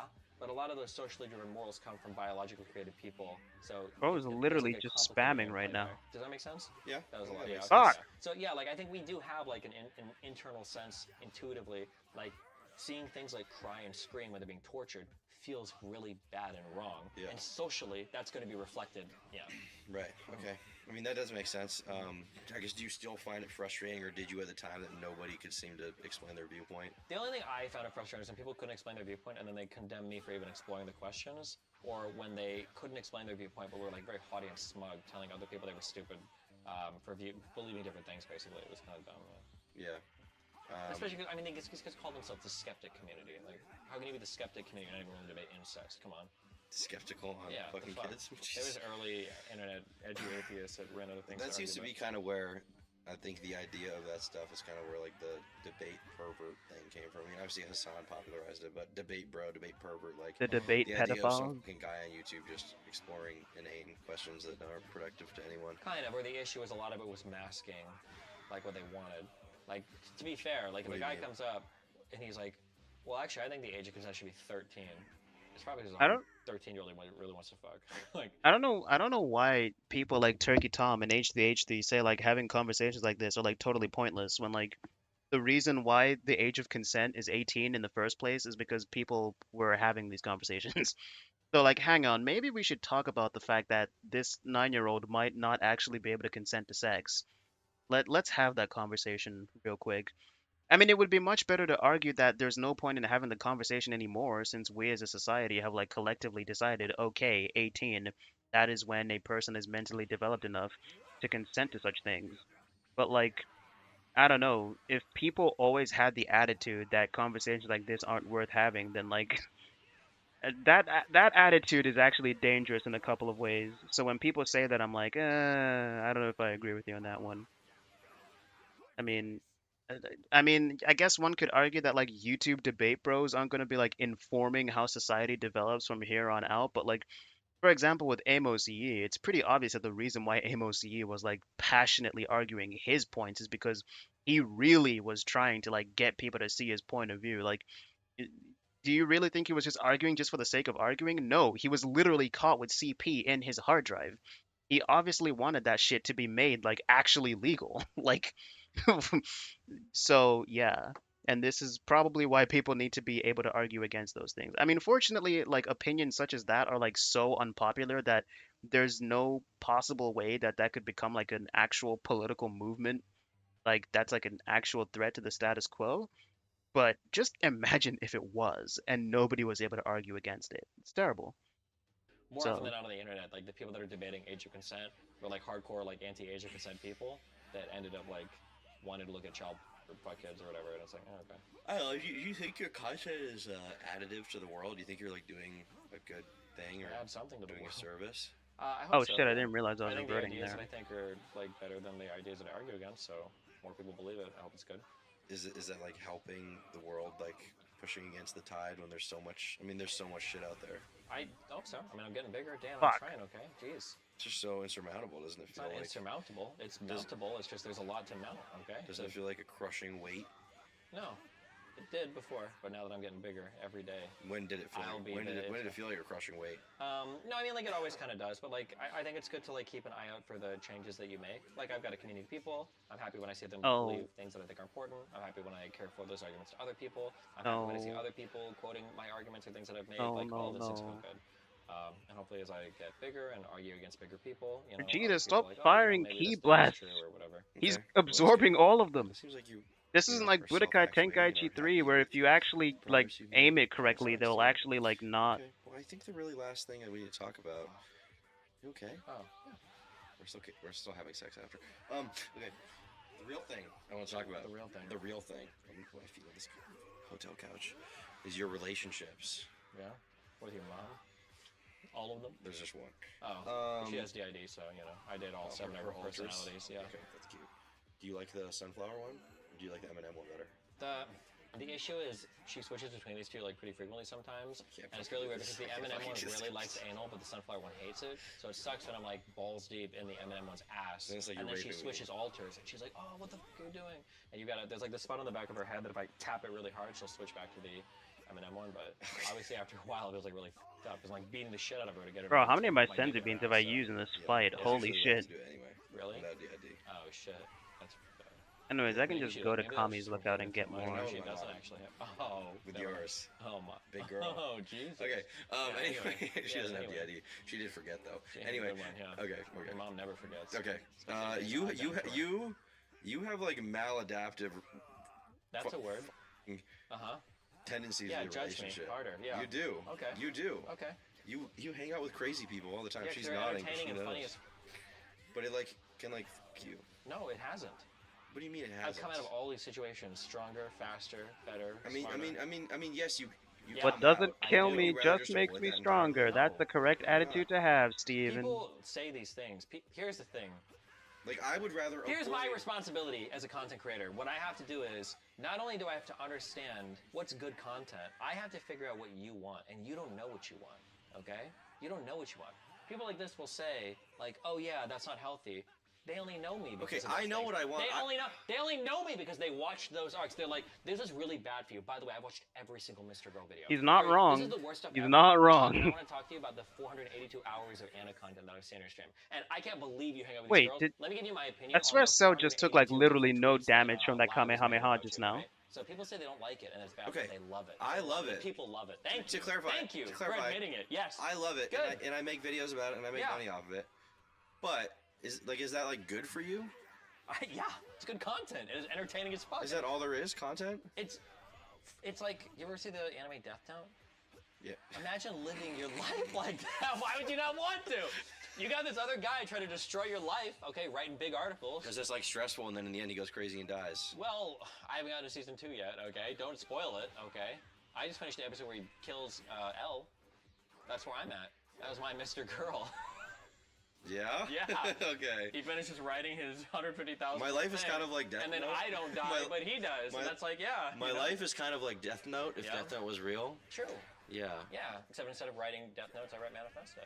But it doesn't... It's fun, Yeah, I right? have You gotta those- I admit, have those right? socks. Working on these like papers and you're No, trying it's to, Bro. fun. It's you're fun. like trying to source out all the videos. I'm gonna be honest, Destiny sounds fucking insane. Like, obviously this shit is fun from like a viewer perspective, but like, but like from a, but like from a from a what do you call it? From his perspective, like I can't imagine like experiencing all of these things personally. Sounds like a nightmare, if I'm being honest. That maybe that's just me, but yeah, I don't know.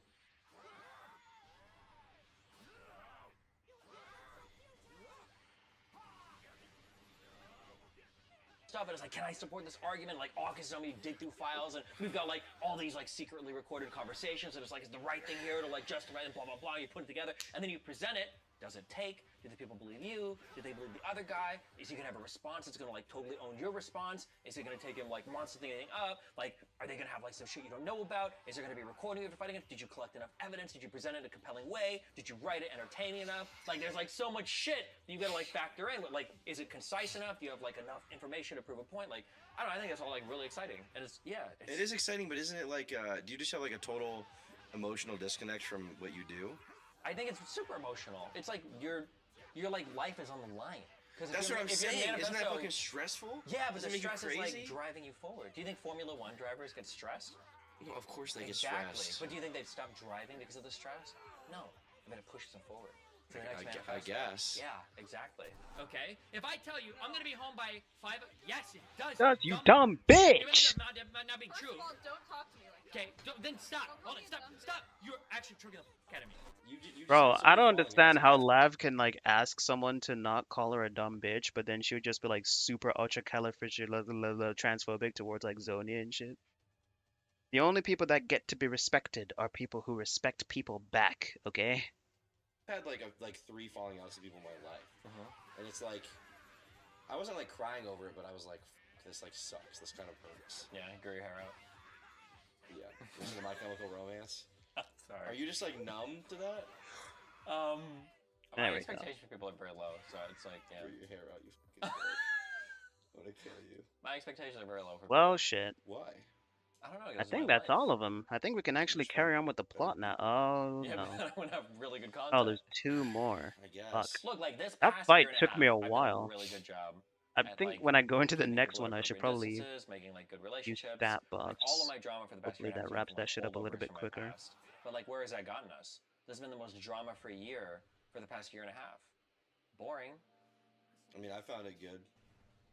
I've enjoyed it. Yeah, that's but like, that's because I started coming on that stream. imagine if I could have done like the Mr. Girl and Lab shit while I was single. Do you know how much more crazy I could have let that get to without like a partner that was like getting stressed out and shit all the time? That could have been wild. I Yeah, I mean, probably the biggest, save my I think best the most foods viewed for thing when I that you did actually this year fucking in one arc do the consecutively real was shit. Melina. Probably. The first It's day a you did divorce, it, yeah. 500k views, True. 500k views, 600k, something like just blow up. Yeah, there you go. Yeah, so that's what people like from you, I guess. Sure.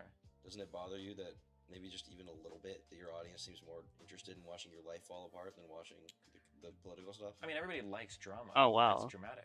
I'm actually kind of glad that someone asked him that question because I do wonder how Destiny feels about the fact that, like, when, like, for example, if it's just nothing but research streams, it's just DGG complaining about how boring his streams have become.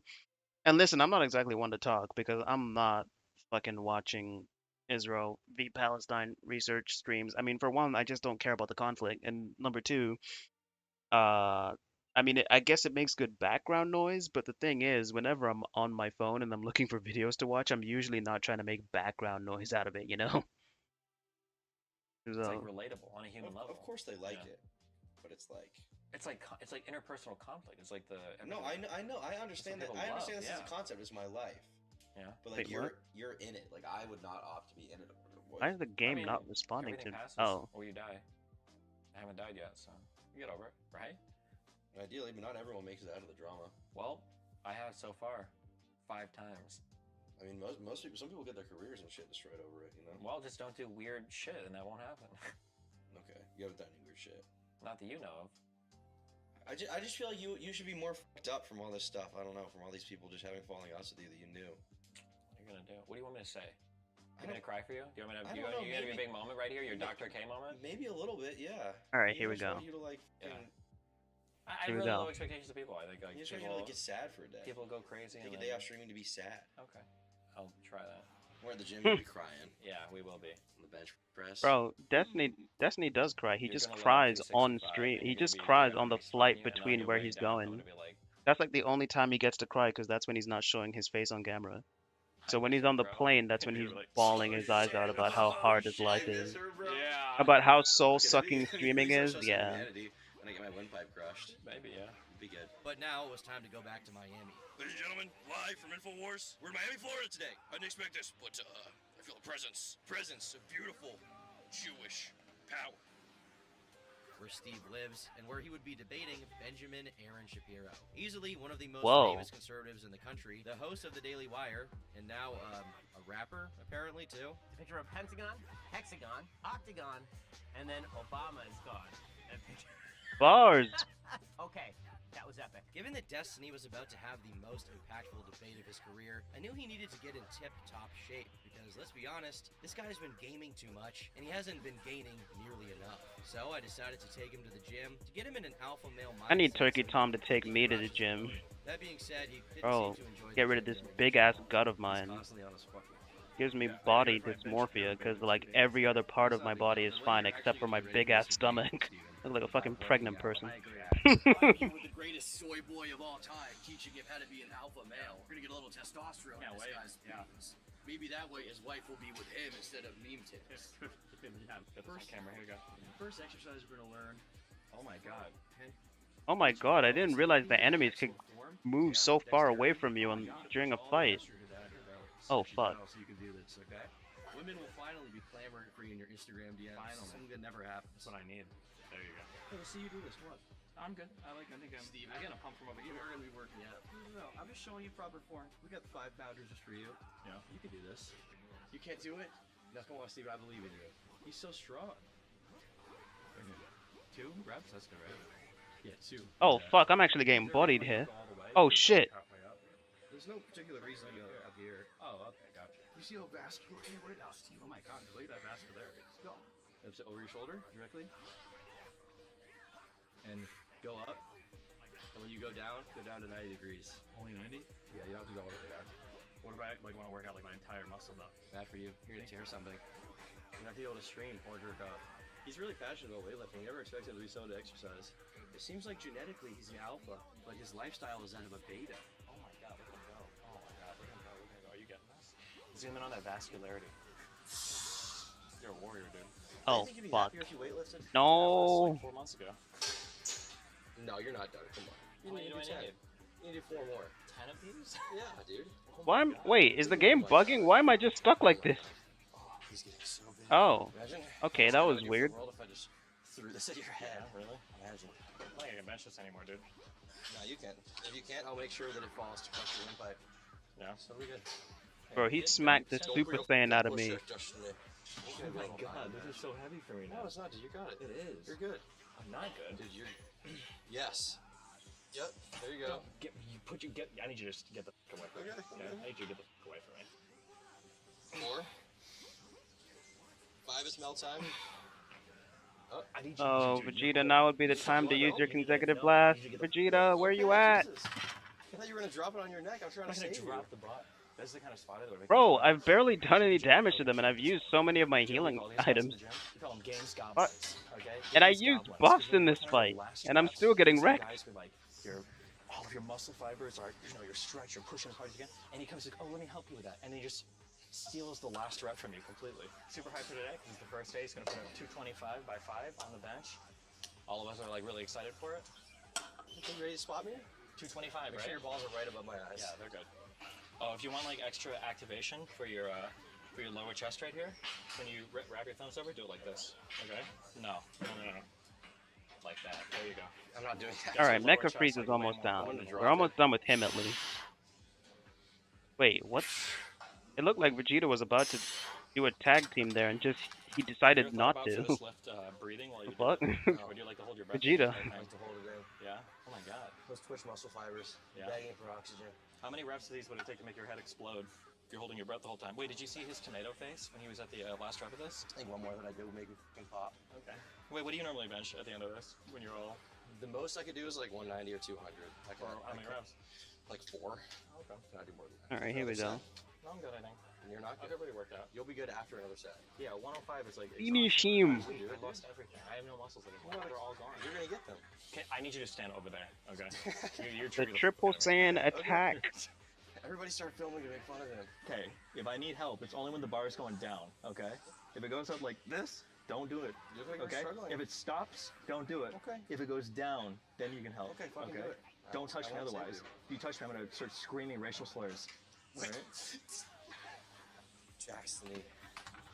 The same way on both sides, right? Yeah. You're not f***ing with me, are you? No. Yes. Bro, I can barely tell what's going on. This is starting to look like a fight in the actual show, where the characters are moving so fast you can't tell what's happening. This is heavy. You're getting so jacked. It's 105. I was impressed, dude. No, it's not impressive. You're giant. You're huge. You're a beast. You're a god amongst men. Kill myself. If you were just as And jacked then as the Ben Shapiro debate's not gonna happen. well, the right will win. Oh, you should try breathing also when you do this, you know?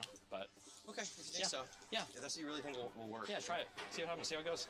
Alright, Mecha Frieza's done. It's 155. Now to deal with Frieza.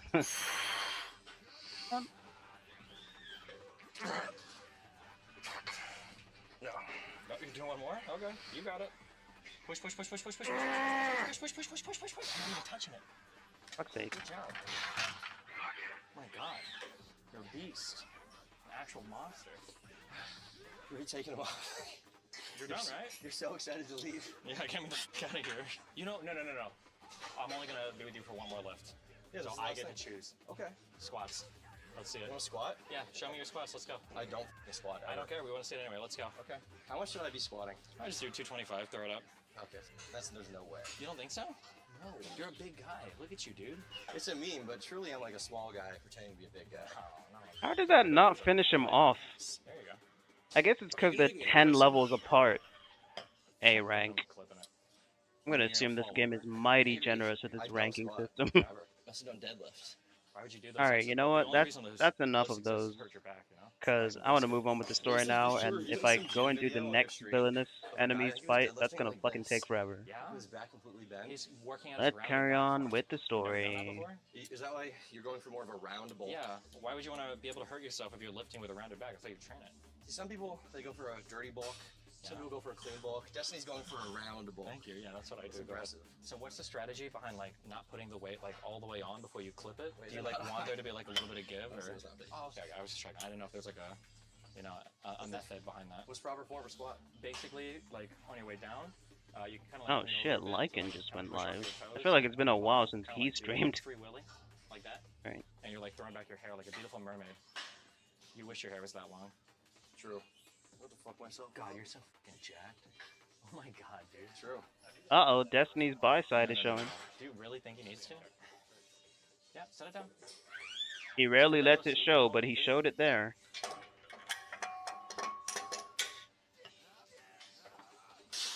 I'm gonna fuck myself up so bad if I do this.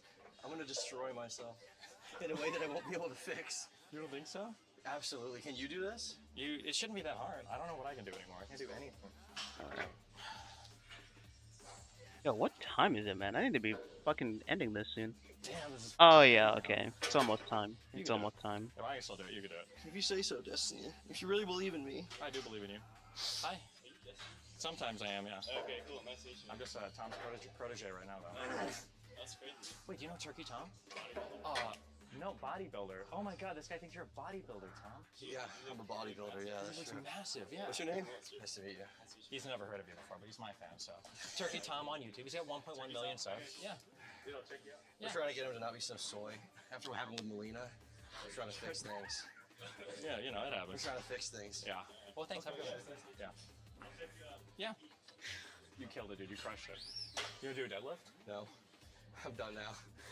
Wait, do you not do it's any done. lifts below, like, this part of your body? Nope. Not working out.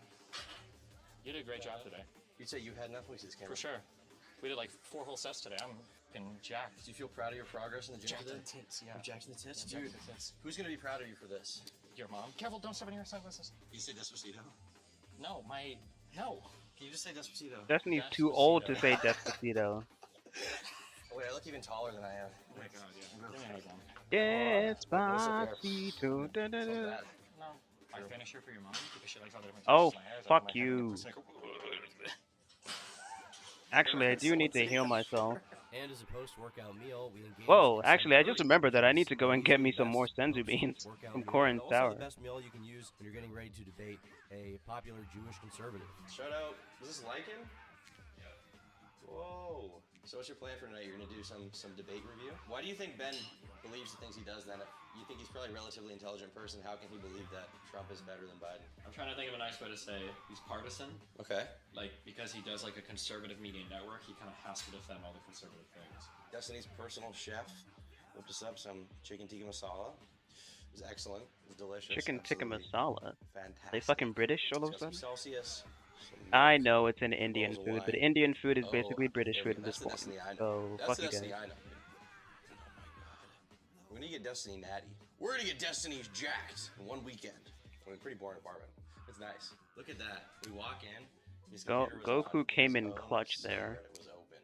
He sits That was nice an and low to me excellent now. use of my buddies.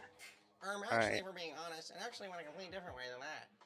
Actually, libtard. Actually, republitard. Well, he's got two mics. I guess this is when this boy comes over, when Abba comes over, when it's Mel time.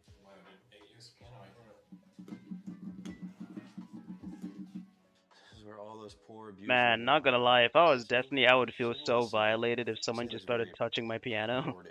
That'd be like if someone just like started touching like my graphics tablet or like my laptop. In this kid's bedroom. Reminds me of that one time when I went to my cousin's house and he just like opened my computer without even asking me if he could. And I'm just like, I mean, I didn't say anything, but in my mind I was thinking, where the fuck do you get off thinking you can or just open my computer when it's been like fucking 5 years since we've last seen each other, bro? When I was in Steve's office, What makes you think I still see you like that? Lucky that I do. To My Steven. Melina had apparently made it for him when they were still together, and it features all of these like touching moments they had together. To my Steven. Oh. Oh shit. What? Nothing. Oh. This is such a sweet book. Hey, the series is here. She's up there painting. It's a metaphor for the fact she didn't get any work done. The movies. We went to Montreal and stayed at a very memorable place. A ton of silent old people was there. Fuck retard. Speak American. Well, English is not her first language. She is speaking American, though, to be fair. She's speaking African American. A ton of people was there. Alright, there we go. Alright. I'm gonna get cancelled for shitting on Av. After 2 months, we finally saw each Even other. though I use a lot of Av myself, despite the fact that I'm British and not American. When I get back, you were But hey, you know what? As long as people keep saying I sound American, This is the fuck cutest it. thing I've ever seen I'll in my life, appropriate dude. This is American so sweet. culture. You're a real fucking human, Or dude. specifically You're a the black sociopath. aspect, since I'm black. One of my best memories is when we tripped together on LSD. Definitely You held not my gonna legs for start hours. speaking You with cried a when you looked at me and southern said you drawl, wouldn't lose because me. fuck that This is so shit. sweet. It's a little gay, but it's kind of nice. It's Bad Bunny. I can't wait for all the adventures ahead. You give me so much memories, friends, growth, experiences, cuddles, hugs, sex, kisses, warmth, travels, happiness, and love. Wait. I want to lose you, the best person I've ever met, and the person I love the most in the whole world. I know we can do anything together. Holy shit, I'm gonna start crying, dude. This is aged so poorly. Holy shit. I actually find it kind of You know, I'm interesting someone that who has Destiny made fun of keeps the whole that. open relationship. And like, I mean, shit, good on Destiny. The answer isn't to throw away the memories. I mean, I say that, but then I look at like what my mom did. My mom just gave me all of the wedding photos because she was just like, yeah, I don't want to remember this shit. I guess seeing this like normal couple thing in real life made me realize that while I still disagree with the premise of an open relationship, at the end of the day, it's still a real interpersonal relationship they had with real emotions. It also sort of humanized Steve to me because on stream and even in real life, he comes across as somewhat of an emotionally disconnected person. A lot of people think he's like sociopathic, and yet apparently here he was crying all night, holding a girl's legs, telling her that he loved her, and Niggas will deadass say that Gohan doesn't like fighting. Meanwhile, here he is participating in the rock paper scissors to decide if he wants to fight or not, or who gets to fight first. We went back to Steven's house. Wouldn't even participate if he didn't want to fight. It was at that moment that Steven officially got into the mainframe.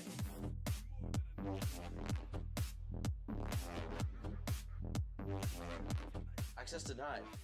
Your access was denied, dude. You need to get in. Denied, dude. Access denied again. Their conservatives are gonna win. Okay, we'll leave in a sec. Just before I leave, I gotta give you something. Oh, I do have it. All right, here we go. This is just for you. Special made just for Steven. Nope, nope, nope. You're not throwing it away. A token of my gratitude. So I'll always be with you, even after I leave. Merch? Yeah. With our questions out of the way, we left for the night while he researched for his most important appearance to date, the Ben Shapiro debate. Does body count matter? Jesus Christ. You're really bringing up the red pill stuff. Oh, If you're somebody who depends. doesn't care about it, it doesn't. If you're somebody who does care about it, The yeah, it Ben does. Of Shapiro course. debate. Depends on I love how when Destiny, I whenever think that Destiny wants to look fashionable, he just wears the same fucking jacket every time.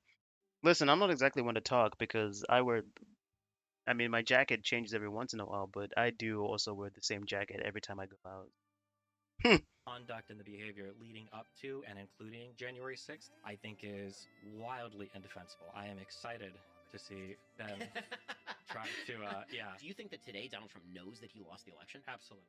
So I think I don't. Him to go and propagate. What's really those funny to me is that claims a lot of people very clearly expected like the Ben Shapiro and Destiny debate to be like more like the Norman Finkelstein debate.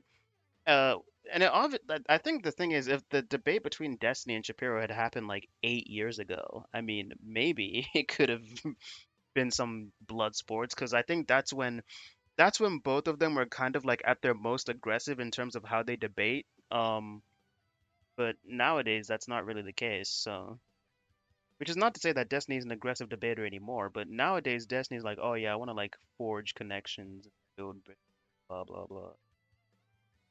Destiny's not gonna go like super hard because he doesn't want to make it so that Ben Shapiro doesn't debate him like ever again. You know, he wants the clout from Shapiro, which I find really funny because literally yesterday he was saying on stream that like I don't go on other people's platforms because of how it might enrich my career. I do it because I just want to, because I just feel like it. And it's like, okay, dude, you literally talk about how you don't go super hard on like some of these like popular right wingers because you want to maintain that bridge for like. So yeah, you're capping, but whatever. asked all of the people he trusted to research, and then for him to take those claims to Michigan and to Georgia, and then publicly, and to try to convince people to throw out the election, you don't think that? But you're doing the same thing. You're reverting to, should a reasonable person have known? Yes, a reasonable person should have known. Did Donald Trump know? And I want to make sure we chat. Are we the legal stuff? Okay, okay. So we're just not talking, looking at inside because, like you said, Jack. I mean, I'll concede that he's more inappropriate than others. I just don't see the that most as- inappropriate. Sure. Okay. I mean, that's like- important to me, though. Does it not bother you that like Donald Trump sought through legal and extra legal and Trump magical ways of trying to entrench his power as president past what he Fuck. should have been able to? Is that not I something that's hate this incredibly non-staggering shit. It's so fucking annoying. Whenever games incorporate like enemies not staggering when you attack them, they always do it in the most obnoxious way. It's really annoying. Sure. Reminds me of fucking Birth by Sleep. Guardrails held and will continue to hold. Also, sure. Which we might stream one of these days, who knows. I'm We not still have sure. to go back and finish Shadow the Hedgehog and Crisis Core. Those are games I just decided to stop playing in favor of playing this.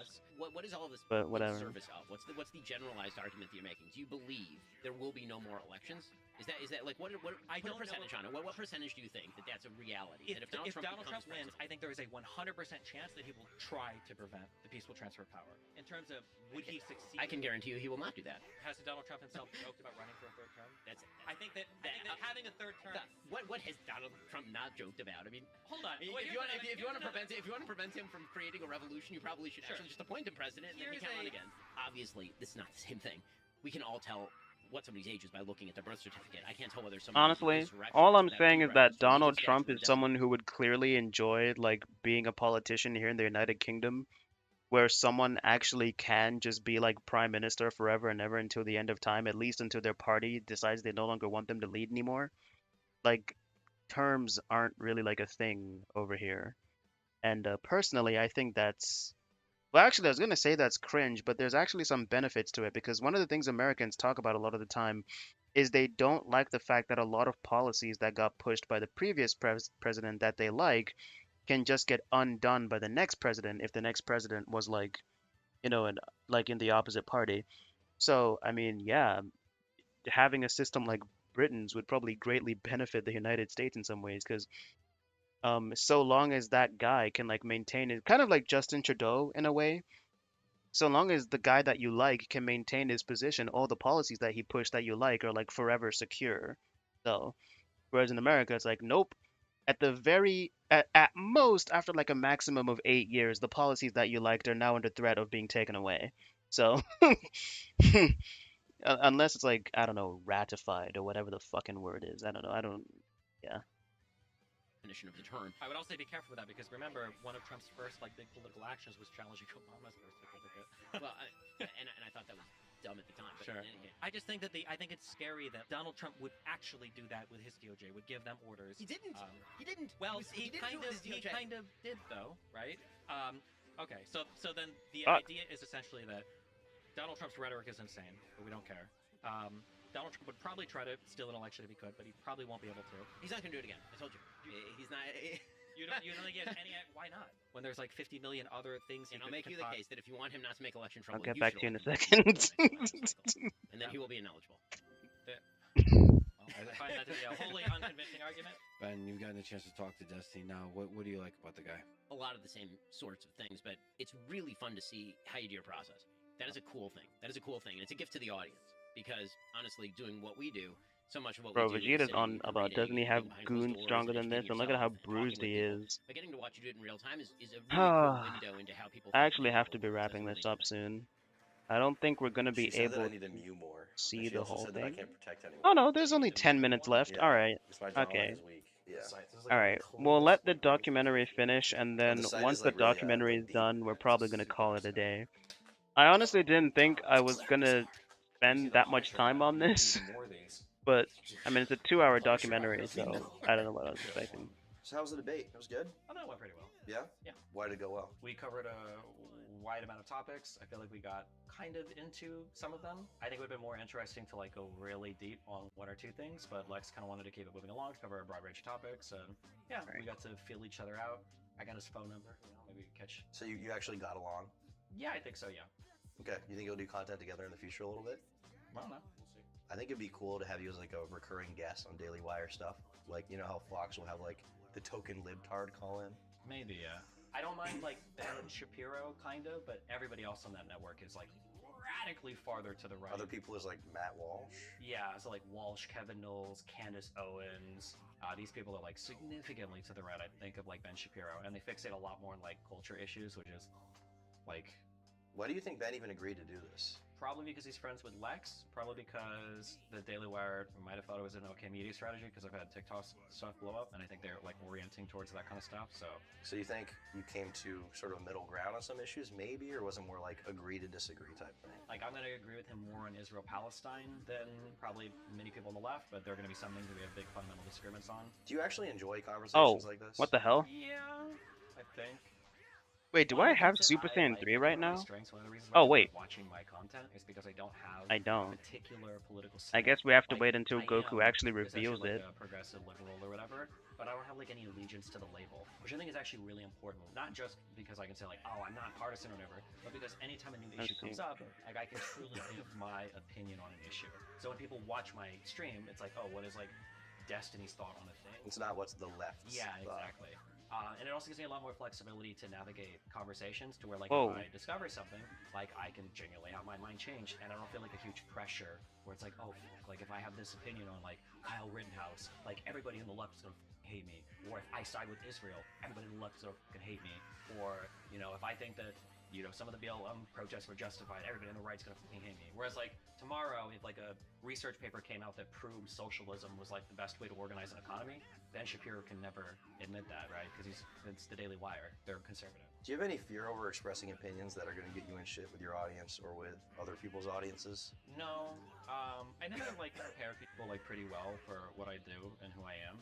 Like people make fun of me for it sometimes, and people sometimes give me shit over it. But like things like the George Floyd Ashley Babbitt tweet or things like the pedophile tweet are actually like really important establishing grounds for the type of audience I want, the type of person I am, and to set expectations for what you can see from me. Yeah. Like remember when we talked a little bit about like the super mega stuff, sometimes people can become, or you can decline a little bit, you can kind of become a victim of the audience that you create. And I had that issue in the past. Remember when I split with Vosh and Hassan, and I realized like so many of my audience is fucking socialist and communist and shit. So I like to go back and forth on a lot of issues or be a little bit edgy sometimes because it sets the audience expectation. And there's not going to be an issue that pops up where it's like, oh my god, I can't believe Destiny believes this, and then like everybody leaves because we're so happy. Yeah, Yeah. whereas there have been times I'm gonna be where honest. a few thousand people. This hit is the left. one thing that I actually kind of respect and like about Destiny is the fact that he is like so willing to be upfront about literally everything, even the most controversial takes he could have. that it makes him virtually uncancelable. It's something I kind of aspire to, but at the same time, I feel like that's something you can really only afford to do once you're like completely like financially secure, I guess. I don't know. Just gone away. That must have been scary, no? I'm pretty confident in what I do. Why? I don't know. I like even when that happened with the Sun and Wash, I've been a streamer for what 7 years. Like the average lifespan in online content creation, like doing well, is like what, like 2 to 3 years, maybe three This to guy five. keeps asking me So I feel why like I how I lasted taste. long You're enough. not gonna find The out, bro. scariest part of my career was switching from StarCraft to League of Legends Doing because that was like I better never than I really thought he did would. that before, but past that. So used to playing as So do you Gohan because put any he's thought like into, the most curating your OP character I image to have, be the a most little leveled. different, or a little like, I don't know, more clean, or like trying to be optical in regards to like how you're perceived? Because I imagine making comments like, you know, what you say on Twitter might affect your ability to talk to someone like Ben Shapiro. In fact, I'm surprised it doesn't become an issue sooner. Like there are going to be issues with it. There might be some people that I can never talk to. Like maybe I never get a handshake with Biden in a picture with him. But I Fuck. think as long I as your shouldn't have done ideas that. are popular enough, you get enough viewership, your content's good enough. I think I've got access to almost everything I want access to. Like I'll never be a mainstream media clean figure, but oh my god, like the exhaustion of like curating my image to conform to that, I don't think I would enjoy it. Whereas like I super enjoy all of this. Like you see me like giggle like a fucking retard, like tweeting at dinner and feel like that's fun for me, and I enjoy it, and I like make money off of it. Like it's like a dream job. Why would I try to like contort myself? What, like 7 figures a month or a year like isn't enough money, or like this many YouTube subs isn't enough like attention, or like the talking to people is like talking to bitch girls not enough. I need to talk to the president. Like yeah, I don't know. I feel like sometimes people get so obsessed with like trying to grow or get bigger that like people will be making like really good money, really good popularity, and then they throw it all away, like becoming miserable at their job. Why would you do that? Well, I guess if your goal is political effectiveness, aren't there benefits to cucking? I think a little bit, yeah. But I think it's important that you recognize what your strengths are. I think I'm pretty smart. I think I'm pretty smart. I think I can research really well. I don't think I'm anywhere near the best at that. Not even close. There's going to be kids that can venture be kind of like Harvard or Yale or whatever. There's going to be kids that are way better than that. But I think I'm pretty funny. I think I can be really edgy. I think I can be really personable. I think I can argue on the fly really well. And I can do all the research stuff too. I think that the combination of those traits, I think that's something that I do. Not a jerk myself, but like one of the best in the world, I think, at that. This is like what I excel in.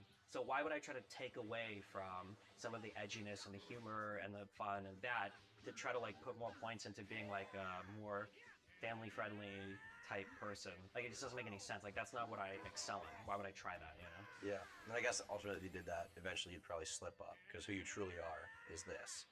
And if you try to be someone else, eventually you'll probably slip up. Eventually it will get out. Eventually you will have one of these like mass audience.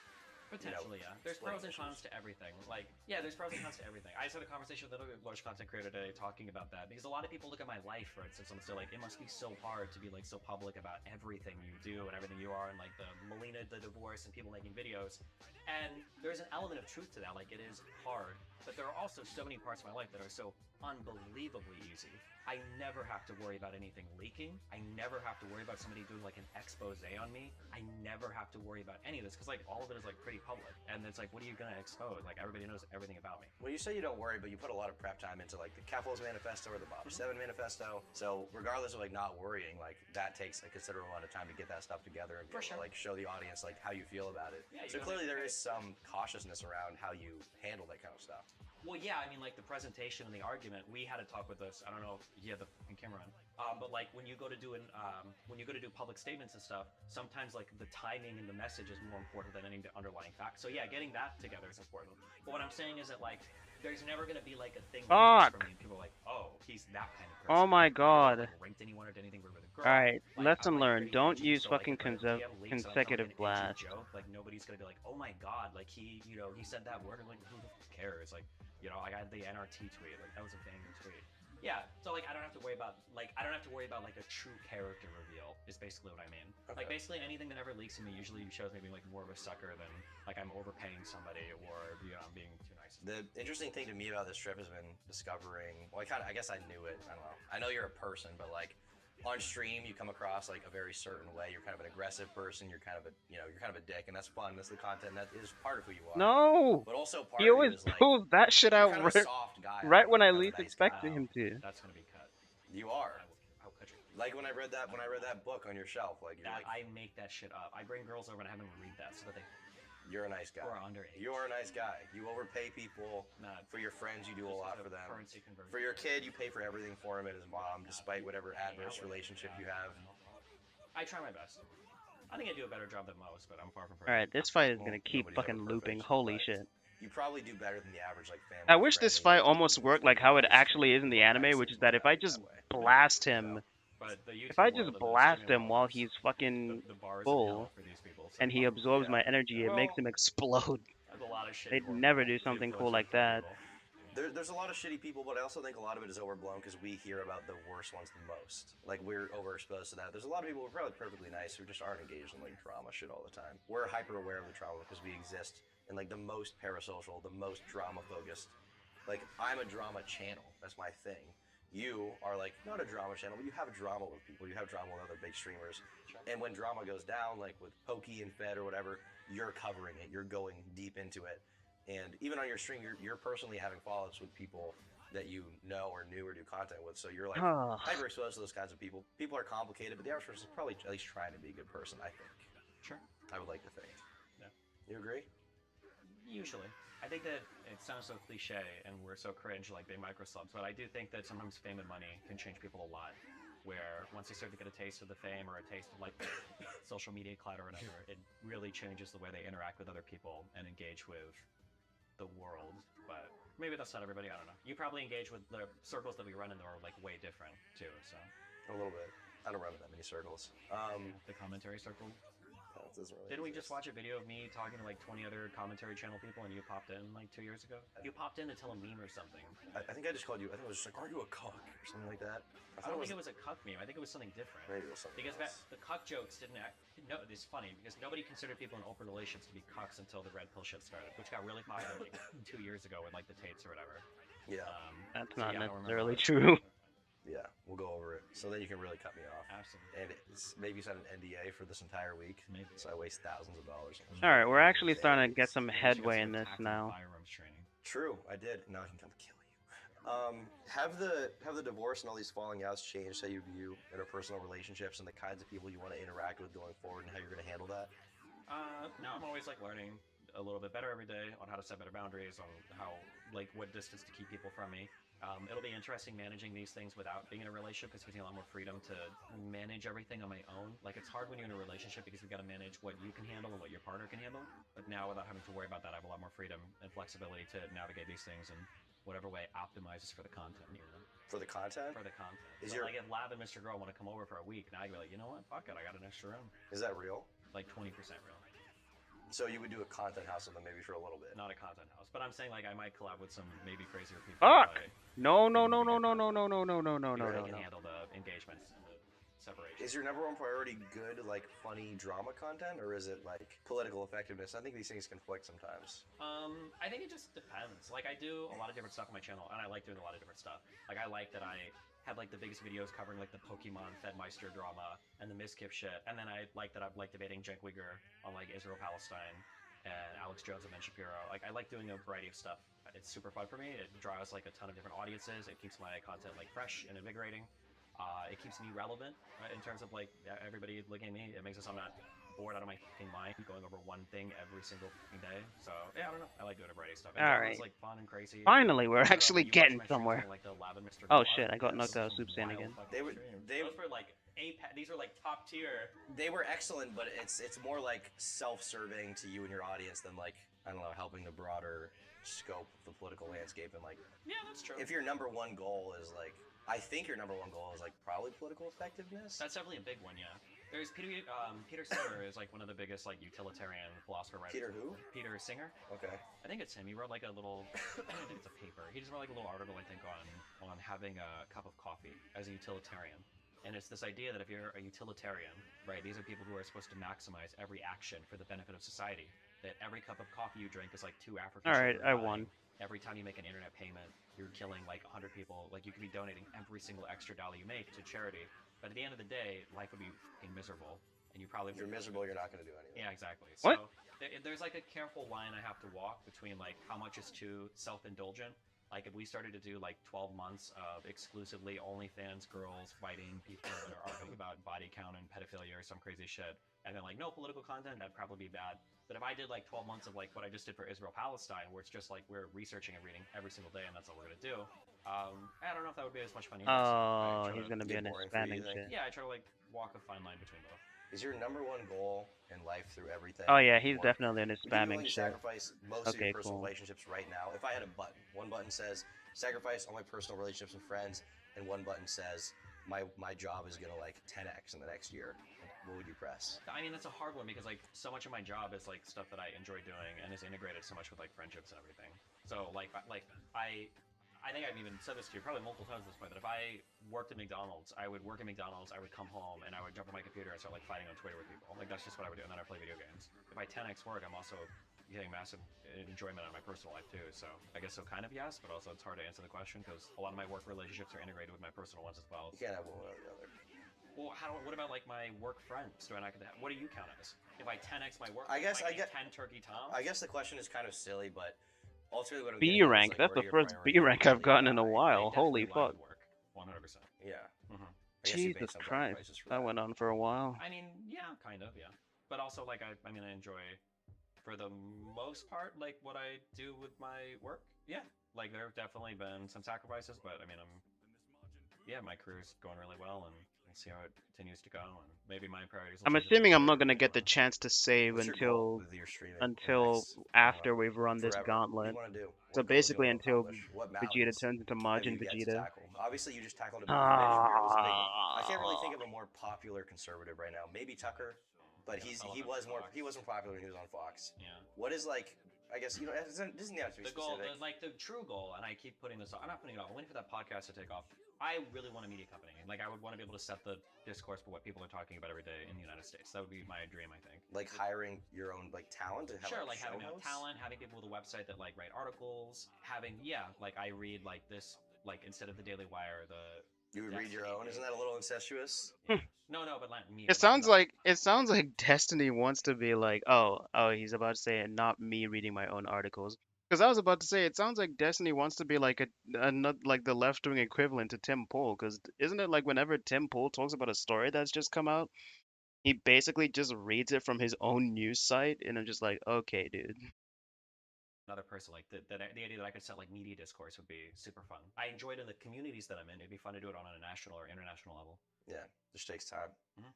Takes a lifetime. Cool. You have fun this week? Yeah. Did you God. have fun? Yeah, a lot of fun. Except getting sick, that kind of sucked, but. Yeah. Oh, I guess I can save. Happens, yeah.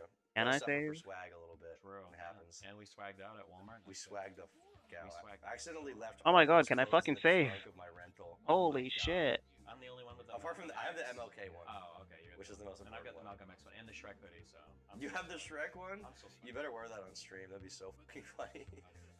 At the end of the day, I don't think Destiny is for everyone. If you don't like that he's edgy, then that's fair enough, although I don't know why you're watching my videos either, if that's the case. If you want to make fun of his relationships, I mean, that's fair enough too. If you disagree with his politics or you think he's dumb, I'm sure there are a lot of you out there, and I don't necessarily blame you if you feel that way. But what I found from spending a week with the guy was a pretty intelligent, Oh my god, are we actually just they ended the episode and started the next episode, but it's still gonna be straight into fight territory. Seems to like people a lot. Let me save the fucking game. Personal relationships and interactions a lot, which is probably why his relationship was open and he couldn't seem to fucking close it for whatever reason. And I guess he's also a coomer, and that's part of him. You can't deny that. He's also not as short as I expected. I literally thought he was 5'3", but in reality, he's like 5'7", maybe even 5'8". It's not that bad. But he's also sort of a sensitive dude somewhere deep down where he can hide it from his audience.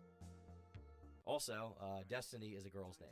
Bye. Hey, future haircut Tom here. Just want to say if you guys enjoyed this video, leave a like. If you didn't, leave a dislike. And check out Oh, the thank Tom God I IRL can channel, save. in the description and Oh, comment below, where there's a right. lot more IRL filmed content and real life stuff you guys can check out. And if you like this video, be sure to share it around with your friends. This video is obviously one of those that takes a little bit more effort and production and money than the normal vids. So I would appreciate all of your support very much if you liked it. If you didn't, then bye. And also if you liked it, goodbye. I'm leaving. Goodbye. Alright, well that was certainly a stream. I guess we're just gonna talk more about the fucking quiet on set shit tomorrow. I really wasn't expecting. Yeah, that ended up taking up almost the entire stream. Well, guys, it's been fun, but I gots to go now. So I will see you guys later. All right, OBS is